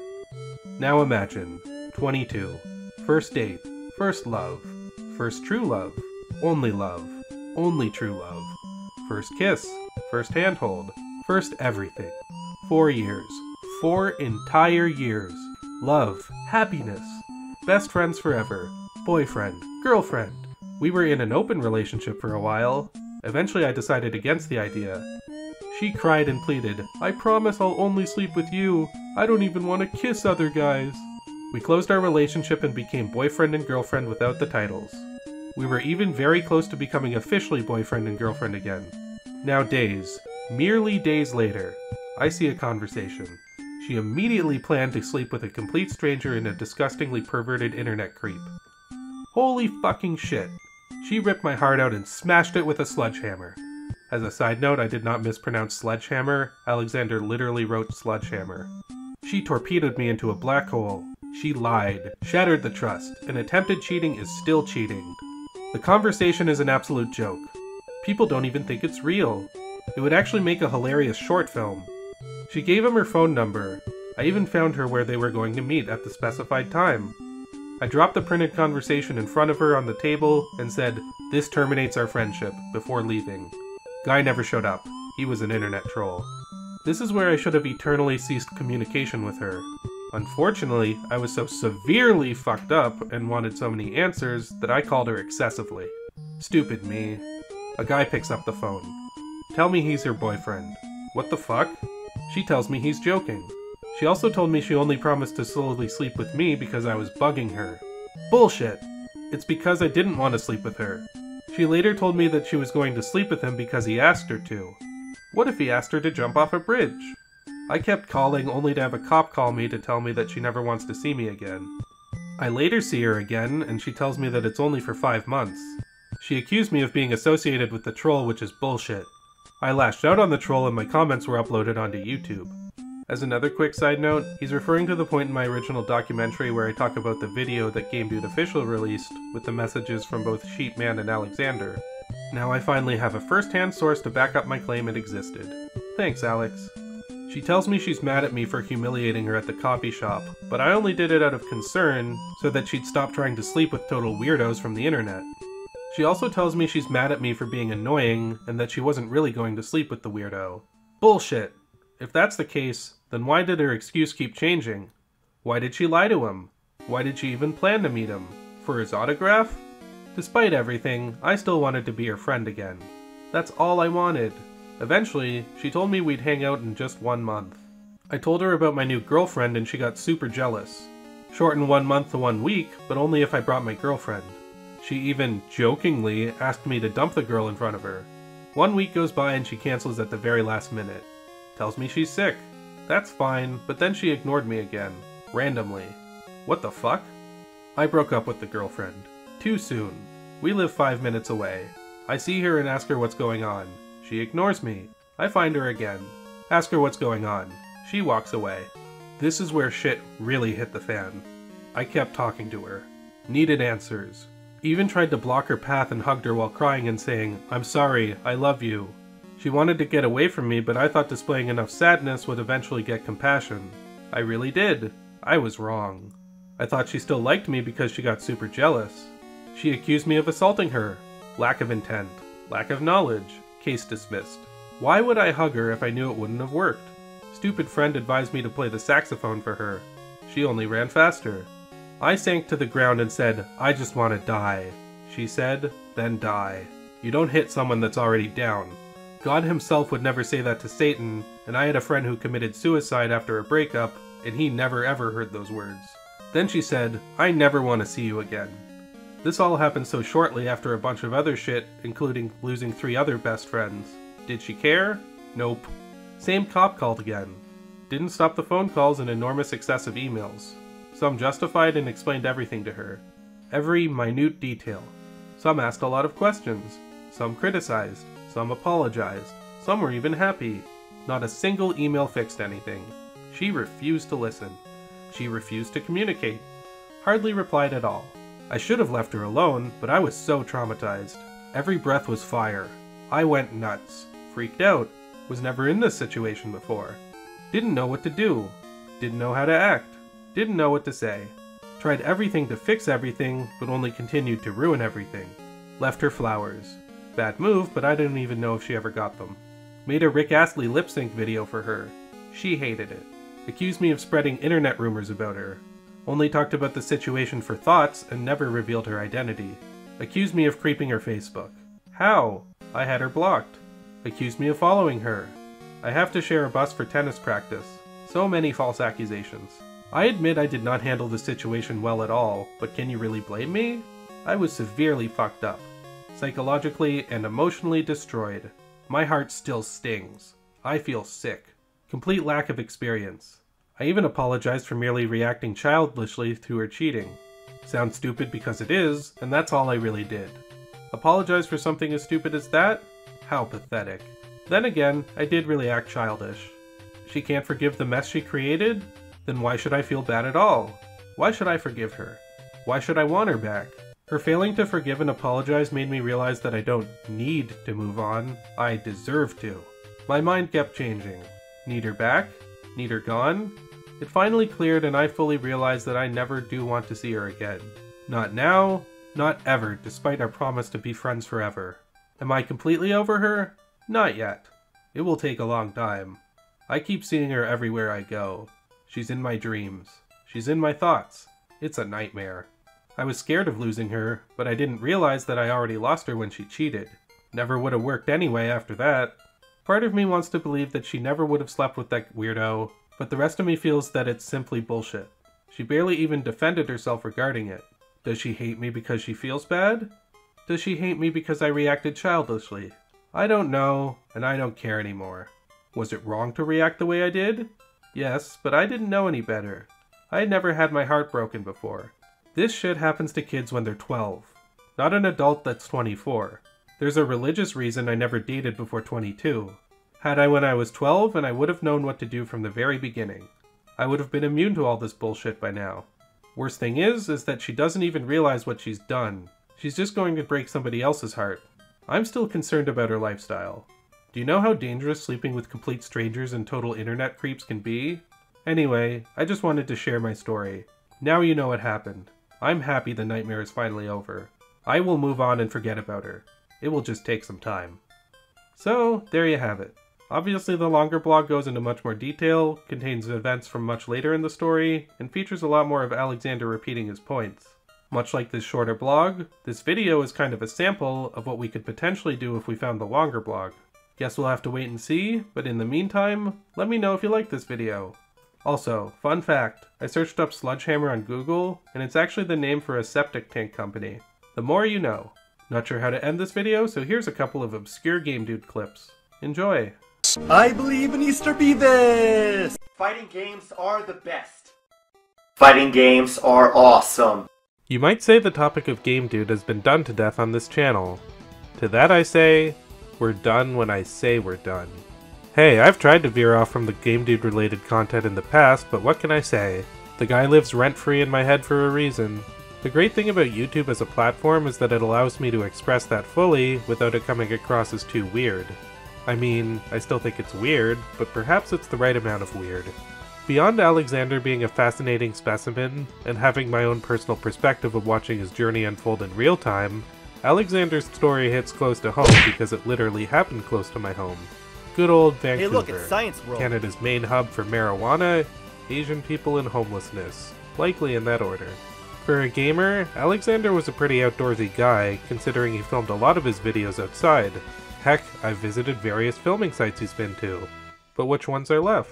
Before I answer that question, let's briefly recap the Game Dude locations I've scouted out so far. There is the spot on Kitsilano Beach where he filmed the infamous Alana story rant. He also filmed his lip sync videos on Kit's Beach, so while it's hard to determine the exact location, we can sort of knock these off the list as well. That is with the exception of the shipyard from the Rick Astley video, which we will get to a little bit later. There's the Starbucks on Broadway and McDonald where Alana planned to meet Sheepman. From a Now Lost video, there's also the McDonald's on Granville Street wherein Game Dude filmed two people arguing about whether or not someone needs to have consent to have their photo taken. Lastly, there's the police chase route where Game Dude followed the cop car. Those are all a good start, but there are certainly more locations we can find by looking at Alexander's videos. Some are pretty obvious, like Game Deals, the store that interviewed Alexander is still operational. They usually have a pretty good game selection too, so go check them out if you're in the area. The locations I'll be seeking out in this video, though, are the more elusive ones that appear in Game Dude's short films and vlogs. Let's begin with his vlogs. These are the off-the-cuff videos that he'd film while he was wandering around various outdoor locations. 5 of these vlogs remain publicly available to view. The titles of those videos are Sonic Adventure Review, PlayStation 3 Slim Rant, Internet Celebrities Too Cool to Talk, Game Boob Shoutout, and Skytrain Station. I will note that I do remember Alexander releasing at least one more vlog from around this time, that being a shoutout to a user known as GameFuckingFuck. In Alexander's Game Boob Shoutout video, he even makes a reference to this vlog, albeit indirectly, by referencing GameFuckingFuck. Dude, he's up there with Game Fucking Fuck. I'm not kidding. Out of the 5 available vlogs, there are 2 which I was able to definitively confirm the locations. Let's start off with the easy one first, that being Skytrain Station. This video is 2 minutes long, and it's Alexander waiting at a Skytrain station for the train to come. I figured Alex would wave his camera around enough for the station sign to make it into the frame at some point, and I was right. Here we see he's at Sapperton Station. Going to the location, I was able to find a shot of both the train tracks and the Ferris wheel that Alex filmed around here. The other vlogs are a bit trickier, given the way that Alexander filmed himself. The perspective of the camera is below Game Dude's face and tilted back. Because of this, most of what you see in the background of these videos are sky, power lines, trees, and indistinguishable buildings. After watching all 4 of the vlogs closely, the only one that I was able to find a definitive location for was Internet Celebrities Too Cool to Talk. Near the end of this 2-minute video, you can see Alexander walking in front of a few businesses such as McDonald's, RBC, Mark's Mattresses, and Kitsilano Barbers. Thankfully, that last one was all I needed, so I searched up Kitsilano Barbers and found the spot. The location seems to be more or less the same, with the one difference being that Mark's Mattresses has been changed to an H&R Block. Sorry your mattress business didn't work out, Mark, but thanks to Kitsilano Barbers for helping us find another Game Dude location. It's very likely that the other 3 vlogs that Game Dude filmed were also shot in Kitsilano based on the buildings he passes. In fact, if you look closely at the beginning of his PlayStation 3 Slim Rant and his Sonic Adventure review, he seems to have started filming them in virtually the same exact spot. Now let's move on to the Rick Astley video. This was an interesting journey. I could tell that this was another video filmed on Kitsilano Beach based on the background. The parts on the beach are really hard to determine, like I said before, but the location I'm interested in is the dock with the boats. A few people have commented rightfully wondering whose boat Game Dude was dancing on here. While I don't have an answer to that question specifically, I think I can shed a little bit of light on the matter. If you look at the side of that boat that Game Dude's on, it says Kits YC, which stands for Kitsilano Yacht Club. I looked up the location of that club on Kitsilano Beach, and what I found was a gated off dock with boats galore. This must mean that Game Dude, or more likely his cameraman in the green shirt, had access to the Kitsilano Yacht Club through a membership or some other method. While I wasn't able to get onto the dock itself, I was able to take pictures of it from afar. It seems to match up pretty accurately to the one we see in the video, and given the hint with the boat, I can safely say that I found the location where Game Dude rickrolled us. Finally, I saved the best for last. I decided to find the Waves Coffee where they filmed the Deal Breaker short film. This was probably the easiest location to find. All I had to do was search up Waves Coffee in Vancouver, and it didn't take long until I found the spot that matched the exterior shot. I went into the Waves Coffee to see how the interior looked as well. Obviously chairs and tables were rearranged for the short film, but I was in fact able to find the furniture that was used in Deal Breaker. That or this is replacement furniture, since that film was shot 9 years ago. Those are all the locations I was able to find definitively as of now. There were a couple locations from his animal videos that contained clues, but I wasn't able to fully verify. One is the location where he offers the goose chocolate. As a side note, probably not wise to feed geese chocolate as it's likely very toxic for them. Goose Poop Man should have known better. The available footage doesn't show much, but I remember this video being longer, and recognizing the location where it was filmed being in Kitsilano. If the longer video is still available, we'd probably be able to determine the exact location. It may have been in Granville Loop Park, but it's hard to say for sure. The other video in question is the Crow video, with Waterworld from Donkey Kong Country 3 playing in the background. Alexander seems to have a mild obsession with that music track as he used it in many of his videos. This is clearly filmed at another SkyTrain station, but the question is which one. Unfortunately, I was unable to determine a location. The video quality is far too blurry to extract any information out of the station signs. I also didn't really want to go to every SkyTrain station in Vancouver in order to find a spot that matched. Maybe some other day I can try that, but for now, I'm leaving this one open-ended. There are still plenty of areas that remain a total mystery, like this park, this suburban area, this area where he filmed this raccoon, this police confrontation, the rest of the vlogs, and any video where he's in the forest. There's also a bunch of lost videos which would have even more locations in them, such as the one where he takes the crow to the vet. Those are all the Game Dude locations as of now, but we're not quite done yet. As a bonus, here's a little bit of extra Game Dude information that we've come across recently, thanks to you guys commenting on our videos. Firstly, in the Game Dude Reviews Reviewed video, I talked about how Game Dude Official uploaded a Russian dub of the Sonic Riders review. The creator of that dub commented on the video and talked about how there are actually 3 Russian dubs of Game Dude's videos, with the other 2 being Felix the Cat and Donald Duck Goin' Quackers. Here's the comment he left, and I'll leave a link to the dubs in the video description. Secondly, YouTube user You're Finally Home rediscovered a few videos featuring previously unfound Game Dude footage. I'm also going to be putting these in the video description. One was a video called Basica Review Episode 2, which features a few small clips from the original Bill and Ted video. Another is a video called Alexander4488 admits that he wants to get fucked in the ass by Barney. Sounds like a troll video, but according to the video description, this was apparently a video that Alexander made, which was a parody of The Irritated Gamer. It does end on a cliffhanger for Game Dude's Conquer review, which is totally something that he would do. I can't really say for sure whether or not this is real, although I'm pretty damn sure that this wasn't the original title of the video. But by far You're Finally Home's biggest find was a video called The Vanishing of Game Dude trailer, coming soon. This apparently is a trailer for a Game Dude documentary from a user named Pelswick, but as far as I can tell, the documentary never came out. The video was originally published in early 2016, and contains 3 previously thought lost Game Dude artifacts.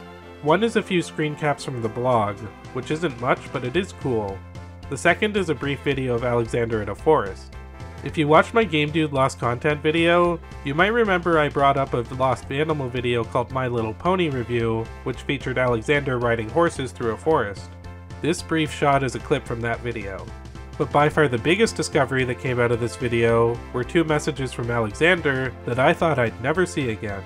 Back in my original History of Game Dude documentary, I talked about the infamous video that Game Dude Official uploaded, where he showed comments that Sheepman and Alexander sent him after Sheepman talked to Alana Untagged.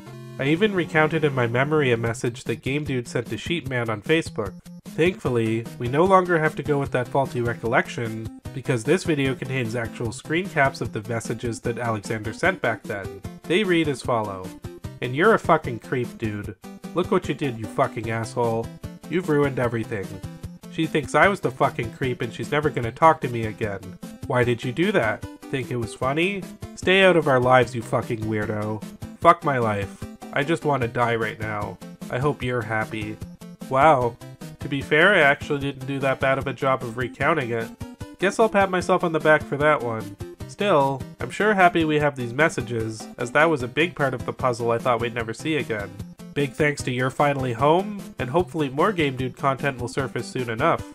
I encourage everyone out there to keep on digging and see what you can find. Speaking of which, tune in next time where I'll be uncovering some previously buried treasure from a Japanese film director. Hey, if Game Dude can end his videos by promoting his upcoming projects, then so can I. As a bonus, here's a widescreen version of our short Cool Cat Saves the Game Dude created by Uno Aphex. Enjoy!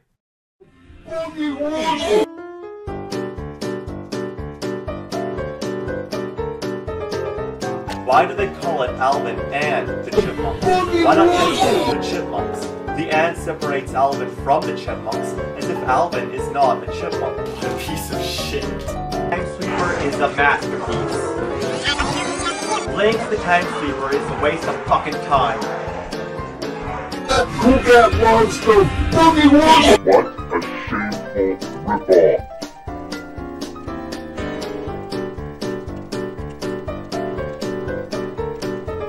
Hey kid, it's me, Cool Cat, and I got a great story to tell you. It's about a dream I had, but it was a super cool dream. I love to tell you about a cool dream. Dreams are so spectacular. Well, I was sitting at my computer.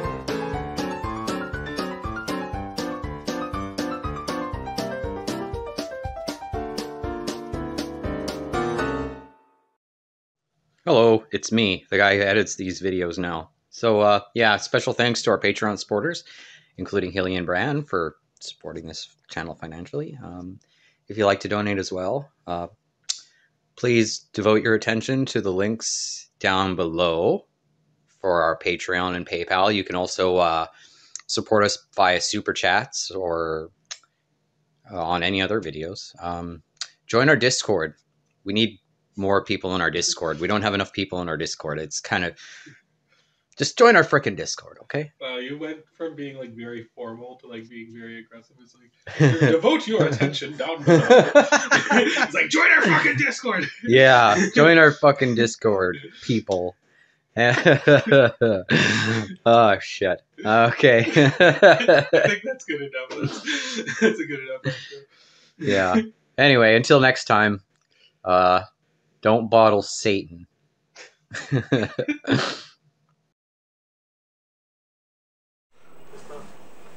Alright. And I have to... Hold on. I need to turn off. Okay. Now we're good to go. Welcome one, welcome all to our new Game Dude stream. This has been such a pain in the ass to set up, which is why we're a little bit late. But yeah, I think we're about good to go. Mike, do you have anything to say going into this?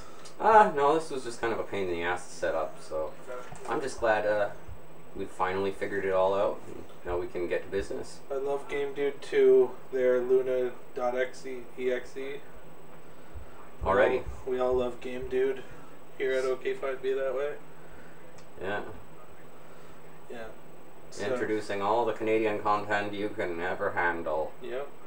That includes reviewers. So, yeah, Lumen, thank you for joining us today.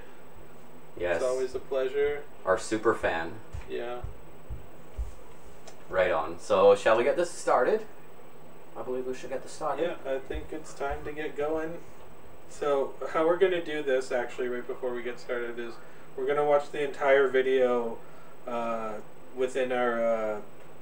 we're going to watch the entire video without pausing it, so that we never have to look at our...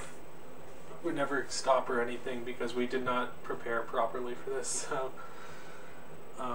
yeah. Yeah, we're just kind of we just had to kind of throw something together because everything was not working. I was having issues with the media player not working, or mirroring the image properly, and then audio issues, and mostly I tried to use a browser source, but it wouldn't wouldn't fit in the browsers. It was just ridiculous. It was just one problem after another. We didn't think that commentary videos would be this difficult to set up. Yeah, apparently they're a lot more difficult because things just break for no fucking reason. Yeah. So I have a few notes on my phone I'll be looking at while we do this. Alright. Yeah. Thank you for joining us. So, let's get this show on the road. Alright, bingo bango.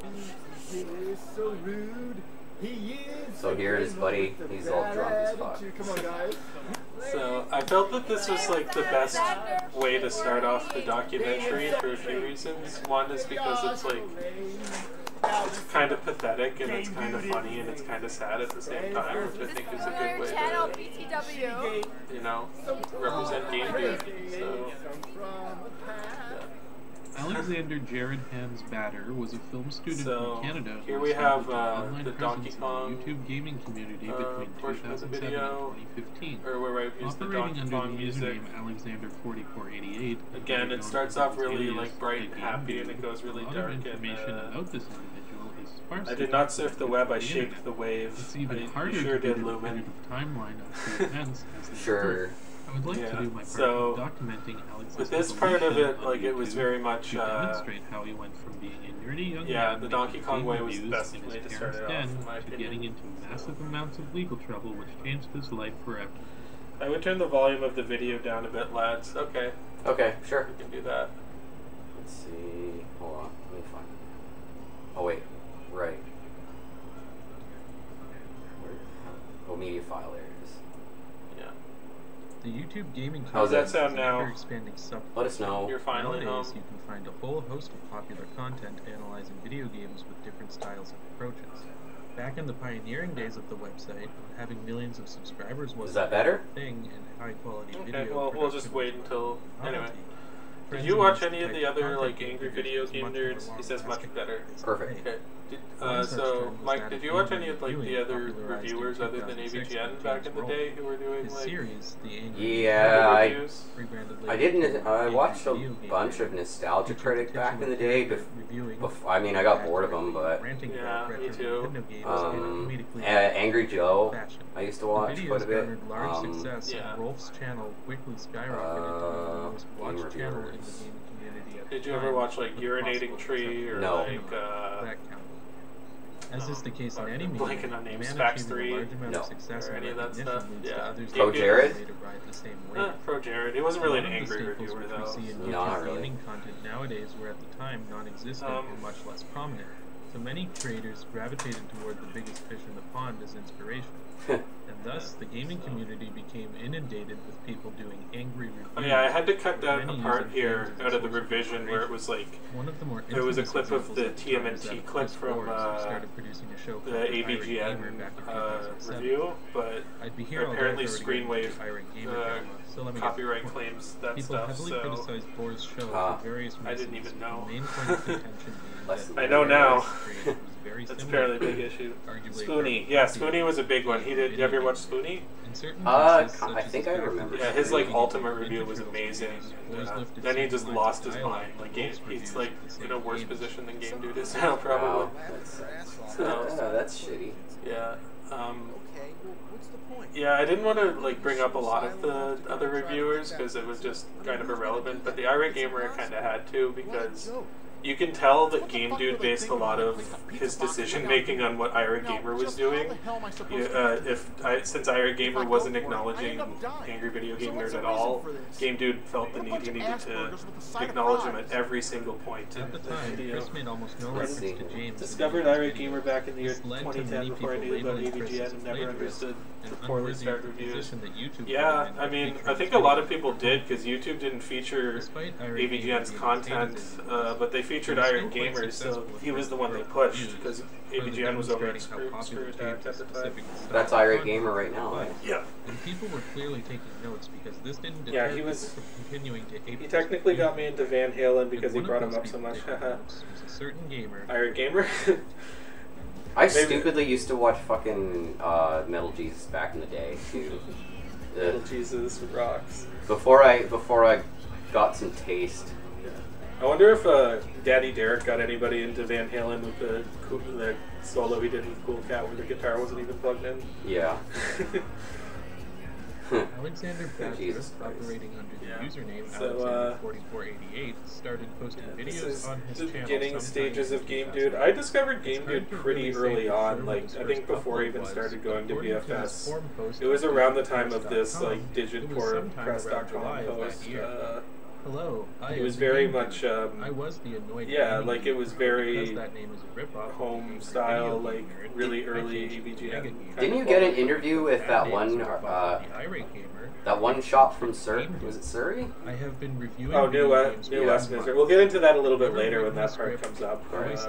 Yeah, that's actually cool behind the scenes info I never really brought up. Don't complain too much if you don't like the videos. Oh yeah, we went there too though. Yeah. At some point. Yeah, that's what I want to get into later.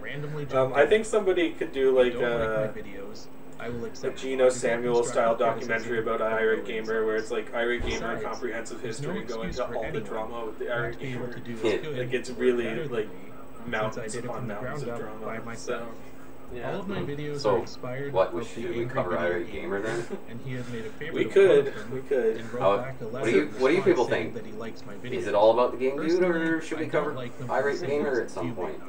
I'd like to Here's a know. link to my So YouTube yeah, channel. this forum post thing Remember was that kind all of long. files are Did you obsolete, discover him where through I the just comments started he'd leave? playing Yeah, I film think I school did today. actually. So all of Because the he videos posted the might as well comments. I'll not get into that a exist. little later too. I will strive He for posted the the best comments and on the never give up. AVGN's videos. It's like, Tomorrow will be you've the seen first day I will AVGN, you've hopefully seen learn something Irate I Gamer, didn't now have to meet the Game painstakingly Dude. teach Yeah. And then Trust me. they would it was get a marked pain as in the ass spam, but when they would get marked as myself. spam in the old days of YouTube, they would it would make them stick out even more because you would see marked as spam and then you'd have to go to read, and then it just made me more curious to see whatever was marked as spam. My goal is to do high So I would always see reviews like comments of Dirt Alexander4488 within I'm going all the out, and I'll intertwine Irate some Gamer would live be action interesting. stories Yeah, he in would there be too, interesting. but Yeah, I'll I wouldn't mind getting into that. I don't think a lot of people have. But then again, I don't really look for. playing the piano Irate Gamer is like a lot of people have covered him. I don't think anybody's covered him comprehensively though. I like all video game reviewers, but the mockery. So this forum segment's kind of long, but I felt it was important to include the whole thing because it really shows you Alexander's mindset at the time. According to his channel description, he states, inspired by the angry video game nerd, these videos are tributes.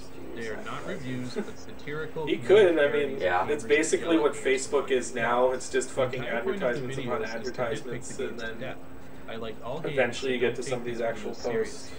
To give you an idea what the Game Dude show is like and how much he likes Yeah, Game Dude would have a really good home at Mark Zuckerberg's headquarters right now.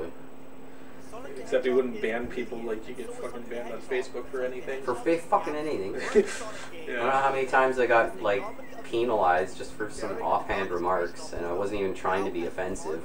Yeah, it's just really stupid shit. It's a shameful disgrace. Anyway, Sonic losers. Oh, there's Sonic Sonic. Losers. Sonic hates you. Sega hates you. This game is a He's crying. legacy. Yeah, he really tried to do a lot of the one-liner stuff like AVGN did. Something about this goofy idiot is just so amusing. Yeah, there is a real charm to his like style of content and the way that he presents himself. Look at me, I'm Donkey Kong.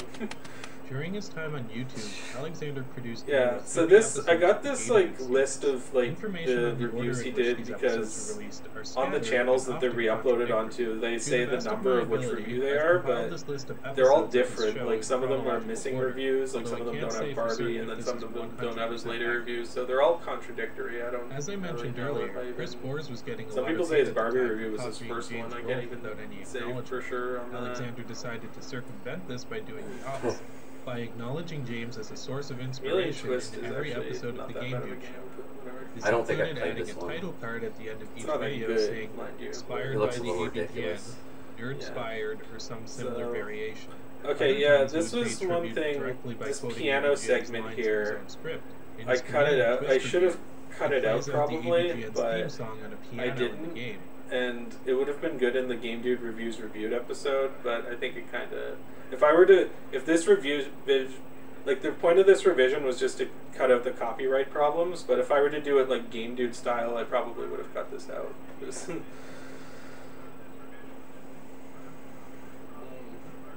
Spyro wasn't even laughing. Game Dude was hearing things. Yeah, that's a good point. He's like, what are you laughing at, Spyro the Dragon? And then it's just, Spyro looks fucking pissed. Yeah. Spyro. Yeah. But I do like this piano segment, though. Like, I liked it in his review, but it would have been better for a different video.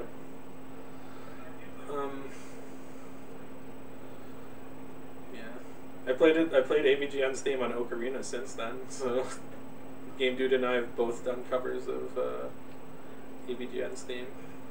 Maybe I should do it on Ocarina in Ocarina of Time. Yeah. I used to play the Flintstones on Ocarina and Ocarina of Time. If the Irate Gamer's videos were viewed by the community as plagiarism, Game Dude made sure his videos were viewed as tributes. Did this effort deter people from trolling Alexander? Okay, so these these like animated segments, if you search them up, they're under like the channel like Paul Von something Peter Hoden or something or other. There's like 40 of these. I only showed the clip from the first episode. There's like fucking 40 of these animations, and they're really funny. The trolling of Alexander4488 is a long and complicated web of information to untangle, especially if you were to go back in the day to witness it happen. Wait, no. Yeah, it's at the end of this video. More traction amongst the YouTube community. Many people started to take note of what he was doing and responding to it. Yeah, the responses at the time I didn't watch a whole lot of troll content back in the day, but I was really interested in the ones about Game Dude. Bad writing, inconsistent editing, because he was just such a huge thing in the commentary community, and I don't know a lot of people even know that nowadays, because like 90% of the videos that were about him were taken down. But yeah, like he was all over the place. If you watched a commentary channel that did any sort of YouTuber commentary, Game Dude was likely on there at one point or another. People really do not realize. I'm hoping one day that we'll have so much maybe Game Dude content that will get him out of hiding or something. Would have loved to see outtakes of him doing the Chameleon Twist 2 piano thing, make the mistake in the last note and then screaming fuck sandwiches. Yeah, that's a good point. Like, how many times did he probably try that before he got it down? Here are a couple examples of these comments. Yeah, the self-promotion thing was pretty hilarious. You've seen the Irate Gamer. You've seen the Nostalgia Critic. Now oh yeah, this is the... Did you like look at the comment section on the old AVGN videos back in like 2008? Not really. Because like, yeah, you would see Alexander4488 all over the place. Like, I just watched the Game Dude. Like he would, and some of them were like addressed to AVGN directly. They're like, "Hi, angry video game nerd. My name's Game Dude, and I do he should have over 1 million subscribers. Angry reviews. Come and check out my videos and tell me what you think." Like it was pretty funny. Of course. Click on my channel and watch my videos, which are so funny. Why are they so fucking funny? It doesn't make sense. Yeah, I've been losing sleep over it. I really, too funny. I actually tried. I tried to post like comments like these on Game Dude related videos when the video first came out, but they got flagged as spam, which nowadays it just removes the comments. So I just left it as a pinned comment in my current video. So the closeted furry thing. One accusation Alex received. Yeah, a lot of people. This was a big thing in back in the day that people don't really seem to remember is that Game Dude got furry accusations all the time. Focus of Game Dude's show tended to be right, because of the shit he said. Yeah, because he would like always his videos were always about like furry characters, and he would always make references to animals and stuff like that. So Cat in the Hat. I don't know. I don't think he was a furry. I just think that was his sense of humor. Yeah, I think he's kind of like Daddy Derek, and then in the sense that he'll have this like big furry costume, and he doesn't think about how it can be misconstrued or understood by people on the internet. Kind of like he just does kind of like a childlike view of the world in that way. Alex would make references to animals in his rants. Yeah, it's pretty funny. We're like Rocky bullshit.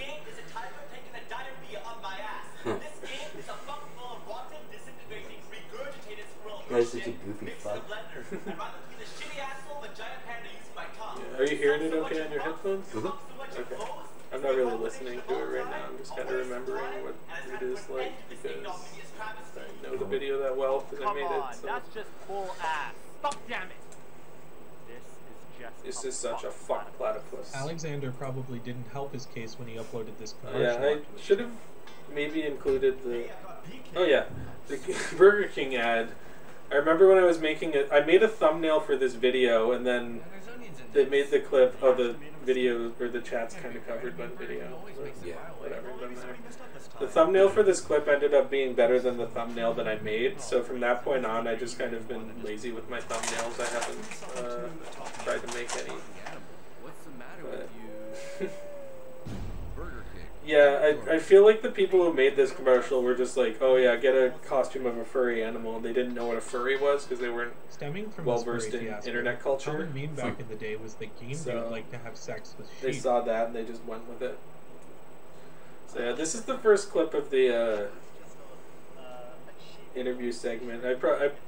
Maybe you should have included the clip of them asking if he ever fucked a birdo, because that was pretty funny. But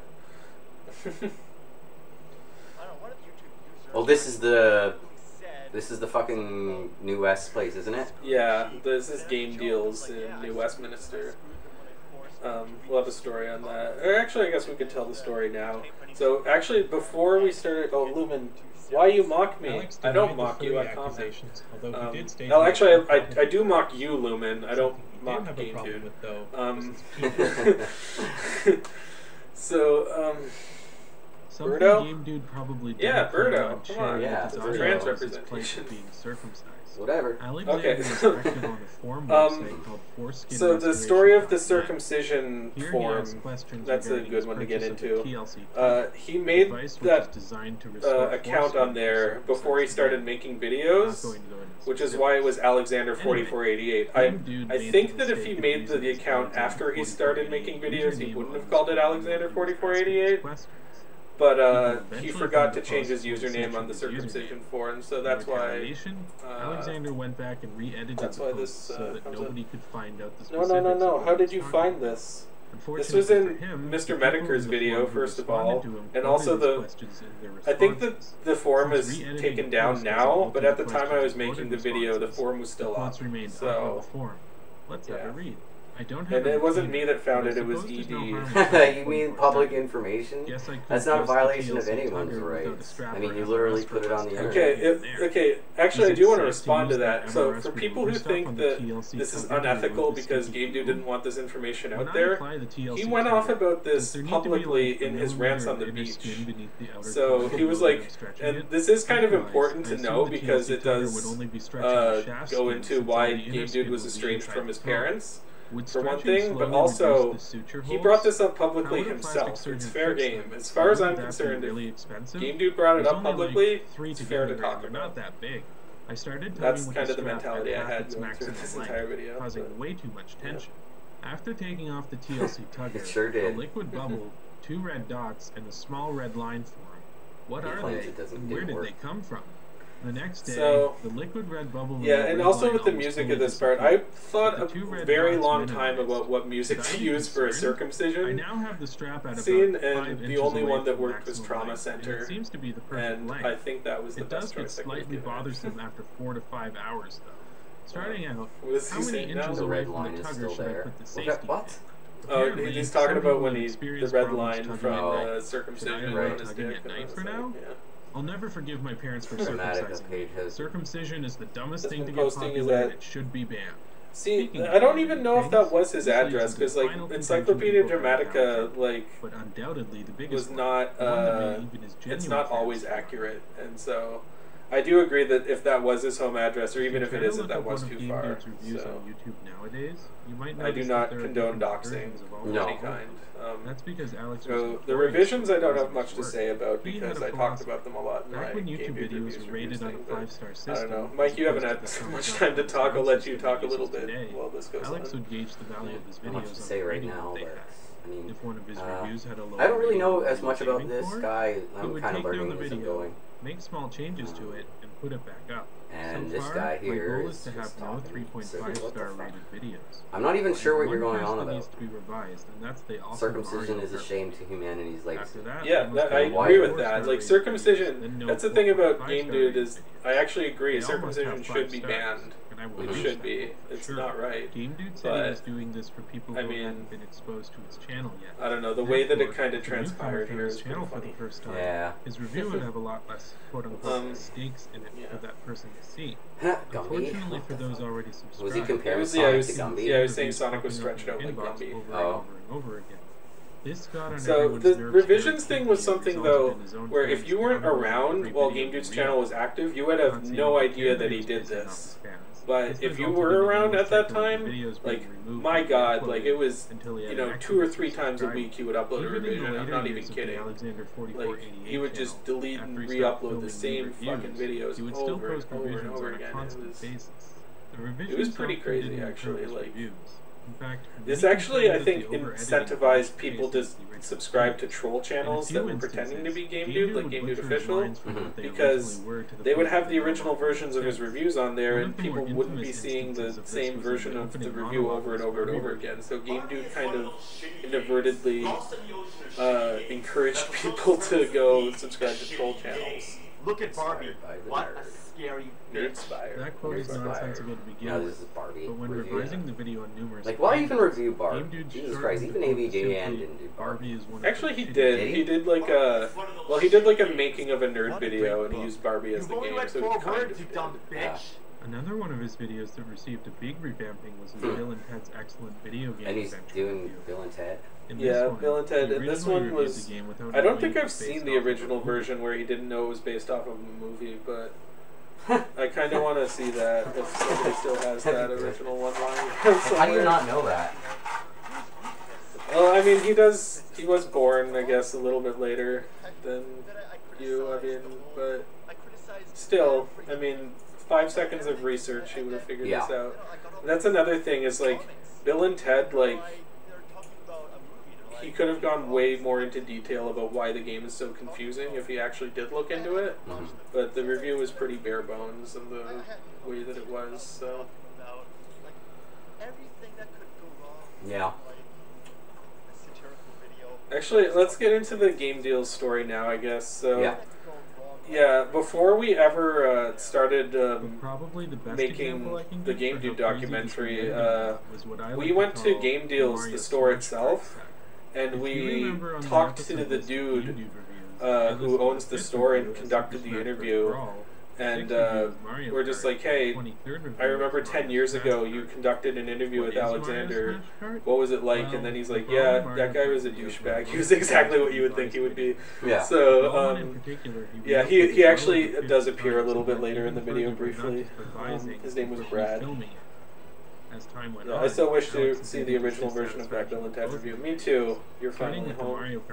which he eventually removed from his channel. Hey altogether. Lucy, I'm home. However, That's what I after think of doing when I this, see your he took username. about 15 to 20 seconds I've scoured the to internet video, for Game added Dude them to the end of content, his and it's brawler incredibly version, hard and to even continued just find revising. like archived stuff. It doesn't end there. Because Yeah. not After really many expressing people dissatisfaction had with the brawler foresight Alex to removed back that up video stuff from his when, channel as well, I mean, and fuck, if uploaded I a knew video back of then, I Mario probably would have Smash had the Kart. foresight, but This I video was wasn't, a I didn't even general really know overview of or the was nitpicks aware of of him Mario at the games. time. Yeah, Usually with the a lot of people prerequisite weren't aware of question, him, but and even the people who did kind of just thought, oh, he's just another angry video game nerd ripoff or whatever. But the truth is so much stranger than that. So it's really yeah. This was my favorite video from him, the Mario Smash Kart one. When I was a kid, it was the one I would Later quote in the the most. video, Alexander included clips It's- from both it's his so Brawl and ridiculous. Mario Kart reviews, the latter of which was the clips already used in And the that's when Brawler Game video. Dude's at his best, is when he's just being the most hyperbolic and out there as it can possibly be. Diddy Kong's bothering Mario. Why is he bothering They're shaped like dicks. Wario's humping the cart. Yeah, Yeah, Game Dude basically, should have Mario reviewed Smash more Kart Mario video games. was Actually, an amalgamation of Game new Dude's footage only and Let's footage Play, you from can search another this up, review, is Super Mario which in Land itself 2, and it's included footage when from he's on the another final review. castle fighting against Wario. And we actually did that Let's I'm Play just pretty giving you a recently basic of Mario overview Land of 2. the You things can people find it in like our to Let's use Play as fodder archives. against Alexander. And that Now I castle really part is want to the get into only the part of the community's game that's response to hard, him but and fuck, examine just how goddamn, deep Oh it is yeah, hard.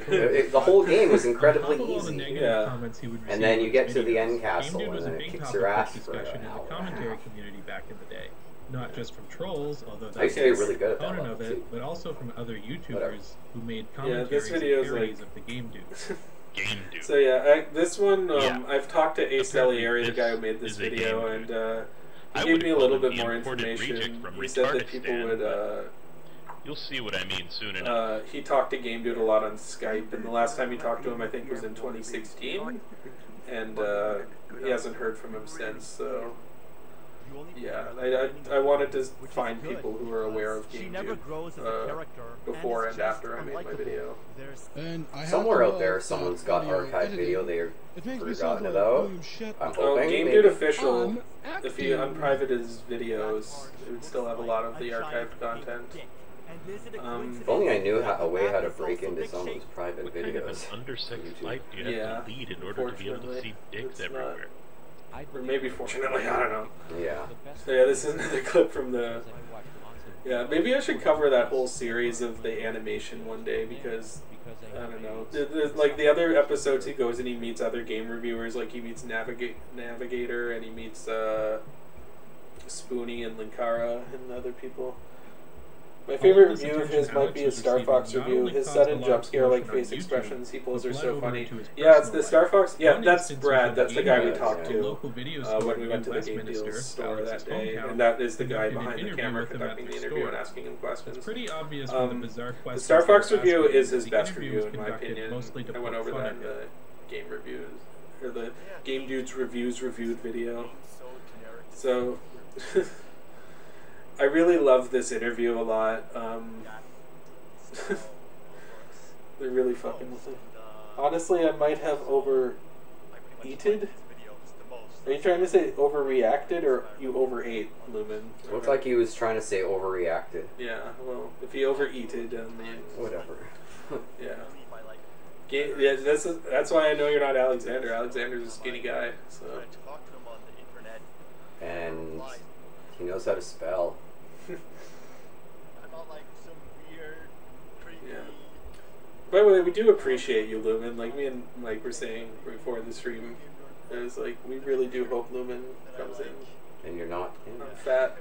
Yeah, well, I'm not the skinniest motherfucker in the world either, so... BFS, yeah. I don't know if you guys know, but I'm actually Vancouver Film School alumni as well as Game Dude. That's something we have in common. If you go onto my channel, my older videos, you can see a comedy sketch I wrote called Power Out. You can see an animation I did called Fat Ass vs. Pterodactyl. That was all BFS stuff, my friends. He has done nothing but waste his time and money. And this program is in no way cheap or low quality. He has learned some basic skills with green screen, digital compositing, and sound editing, but has not expanded his interests in any way. Same old stupid shit about stupid forgotten video games. He has the potential to do so much, but chooses to continue down this ridiculous path. They don't believe it's real. I remember Alexander commenting on it back in the day. He is a walking joke, and everyone hey, holds his Janko, work as being the low water mark for the I entire see you world. like Japanian movies a lot, kind of cringe. Yeah. Japanian? Was further accelerated Japanian? What the fuck are you talking about? Encyclopedia Dramatica. Is he seriously going out of his way to try to be offensive? Culture in an encyclopedia format. Much to Alex, you mean Japanese?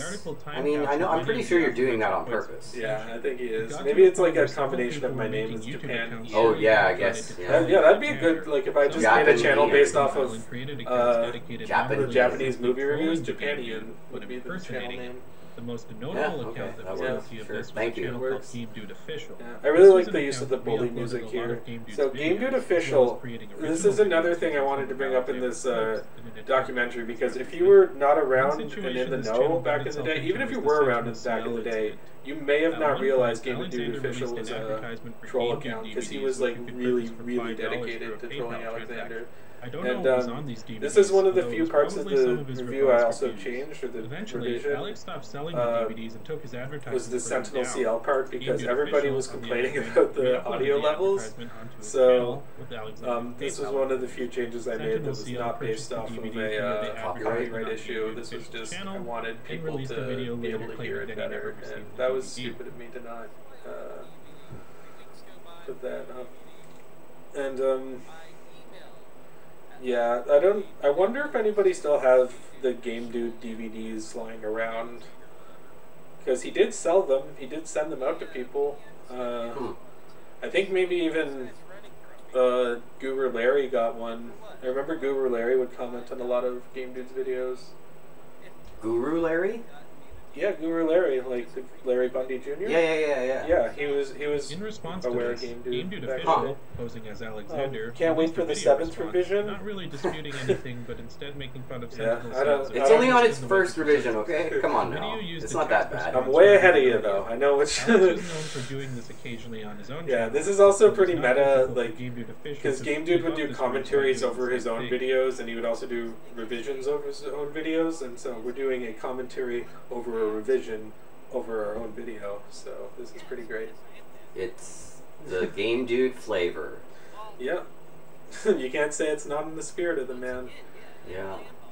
So yeah, Sentinel CL was like, I don't know, I never really watched his videos. I think he's still around, but yeah, I remember this whole drama unfolding, and this was the best way I could think of to prove that Game Dude Official was a troll account, because this is one of the only surviving accounts that actually will tell you that Game Dude Official was a troll account.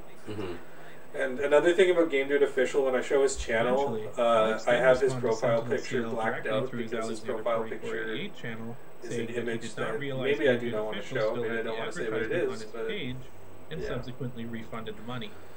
Something gross? No, it's just something that I avoid bringing up in this video. I'll tell you a little later, but if you go to Game Dude Official's profile, you can probably figure out why I didn't bring it up and why I blacked it out. Okay. So, and yeah, his profile's not even called Game Dude Official anymore. It's called GDO. And I think that was to get away from, As a result of this, the drama subsided, to sway people although away Game from Dude seeing Official the continued his facade both to confuse the uninitiated and entertain because he got those who were in on takedown the notices joke. and they threatened Despite to go the after fact that him, so- impersonation is a legitimately actionable I remember offense his by profile YouTube's picture was guidelines, Hong Kong Fooey for a Alexander, while, to my just knowledge because anyway, never seemed to he take changed action his name against to him, Hinkle or McCrinkleberry anyone or else who made something. videos What the of him. fuck? However, that I don't didn't know. stop him from responding in Trolls other work ways. in mysterious The general ways. rule of thumb Isn't that right, dealing with Lumen? Trolls online is to ignore them. Indeed. This was not a mindset that certainly Alexander do. adhered to. Quite the opposite, in fact. Game Dude was notorious for responding to damn near every bit of negative feedback that were left on his videos. Yeah, Especially in the earlier days of his channel, Game Dude many was of his like, responses to he criticism were got notably aggressive. burned pretty This hard back often in the meant day by spamming other people who were commentary also, videos to oblivion with comments. Other times, you know, he would make video looking responses to, where he would film himself doing kind of like the commentary irate gamer over crowd. A another lot of people person's were commentary in a piling on decidedly the irate over-the-top gamer, manner. so a lot of people were also piling on Game Dude. You know the funny thing is when people are piling up on you, that's still views. Yeah. You did, like, why even let it bother you? Yeah. What's the point? I mean, it doesn't matter, negative or positive. If your video is getting views, that's really all that matters. Yeah, that's the thing. Is like you gotta remember, like Fred was the most popular YouTuber at one point, and his videos would always get like downvoted. His videos would always get a shit. Wait, isn't that the guy with the jack hat? No, this was the guy who would he would speed up his videos like, "Hey, it's Fred." Oh, that guy, right? Yeah, right. he got so much negative reception back in the day, but he kept making videos and he made a lot of money off of it. So Did he? I thought that was before advertising. All a comment is. No, he was the first channel to hit 1 million views. So like, yeah, but that was before. Not 1 million views, 1 million subs. Yeah. He got a deal with Nickelodeon, and he had made like 3 movies, like the Fred movies. Terrible. Well, yeah, they were terrible. His videos were terrible. They all just terrible. But the point is that he kept at it and kept doing it. So you know what? These There was that. I remember an old YouTuber, the one I'm referring to. I want to call him Jack. Fred should do a collab with Game Dude. That's a good point. I don't know what the hell Lewis Cruikshaw or whatever his name is up to nowadays. Alex was almost guaranteed to find Fred. it and Oh respond God. to it in one way or another. Yeah. I wish more of these like Game Dude commentary videos would survive. There was the Ace LEI one, which was really funny. Give some context. So, Originally, Game the Encyclopedia Dramatica page. When I was doing this video, Encyclopedia Dramatica was down for like 2 months. So the only way I was able to find these pages, I had to use the cache version of the website. So that's why they look white and they're like not formatted like how the actual page looks. And yeah, nobody's ever asked me about that, but that's the reason why. That's an image of what it usually looks like with the black background and the red text to ban him, like so Game Dude made a second account for the same Game thing. Dude made a shit this, of ton course, of led to a those on Streisand effect when the admins on There's also another page he made that I forgot to bring up. It was called like the Game Dude Commentary page or something, and it was basically the original Encyclopedia Dramatica page, but it would have text boxes of Game Dude responding to the criticism. He also visits the Vancouver Film School, hoping to become a better director and filmmaker. If you had to choose which one you would want to return on YouTube most original Bill and Ted reviewers lip sync videos. He is one of the worst reviewers of all time. He is also a terrorist, treating the video. Oh, you mean the one where he's covering songs? Like yeah. That's a good question. Continuing to those are real cheese. On the website. Probably the Bill and Ted review, because the lip sync videos, like at least the clips of them still exist. In response to this, the admins at original ED Bill and created Ted another review. article. Like that'd be amazing to see him 4488 review a game ED page. Based An off article of a movie without sarcastically knowing it was praising based Game on a Dude. movie. Alexander4488 is a hilarious and smart Canadian filmmaker who creates wonderful game reviews with the original shtick in them on Encyclopedia YouTube. Dramatica. He also visits the Vancouver Film School. I heard that Guru Larry was the one who wrote most of the stuff on that guy with the glasses on Encyclopedia Dramatica, and then he got put on that guy with the glasses after that. I don't know how they accomplished that. You know, it just reminded me that Guru Larry is in the Re-Res Discord. I've seen him a few times in there. Oh yeah, that makes sense. He used to be all over YouTube. Like I would see him on like videos that I had no idea that he'd be on. Like I'd just be watching Blackadder videos or something. I'd see Guru Larry in the comments. Yeah, I've seen a few videos where Guru is in the fucking comments. Yeah, that guy's all over the place. But yeah, there was a couple times where I've been chatting in the Re-Res Discord, and you'll see like the most random comment come from Guru Larry. And I was like, what the fuck? And it's just like nobody knows even what to say, and they don't even really acknowledge him, which is funny. Yeah. Because they're just like, holy fuck, that Guru Larry. Okay, everyone shut up. Let's make sure we don't all freak out at once. So we're all like, I don't even think I'd freak out if I like talked to Guru Larry. I understand getting starstruck and stuff, but everyone kind of does it. Like, and that's like even people who talk to Shane. Guru Larry is kind of like, he's so just like kind of really chill and stuff. I think he'd be pretty easy. Oh, he'd probably be really easy going, but I mean, yeah, it's like, holy fuck, he's here. Imagine if Guru Larry shows up to this stream. Yeah, I would love that. I was kind of hoping that he would, because I know he was aware of Game Dude back in the day, and I know he has a lot to say about him. Yeah. So the thing is, like with Guru Larry, like he doesn't. He largely goes on YouTube drama and he comments on it, but he won't make like a video or something about it. Like he comments on drama in the gaming industry more than he does in like actual stuff. Because like I remember when that Channel Awesome stuff was going down with the Change the Channel. Stop people from trolling the Game Dude, and sometimes he was on a few streams and they were telling him to come in. Criticism were a lot less bombastic. I think that was Silent Rob's stream. So for a while this continued. Game Dude kept making reviews and revising his so lines, Game Dude's trolling and commentators apology kept commentaries. In 2010, things would change significantly. I'm kind of surprised that one not survived on YouTube, but in his personal life. Out of all the videos to still be around, I'm surprised that one was so yeah, with Alana. So isn't that his girlfriend? Yeah. Or was ex, whatever. Yeah. When it came to Alana, I felt like it was important to introduce her before all the drama went down, because she was a part of Game Dude's channel for like 3 or 4 years before that ever happened. Like she would show up on his videos, she would show up in There was even an interview, I think that still might be up, with him and Alana talking to some British dude. So yeah, like it seemed like a normal relationship at the time. There was no indication that it was going to spiral the way that it did. In his life. Soon, Game Dude's viewers became aware of Alana's existence as she would start to appear in the Alexander4488 channel. In these videos, Alana would do box art reviews that would critique God the of War cover 2, art not games such first as God of War, BioShock. not mistake. Her presence on the channel in association with Alexander did make her the subject of trolling in the comments of these videos, especially when they were re-uploaded onto different accounts such as Game Dude Official. However, yeah, I wish this that didn't seem to detract from the relationship at the Well, I don't know. The Alana, even if the videos were available, I probably would show the Alana. This change in his personal life also seemed to make a change in the content. Yeah, those were his like While very he kept present making on the reviews channel. and revising his old ones, he also decided to branch out from the angry reviewer routine and release some more experimental videos. He did walk around Vancouver. Yeah. You know what's goose poop? He did a you know it's bullshit parody, I guess. Let's look at Game It was video inspired. interactions with the two YouTubers Yeah. who took the Nerd-spired. the Bullshit angry video inspired. game nerd and the irate gamer.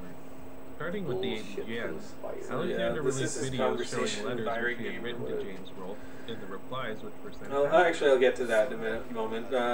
So, personally, I do believe that AVGN saw some of Game Dude's videos, and he probably forgot about them because they're not that. The video is no longer available memorable, in its really. entirety, but I remember Unless it you're like detailing really that invested in apparently this Rolfe guy had like seen I Game am. Dude's Barbie review. But yeah, I hope Alexander Alex sent is enjoying the James 3D Famicom, Kirby which game, he which he eventually was, used.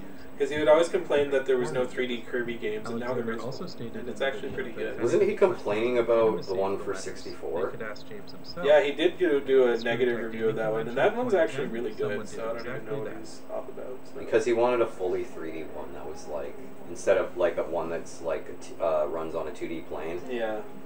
But then again, he liked Return to Dreamland, I think, so that was the Weird. same thing. So. But did he also like Kirby's Epic Yarn? No, I don't think he liked that one, because he's just like, oh, it's too different, or whatever. Well, it's not like you can die in that game, which was so dumb. That game wasn't even that difficult. The only thing that kept you not wanting to get hit was... Well, it's about the high furniture. score, I guess. Yeah. That's as the difficulty comes in if you're really anal about collecting. And it's not even that difficult even then. Yeah. It's just, you just Alex gotta pay later attention a responded little to this bit. video by releasing a video showing an email. Which So was he originally James took down the Kirby. letters to James because he In thought he email, was showing James too states that much, the reason he and now responded the way that he but did in rebuttal is to this because the video, person he asking the question said showed the entire email that James sent him, which is kind of remember the funny and username. ironic. If But the person had sent Game Dude instead, according to Yeah. the email, Rolfe would have known. Someone who is undoubtedly aware of so Game with Dude's Irate existence Gamer, was Chris Forrest. yeah, Game During his Dude time on YouTube, wanted to Alexander punch made down a several lot on videos Irate ranting Gamer, about I the think, Irate Gamer because show, criticizing like factual like I errors was in saying the Irate before, he Gamer wanted videos to show amongst himself others. as kind of like the anti-Irate Gamer. It's like, well, if Irate Gamer's not going to acknowledge James at all, I'm going to acknowledge him every single chance I get. And yeah, but I think he kind of forgot that that wasn't the only criticism people had with Irate Gamer. They also just had the criticism of him being unoriginal and, you know, having bad acting and stuff like that. So Yeah. yeah, I really think that Game Dude thought that if he just did what Irate Gamer did, but the one exception being that he acknowledged James at every, you know, chance he could. I think that he believed that he could get to the level of popularity Irate Gamer was at without the scrutiny that came with it. So, but that's just my theory. A game theory. Thanks for watching. Thanks for watching. By the way, Irate Gamer for Game Dude and Irate Gamer are actually the same person. Ooh, theory time. Yeah. Hello, viewers. We have a theory that will blow your mind. Game Dude is actually a dolphin. That might be true. It's probably Chris adult. tweeted on think Facebook Matt has that he on to eventually something. blocked Alex from his YouTube channel because No. Sans Sans is way too cool to be game dude. No, he's referencing the game theory video where he said there was a theory that Sans is Ness from Earthbound. So wait, how does that connect to? Well, because we were saying that Game Dude and Ira Gamer are the same person. Like, that's what I was referencing. The Sans thing. Okay. Overall, I used to like his work, but I'm getting a little tired of it. I did have to block him because he was spamming my YouTube comments with adverts to his own videos. Eventually, Alexander decided to confront Boris about this through Facebook. Oh man, he wouldn't have inspiration to do what he did, I think. But then again, we wouldn't have Irate Gamer either. I don't think. I think AVGN really kicked it all off. Yeah, I mean, there probably would be angry reviews. They wouldn't be the way that they are now. I think it would have been someone else that kicked it off, and then it would be, I think the angry reviewers would be a little bit different. Yeah. He would just be a dude. Yeah.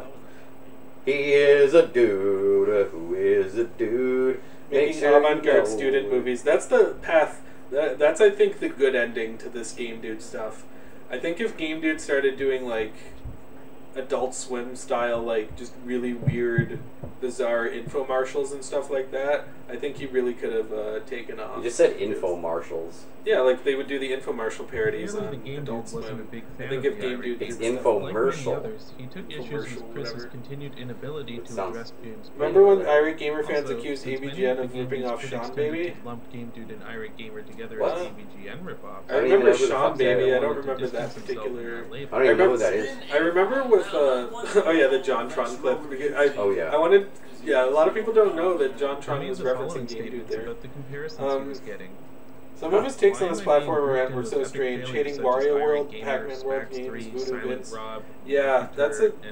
Game Dude didn't have good taste a lot of the time when it came to, like, you know, platformers that were a little bit underrated. Like, you can see that in this Felix the Cat review too. Like, just because a lot of people didn't know about that game, he kind of like ripped on it. But what I do remember Irate Gamer fans, they would say like, because Irate Gamer made his channel in 2007. And then his fans would be like, oh, he actually came before AVGN. YouTube just modified it to make it look like AVGN came first. Which makes no sense because Irate Gamer was the one getting promoted and James was not. So there was no reason for YouTube to do that. Yeah, his platform rant, and his platformer rant wasn't really a rant. It was just him like saying like, oh, that game sucks. Oh, that game's good. Oh, that game sucks. Oh, that game's good. I mean, it's actually like, his platformer rant was pretty insufferable. Oh, this part where he's like you're comparing the two. His basically like comparisons verbatim. are ridiculous. It's like, verbatim.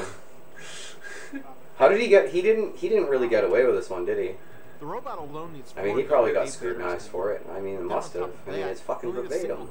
Well, no, this was AVGN did the Rob the Robot review after the Irate Gamer, so that's what Game Dude was trying to compare because people would compare taking courses in digital design and later acting. The TMNT reviews and the Back to the digital Future design reviews. tests publicly on his YouTube channel, but that was nothing compared to his acting projects. Yeah. I played the Burger King ad earlier. This is one of his student films where he was acting. Some of these videos are too kind of sad he didn't describe, take off as so I'll an just actor. play a couple to give you an idea. Didn't you say there was a longer hour-and-a-half platformer rant? Yeah, there was, but it was basically the same thing. It was just him like listing things that were in the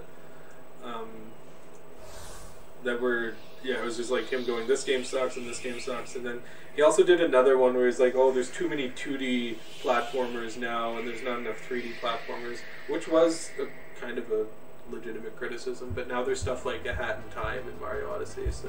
Yeah. Yeah, this was the scene that got the video blocked in the first place, was this Take On Me scene. Oh yeah, because it's copyright music. Yeah. And I think there was a documentary for AHAC that was coming out at the time, and so that's why it was okay for a year and a half, but then all of a sudden it wasn't, so...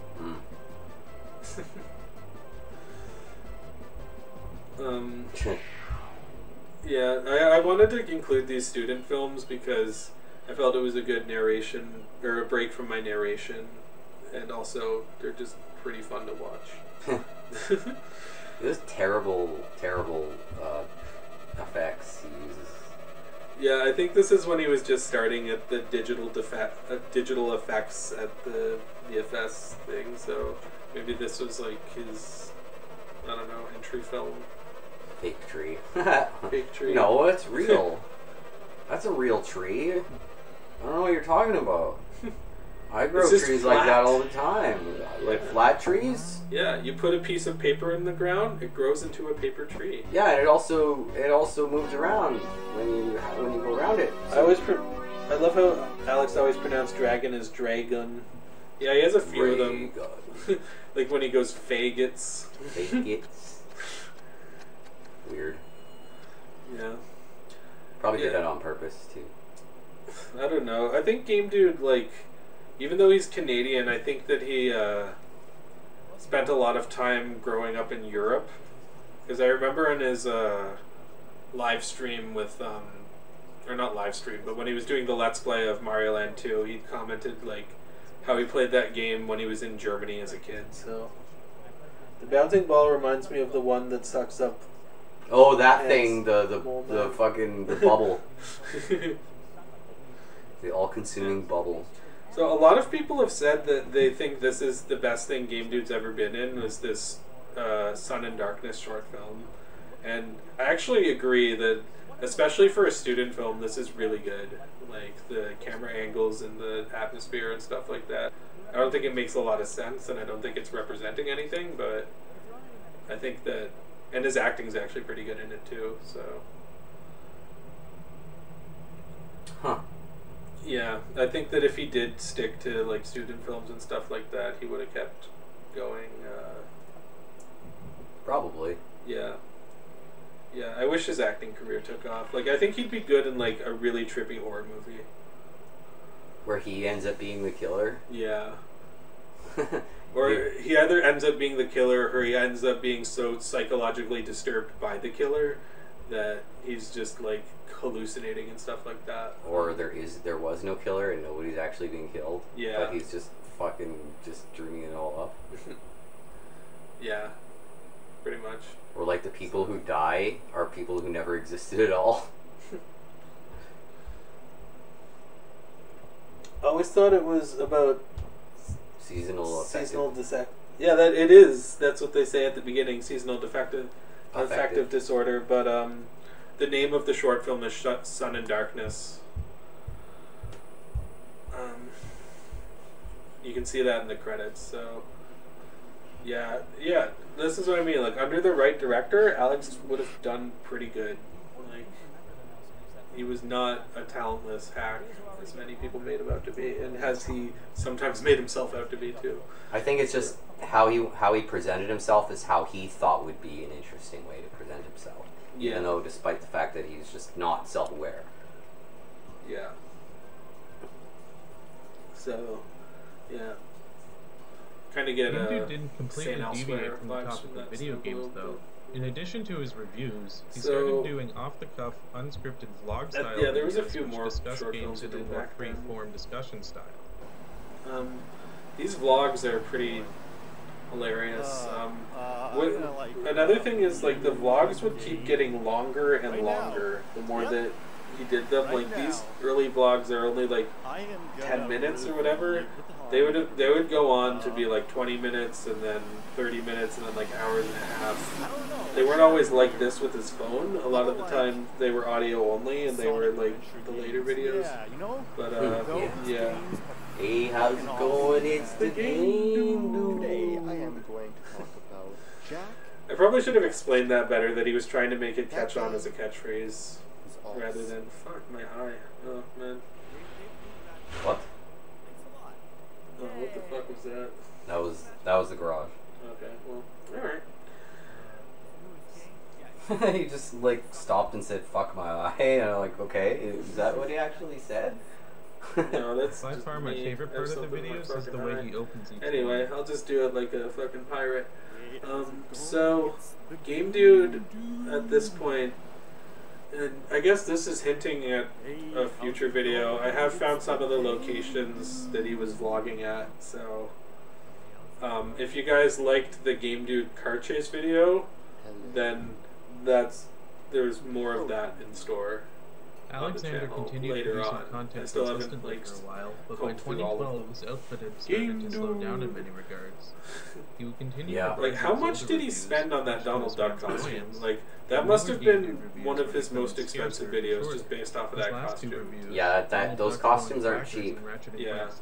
Or he might have even rented it. Actually, yeah, that's probably why this video is so short. Is that he rented it for like a day or something, and then they used the clips that he did that day, and then he had to return it to the store or something.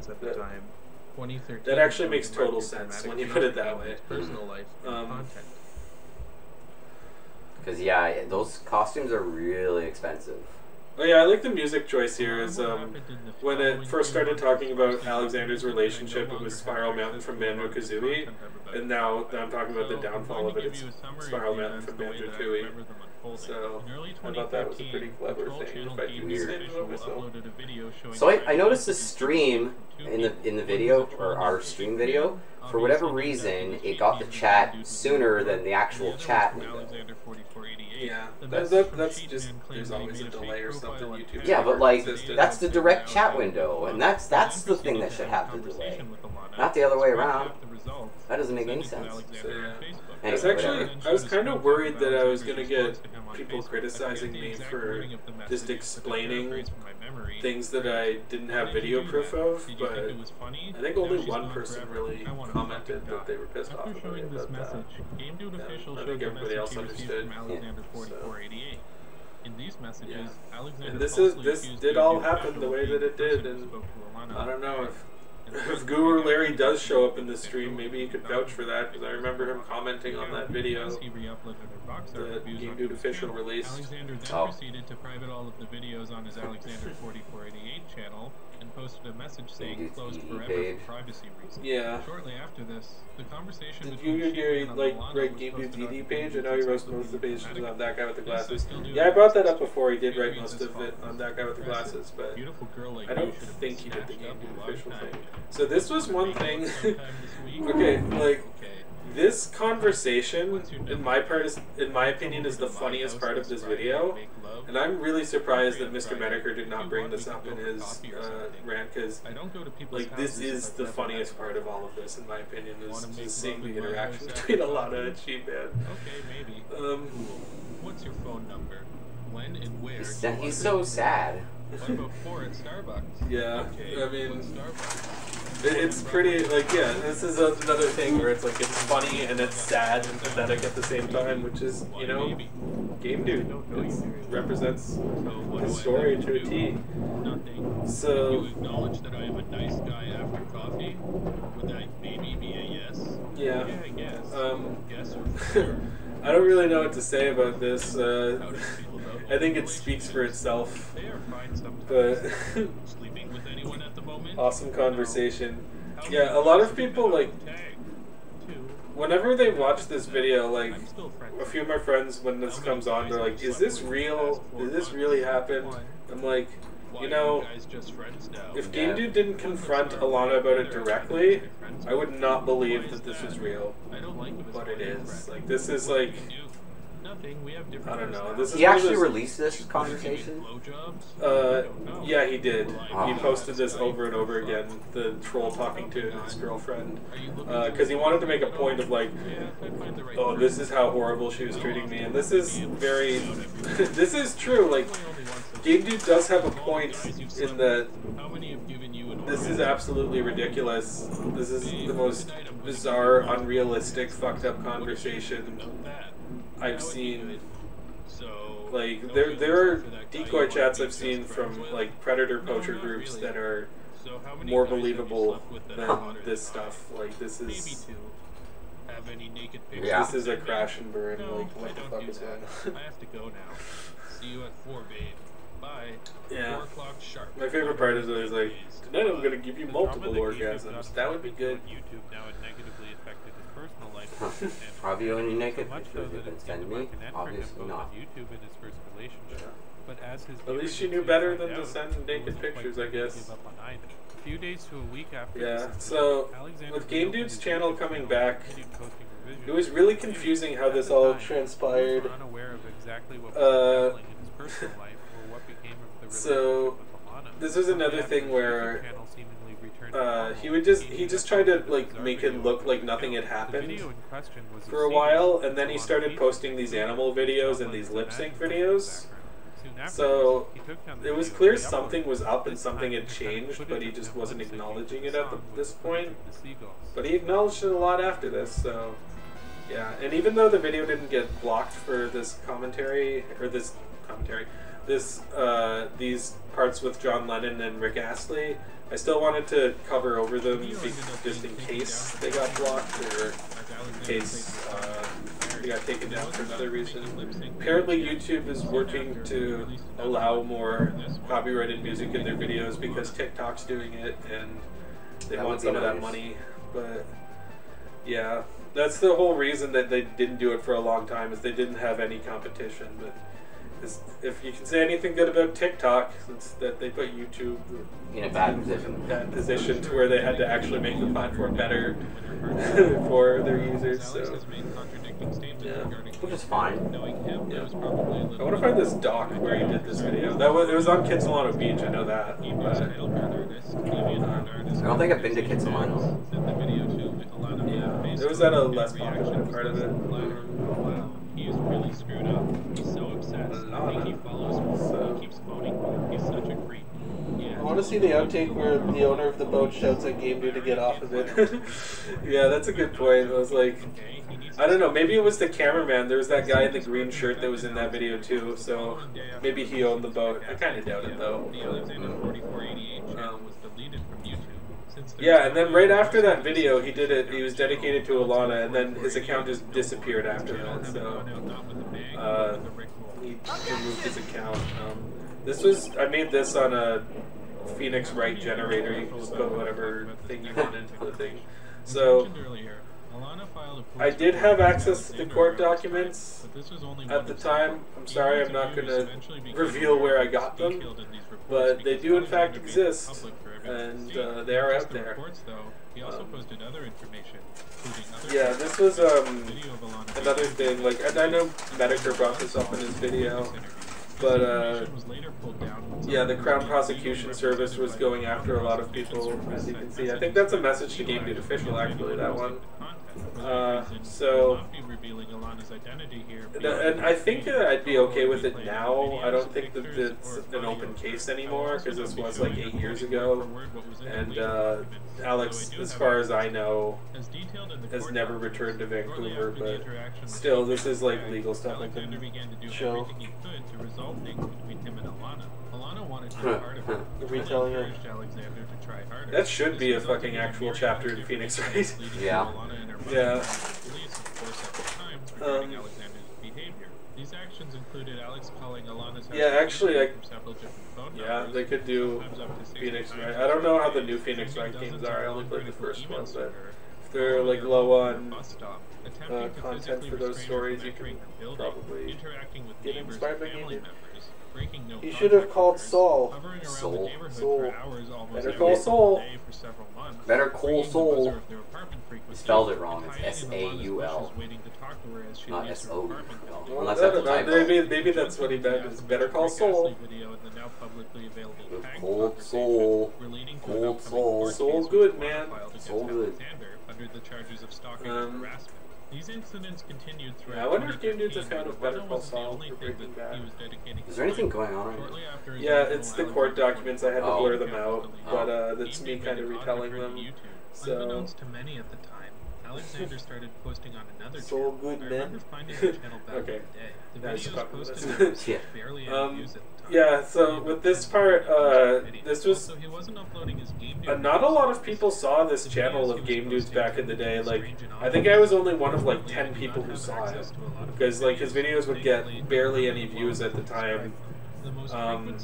But it was a lot of animal videos, and a lot of people did become aware of the content he was posting after the fact. After he posted the Alana story video, that's when people became aware of it. But back when he was just doing this stuff on his own, it was just so weird, because he would post these animal videos, and I couldn't understand the meaning of them, or if there was one. Saul Goodman is even worse. Cheaper option. Saul Goodman is expensive. So, I mean, I think he was the most expensive lawyer in Albuquerque, wasn't it? Wasn't he? Albuquerque. Yeah, maybe that's what Game Dude did, is he went to Ed the Disappearer and he got him to change his identity and stuff like that. Wonder if he was doing those videos when he became homeless. Yeah, he was, because there was one video he did where it was, the last video he ever posted, I think, was him on a beach in California. So that was after he fled the country and he was traveling down the West Coast. And angry reviewers kind of died off around 2011, so it makes sense people would forget about Alex. He has good taste in video game music. Yeah, angry reviewers, well, I mean, except for the ones that got super popular, like Nostalgia Critic and Joe and stuff like that. Yeah. But they had, because they had high production values. It really comes down to production value. I mean, Angry Joe, I think he's a moron, but he's always had high production value. I was never into the, like, at first it was kind of funny, those intros he was doing, but I would say he's a moron. I just think he's really headstrong, so he does a lot of really stupid stuff. Too bad, but sometimes he opens his mouth. Yeah, he opens his mouth when he's just like really fired up, and and then it's just like, what the fuck did you just say? Okay, yeah, you should shut up. Yeah, like I gotta wonder, where like these, did he just go up to two random cops and do this? Because he didn't explain it like in the context of the video or anything. It just looks like he went up to two random cops. It's like he's being a troll. Yeah, because the cops were following him around because of the Alana situation, because they called the cops on him 4 times. And yeah, so I think he just, any cop he saw, this guy I don't think would be chasing him, probably, but probably not. Yeah, he's like, it was pretty amusing, like, when I found this part, like, I mean, I don't know, I'm saying stuff that's already in other videos at this point, but yeah. This is a fun route if you guys want to find this. It's pretty cool to see all this Game Dude stuff if you're in Vancouver. You should do a Game Dude tour. This isn't even your police route, is it? Yeah, this is the police chase route. I went to the same place. Oh, so you did another one? Or you just well, I did it to like go find out wherever he was. Okay, so that's just a separate video. Yeah, that's my separate video. But this is the original video where he was chasing the police. Right, okay. Yeah. He's just chasing the bitch, get the fuck out of here! What? Piece of shit. Keep following me, I'm gonna call the police and get you on stalking. I'll call the police and get you on stalking. He's gonna call the police on the police. Yeah. Get the fuck out of here. At some point, he needs to shut the fuck up. Call the police on the police. I wonder how that went. But he doesn't. But the funny thing is like this is pretty like par for the course if you've been in downtown Vancouver at night. People just run around and yell like that all the time. So. Oh yeah, like all the druggies. Yeah. Yelling about like their family problems and weird shit like that because they're high on drugs. And it's nasty. So this is another segment. Like if I were to do a Game Dude revision of their video, ACAB Dude. If I were to do another revision of the Game Dude video, like in a Game Dude style, I probably would cut this forum post down a little bit, but I think it led to one of the best transitions in the video, which was the abrupt cut to the Game Grumps thing, so I'm glad it's still in here.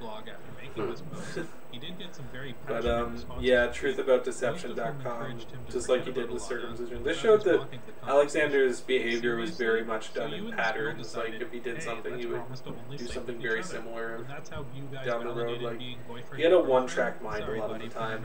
Yeah, when it came to his relationship or video games or things. Like that's what I mean. Like even when he did revisions, like he did the second platformer Red. It was just the same as the first one, except he rambled for an hour longer. I don't even know how he did that, but he did. So. He just said the same shit over and over and over again? Yeah. It was just like, oh, the NES has like 10 good platformers. There's Mega Man 1 through 6, there's Mario 1 through 3, and Kirby. And then everything else sucks, and then Super Nintendo, it has like 10, and then everything else sucks. And then, yeah, it was Mickey Mouse. Mickey Mouse. Was this game even good? I don't No, it's remember. not. This was not. I didn't like, think so. This was before Capcom. Wasn't No, it? this was Capcom, but what it was is that Capcom actually purchased the rights. Somebody else made this game, and they purchased the rights to publish it. Oh. It wasn't actually developed in-house by them. So some people have debated that the reason that Two cats, why not three? Jeez. Ego Raptor. The reason Ego Raptor didn't want Game Dude to, or he wanted to make people think it wasn't actually Game Dude is because they said that they didn't want to throw hate his way. And my response to that is that Ego Raptor has made fun of Irate Gamer on a bunch of different occasions. Like, you can search it up. There's a compilation of him and JonTron making fun of Irate Gamer, and they never pretended it wasn't Irate Gamer. So I believe that Aaron was telling the truth. If you don't believe that, I mean, I can understand, I guess, but I don't know. I believe they were being truthful in this situation. So. Once he said he owned a TurboGrafx just for Bog, always seemed crazy to me to own a game console for like one game. Yeah, that's the thing, is that TurboGrafx has a lot of good stuff on it too. So, I mean, to own it just for Bonk, I mean, you should expand your horizons. The Bomberman games on that were fucking awesome, like Bomberman 93, Bomberman 94. In terms of power, it was probably one of the best, what, 16-bit? Or was it 16-bit? Yeah, and then they had Splatterhouse and stuff. Right. Yeah, that was an arcade too. Yeah, I included a clip from Network, but I don't know if people got the reference. But Climax? Is that what it said? Yeah, this is the climax of everything. I feel like every chapter of the Game Dude story, because it's in 5 parts, I feel like every chapter is like, it's peeling off like another layer of the onion. It's got pinball games too. TurboGrafx is mostly baseball games. Yeah, but I mean, there's more than Bonk. Yeah. It's also got pinball. It's got a lot of pinball. Yeah. So, it didn't have a bunch of platforms, I guess. Yeah, it had its fair share of platforms. Didn't it also have a keyboard and shit too? I'm not sure. I honestly never owned any TurboGrafx. I've only seen it once. I kind of want to get one. I think that there's a store around that has one, but...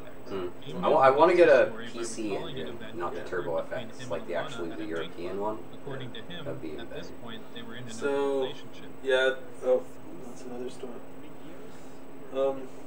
I think the Digital Press forum he posted console collection, he had like 50. Always wondered how he had the money for it, unless he was lying. The digitpress.com, like, that would have been right out of high school, so probably his parents got him a lot of that. Collecting for it is ridiculously expensive. Yeah, that's very true. I mean, it's not Neo Geo levels, but yeah, you can get a flash card though. Yeah, but at that point you can also just emulate them. But I mean, if you want to have if you want to actually play it on, I don't know, play games like I like to play on my Super Nintendo with flash. I'd rather play on a flash card just because then we can play on the CRTs. And we don't get input lag, and we don't have to like use converters, so I can hook up my PC to a fucking CRT, so we don't get input lag. Yeah, and that's another thing. Like, he had all those 50 consoles, and his parents probably bought him a lot of them. But like, he has this hatred to his parents for getting him circumcised. It's like, even though I don't agree with circumcision, I mean, it seems like he came from a pretty, privileged family, or at least, you know, if he had 50 different fucking consoles, I would assume, like. Yeah, he was probably fucking silver spoon kid. Yeah. Anyway, I don't have a whole lot to say about the Alana story video. I think I covered it pretty thoroughly. There is a video that somebody released recently that goes into some of the points I didn't cover, but if I had just covered it like in its entirety, like it would be half the video, and I was also kind of thinking about the pacing and stuff. So Vectrex for me is the main retro console that is just not the same being emulated. Yeah, there's a few consoles that it's not the same with emulation, but like Super Nintendo. Fuck, I don't like playing Super Nintendo emulation. Yeah, I mean, I think that it's pretty accurate. Well, it's more to do with if I'm playing an emulator, it's on a flat screen TV, which means input lag. Yeah, that's true. I mean, that's a common thing for a lot of just the consoles like NES and stuff. It depends on the type of game though. Like if it's a Super Nintendo RPG, then obviously it doesn't matter. If you're playing Super Mario World, it's noticeable as fuck. Yeah. So yeah, with the Alana story, you know, I don't know, maybe Game Dude had this subconscious thing where like he was maintaining his persona. Like he started off kind of like doing the angry review thing as a joke, and then he really just went down the rabbit hole and continued just getting worse and worse, and it became to the point where they were kind of indistinguishable from each other. That's my theory. I don't know what you think. Who knows? But what is he drinking? A Red Bull? He's drinking like a Red Bull. A lot of people have commented on that. I think it's like a Red Bull, and then he has like coconut water and the other thing. So he's like combining them. I don't really know why he's trying to water down his Red Bull. Maybe he had the Red Bull. The old, it's just a character cop-out all the reviewers did back then. Yeah, that's very true. Like, a lot of the reviewers were just like, oh, I don't actually hate this thing, it's just that it's part of my character. And it's like, you know, that kind of like makes it feel like you're being disingenuous, because at least with like AVGN, like he actually legitimately has, that's his opinion. Yeah, he's saying it in a joking manner. But yeah, or he exaggerates too. Yeah. But that's actually part of his character. Yeah. Where like, but his opinions are actually his own, even in character. But it's the exaggerations that are the character. Armake and Silent Rob always seem genuinely angry. That's true. Armake and Silent Rob were, well, actually, I think even they probably played it up, but he went to confront Alana. They would find at least some genuine anger within them. And Silent Rob's still around. I don't know what Armake's doing. But,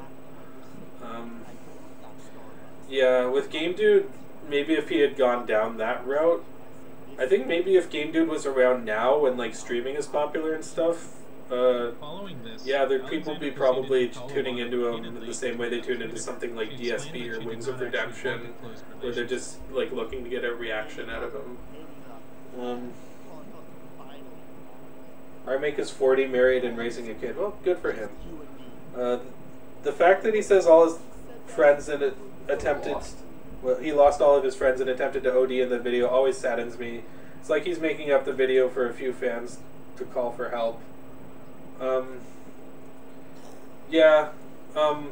The OD thing, like, he took 10 Advil tablets, and he said that he didn't think that'd be enough to kill him, but it was, like, kind of like a minor attempt, I guess. And him losing all of his friends, I kind of skimmed over that part. I didn't really go into it, but, yeah, you can go back and check out the Alana story videos if you want his things on that. I think one of them was his business partner, and he's like stole stuff from him, or I don't know.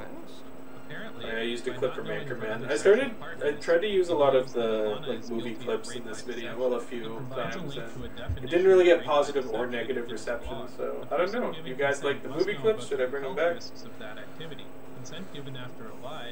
This blog was like, you guys have no idea how long this blog was. Like, it was War and Peace levels. It was Lord of the Rings. Like, it's that level of fucking, yeah, the appendices too. This is Lord of the Rings and The Hobbit and Unfinished Tales and The Silmarillion. All of Tolkien's stuff just wrapped into one. Could not fucking reach the length of Game Dude's expose video. Or his blog, rather. Yeah, I found a few bits of it, but I don't think I found the whole thing, if I remember correctly. It's probably still out there somewhere, but I wouldn't know where to find it. Even if it's far-fetched to call it rape or even sexual assault, the full blog must have been taken down. There's one abbreviated post left.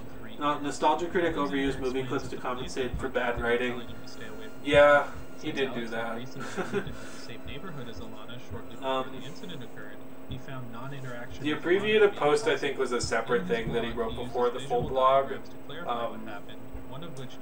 Yeah, the blog was something else entirely. The Pac-Man characters. Oh yeah, that's another thing. Uno, you were the one who actually suggested I use the Kefka music at that part. Oh yeah.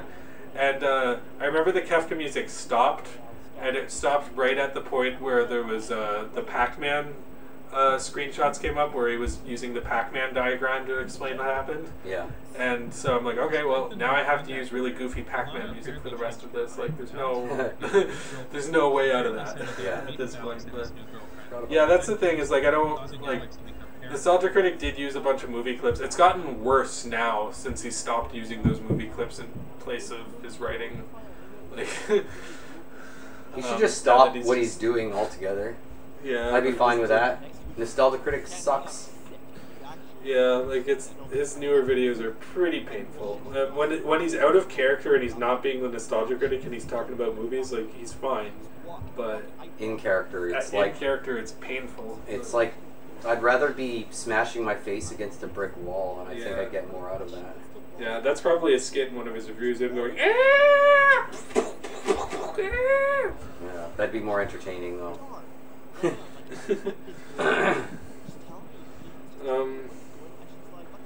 Yeah. So yeah, I forget what the name of that other video was, but Hillian Brand posted it in our Discord recently. There was another person who made a video on Game Dude recently, which I recommend you guys check out if you haven't. As soon as I feel a skit coming on from him, I press the L button to skip the, so like 80% of the video. Yeah, that's very true. Like the Nostalgia Critic's videos, like he wants to be like a parody comedian, I think, at this point. But yeah, I think he's less Zucker Brothers and more Friedberg and Seltzer at this It's the Nostalgia Critic. I remember it, so you don't have to. I'll just... No, it's okay. I can remember stuff. It's fine. Yeah. Yeah, so the Alana story, I don't know if you guys have any questions about it in chat. I really can't think of much to say because, yeah, I think I covered it pretty thoroughly. So, Melvin, brother of the Joker. Oh, have you seen that fucking Nostalgia Critic video? The Melvin, the brother of the Joker? No, maybe I did. It's not quite as bad as the Wall review, but it's pretty damn close. Oh. That sounds awful. Yeah, the Penn and Teller bullshit thing, I remember Game Dude would link that a lot. And again, yeah, Penn and Teller are right about circumcision, and Game Dude's right about circumcision. I don't know if it was enough, if it warranted completely cutting off contact from your parents, but that's his choice. I'm not going to criticize him for it. You do you, my friend. Yeah, at least Game Dude, he didn't do those skits. If he did a skit, it was just like him opening a door and just being like, hey Kirby, why are you here? What do you think of this game? And then Kirby would be like, sucks, or something. So. Yeah, something really lame. Yeah, they were kind of like early Nostalgia Critic skits where it was just like a short segment. That Wall review was just awful, though. Is this quite what you expected to see? I mean, how is that a love letter to Pink Floyd and the Wall? That just sounds like you were making fun of it the whole fucking time. Hey Kirby, you're late. Yeah, it was always... Game Dude skits were kind of like a sitcom character coming into his thing, and I guess AVGN skits are kind of like that too, with shit pickle and stuff like that. Do you know the identity of the guy who messaged Alana on Tag? Was it Asa or 176 or just some random troll? It wasn't Asa. I don't think it was Blackface Kermit. I think that's who 1178 or 1176 is. I don't think it was either of them. I think it was just a random troll. He was going under the alias Sheep Man. I can tell you that much. So, but I don't think that they ever revealed who it was. You're a psychopath. She hypocritically. There was a lot of people who were trolling Game Dude. There was, like, oh, I'm sure there was. Yeah, a lot of people who were just making fake accounts. And, yeah, I mean, he's pretty. Because like so nervous. I got drunk to suppress. There's a lot of his. There's a lot to troll him about, I guess, but it really is. Fuck. I wish I had water on me. Actually, I think it's over there somewhere. Oh yeah, there it is. Yeah, dude, I was fucked. Game Dude also kept the theme of his reviews by including animal. I love his how expressive he is with his arms and stuff and his Alpha Omega Sin.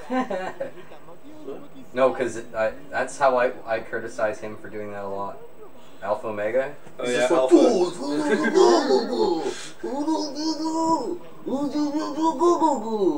His editing for the start of this Alvin and the Chipmunks review, I always thought was really good, especially for the time he's doing it all by himself. Yeah, that's very true. Is that say what you want about Game Dude about the finished product of his videos? It's not that he wasn't putting effort into them, and I could say this about this rant too, because he would always he obviously edited because there's a cut every 5 seconds.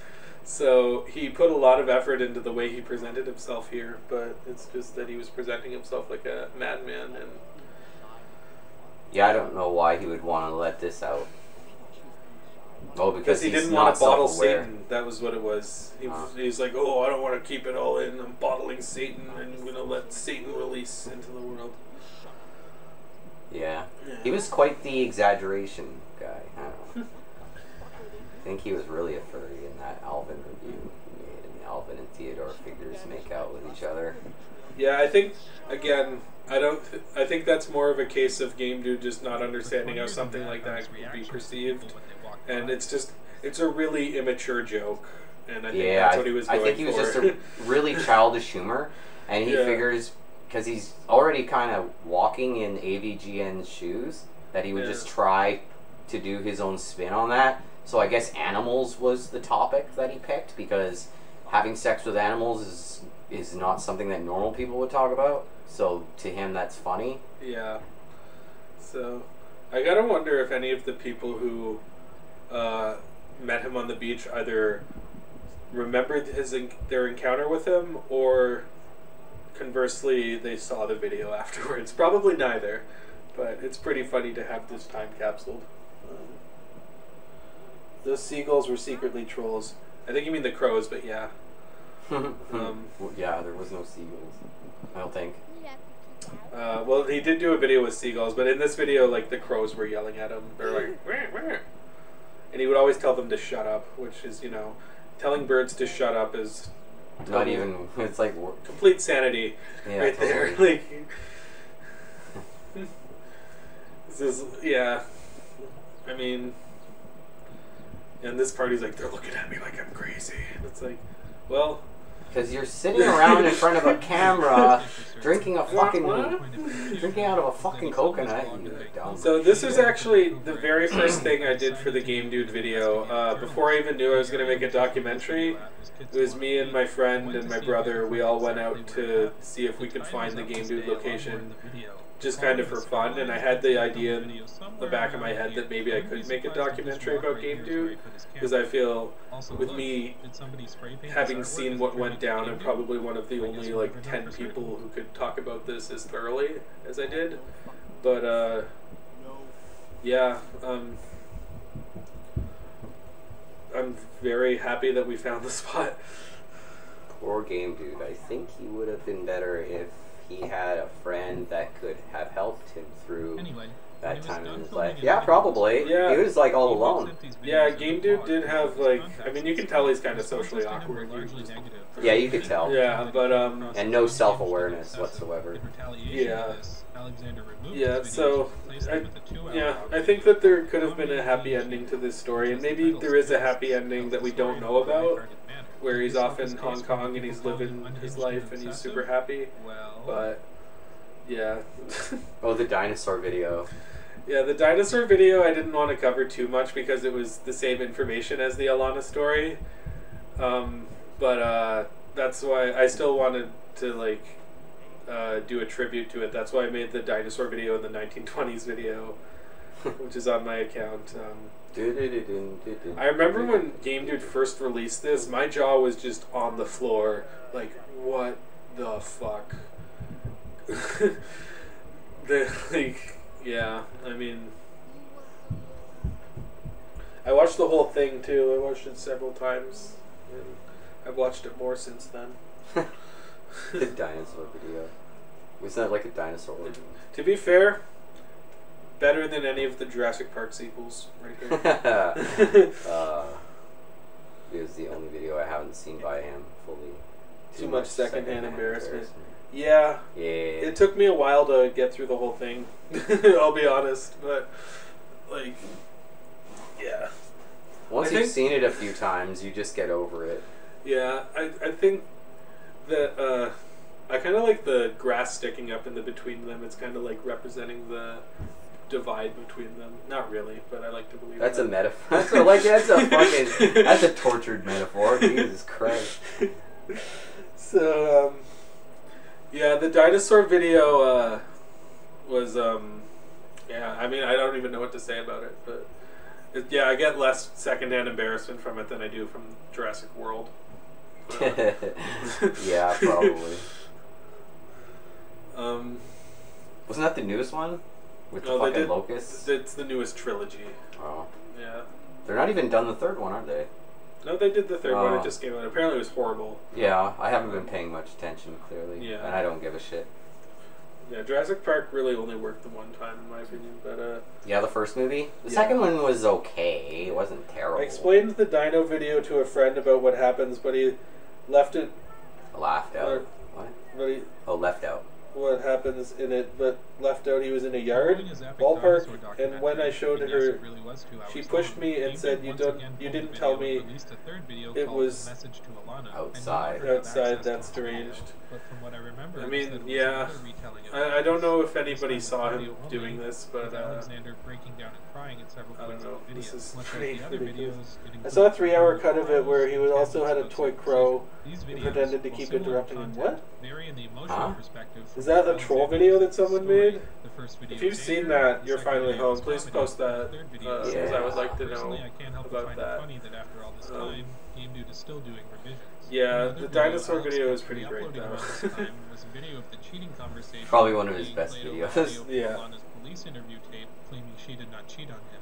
Now with the story out there in the open, all David had left to do was to go to court and defend himself. But then he made a move which nobody predicted.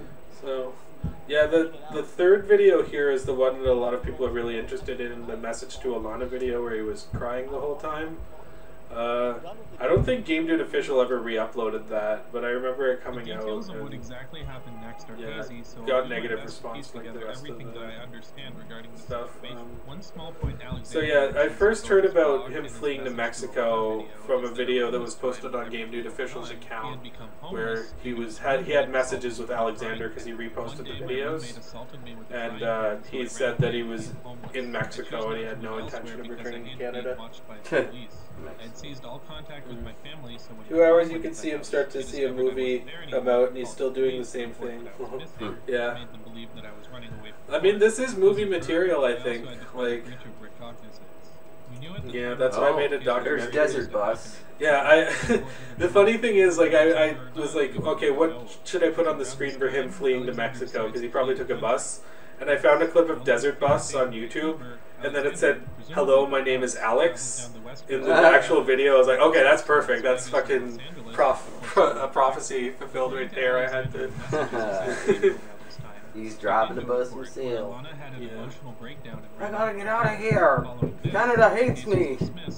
I wonder if he was like explaining his story to the other people on the bus. It's like, my girlfriend cheated on me with a troll named Sheepman. Okay, buddy. He stuck his penis in her, and I didn't like that at all.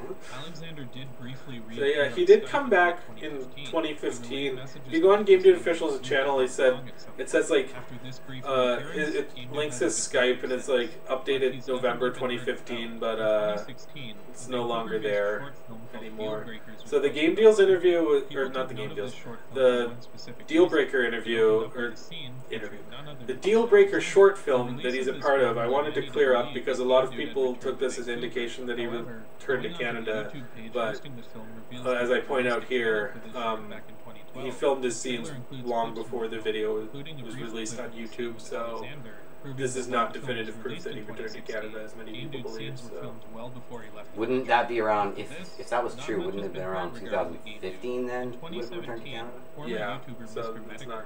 Mr. Metaker, who is back, sort of, doing streams. I mispronounced Oni Plays here, which is probably my funniest mistake in the video, in my opinion. I always pronounce that Wonny. Yeah. I did too, but no, it's Oni, because his name's O'Neill, so yeah. I always pronounce it Wonny, because I always see W or O-N-E, and I always say it one. Yeah, and I actually didn't know, because I don't watch Oni Plays, I didn't know which part of it, I just knew it was in his Banjo Let's Play, so I watched all of the Banjo Let's Play up until I found it. And so like it was actually kind of like I wouldn't call it stressful because it was funny, but it was something I put a lot of work into, and then I fucked up the name, which was pretty funny. He is not forgotten, but is he really gone? Asa used to live in Vancouver and knew Game Dude IRL. Asa did not live in Vancouver, I don't think. He was in he's in Arizona now, but I think he's from Argentina. So, yeah. That's my fuck up with the Twitter thing too. He's a regular at Game Deals. He's also a regular at Game Deals. I remember him, when I spoke to him, he said that he talked to the guy who conducted the Game Deals interview, but I didn't think that he talked to him in person. Ace is in fucking Vancouver. I mean, well, I mean, now he's in Arizona, I know that, but there's recent Oni Plays video where Psychic Pebbles asks Oni what the best YouTube channel is, and he says Game Dude. Oh, which video is that? That's pretty funny that they're still referencing Game Dude. And since this channel shows no activity of trolling behavior, this leads me to believe this was indeed his channel. Regardless, the channel is... Asa is wearing a Game Deals shirt in a bunch of his old vids. Yeah, I remember Asa said that they sent him that shirt. Not that he purchased it from them, but... Perhaps leaving the internet is the best thing he could have done for himself. Yeah, and in the Game Deals interview, there is a clip of Asa as well, doing a Game Dude parody. Have you covered? Yes, the video that has been covered. Top video, yeah, it's wrapping up now. If you guys have anything, any like final words, I guess, before the video ends. Or loops again. Yeah. Well, no, I don't think that we're gonna go around for a second time. I remember Spoonie would do that. Like he'd do a commentary over one of his own videos, and then he would just ramble and ramble and ramble, and then he would do it like 3 times because he would never say anything. So, yeah, I haven't done an Ocarina video in a while. I don't know. Do you guys miss the Ocarina videos at the end of my videos? I didn't really think that they were that necessary. I just thought they were kind of fun. Look up Zack and the Monkey Master in Donkey Kong Country, and he says it somewhere there. Okay. Sure. I'll look that up. Zack, Monkey Master. So once this video is done, I'll switch it over to the other thing. Yeah. So it doesn't fucking loop the video. Okay. I'll download that video and watch it after. So, yeah, alright, well, a lot of people were watching this, so I think this is a pretty successful stream. I don't know, if you guys like this, let me know. We could maybe do more commentaries over either some of my older videos, or we could do commentaries over... Cartoons? Well... Videos? I don't know, like, yeah, I'm just throwing it out there. We could do commentaries over Game Dude's reviews as well, I mean, I don't know. I think I've covered a lot of Game Dude stuff now. Okay, I gotta... Okay, we'll switch over. I'll just delete the source. Or is there's the little outtake at the end, but that's not a big deal. Okay. Yeah. I have no fucking words. I couldn't contain myself.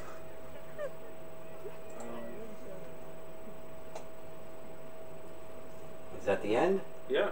Okay. Okay. Oh no, it doesn't loop, I guess. Whatever, Never mind. It doesn't matter. That's good. I don't need it. Alright, well, we don't need to switch it over then. Or maybe. Right. Okay, well, this is us in full screen. Not really. But, The very start of the video, filling the laugh quota in Sonic Heroes, they joke about Game Dude too. Okay, yeah, I'll look up some more Oni Play stuff. What I've seen of Oni Plays is really funny. Yeah, I remember there was like the Nostalgia Critic. They would make fun of him, and then he commented, and he's like, "Yeah, I think it's funny." And then they made fun of Linkara, and then Linkara's like, "Oh, you fucking assholes! You people are calling me the Lightbringer because they're making fun of my old comic." It's like, when you Easter Beavis. I believe in Easter Beavis. Yeah, that's from Punch Dickia, the Ace Salieri's parody of that guy with the glasses like fight videos. Yeah. And he got a bunch of people to send in videos of saying, "I believe in Easter Beavis," and Game Dude was one of them. He's like, "I believe in Easter Beavis." Yeah. SilvaGunner, Game Dude rips are all bobside. Check them out. Yeah, I mean, if you watch my Game Dude Lost Content video, I used a bunch of them in that. I still didn't use all of them. Like, that's how many there are. But, yeah. So, yeah. I don't know. Any, I guess, close. Any final comments in the chat? I mean, is there any particular thing anyone would really like to see? Great stream, guys. Thank you. You're No very problem. welcome. You're finally home. Thanks for commenting on a bunch of my videos. I mean, a lot of people don't realize, like, when you're a small creator, like, every comment, like, we really, really appreciate. Because it keeps us motivated to keep making content. Yeah. And, I mean, there's obviously other motivations that keep us going, but it is nice when actually people, like, show up and join the streams. I mean, but if there's anything anyone would like to see more of, I mean, obviously more Game Dude content, because that's... It's coming. Like, believe me, like, I have more ideas for more Game Dude content. We're both working on our projects right now. We've got other content on the way. It should be really good stuff. A lot of Canadian content is what we're pushing for. This channel is a grace to Game Dude's legacy. Yes. Well, yeah. I like that. That's a good one. Yeah, for sure. It's not even that like we're ripping on. We're just analyzing everything. It's I think you can kind of tell, like, from the way that I talk about him, there's no hate that I have towards the man. Like, I just, like, I find it interesting, and I find it funny, and I find it, you know, sad at the same time. It's like, you know, it's a history lesson, if anything, and I like history. I really enjoyed your game collection video, by the way. Oh, thank you very much. Yeah. The funny thing is I've moved since then, so it's not set up as nicely anymore. But yeah, I'm glad I filmed that video when I did. So yeah. Alrighty. Anyway, so yeah, I think we're gonna call it there. This has been a successful stream, I'd say. Yeah, it was fun. Yeah, I don't know if we'll do a stream next week. I'm gonna be busy, but. Maybe I'll do one. Maybe I'll do one. Yeah. Maybe I'll do a community post and see who wants. Yeah. Just suggestions. Just you know. Anyway, well, let's see. You have a big enough collection where you could do some in-depth videos on any personal game recommendations as an idea. Yeah, that's very true. I don't. Like, my stuff, I'm going to probably be moving again soon, so my stuff's kind of still packed up where we are. So...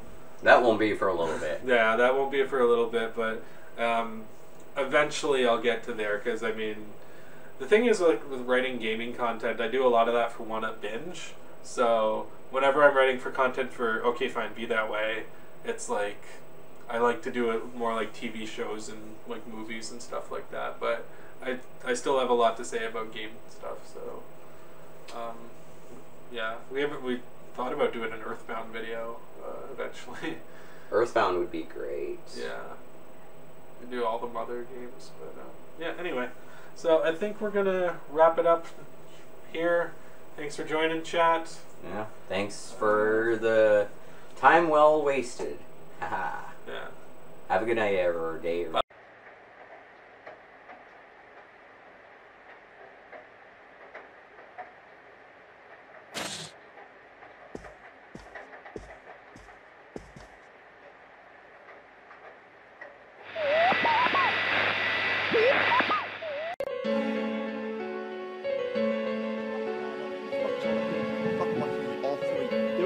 closest friends, they're all fucked off. And my family, I never want to see them again either. Especially my parents circumcising me. No.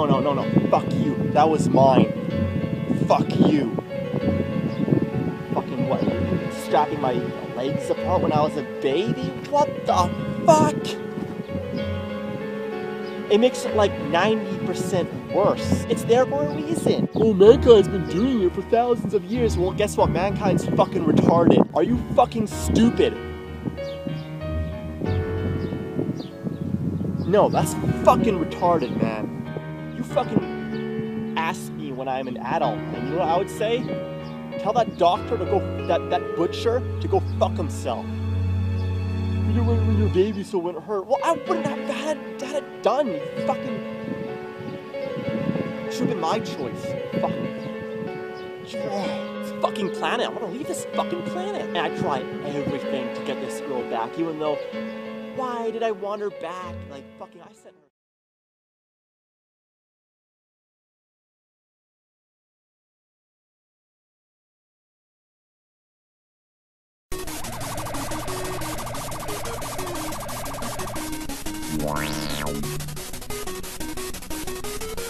Alright, let's just get this over with. Bill and Ted's Excellent Shitty Adventure. What an excellent ball of beetle dung. This game is bad. It is horrible. So, here we go. Longest fucking story in the world, and now I'm gonna phone King Arthur. Why dial the number? What's the point? So now you get to play a shitty mini game. Oh yay. Doing nothing. The phone booth will make it to the end after 1,000 years, but you can guide it there faster to reduce the amount of time wasted. So now I'm at this medieval village where you'll spend most of the time lost, wandering around aimlessly, having no clue what to do next. Directions would have been nice. Oh look, a compact disc? Didn't know they had those back then. Remember the part of the movie when Ted rides a horse? Or when he throws jars of pudding at the soldiers? I don't. Jumping on the horse is awkward as fuck because the controls are so terrible. There's more accuracy in two chimpanzees fighting blindfolded while drunk. Oh great, a coin. How wonderful. And he takes it back? Even more wonderful. Alright, so now we're gonna phone Robin Hood. Robin fucking Hood. Great. I'm back at the same fucking place. Phone anyone, go here. Because obviously, at this medieval village is where all history came from. So here's Little Red Riding Hood just chasing me. Look how they chase. Could they be any more cliche? Why are they chasing me anyway? What did I do? Aw, man. What? Why can't you go inside? Damn it! What a piece of shit. If you can't go through these doors, then why are they open? Every room you can enter is empty, and everyone you talk to, including yourself, says nothing but bullshit. Never knew going back in time could be such a waste of time. Oh, it's just so bad. Like, can it get any worse than this? Now, what's here? Oh, great. Now I've just been ported back near the beginning. So, now I have to walk all the way back to where I was. Fantastic. Look at this. This game milks iguana dicks. Alright, that's enough.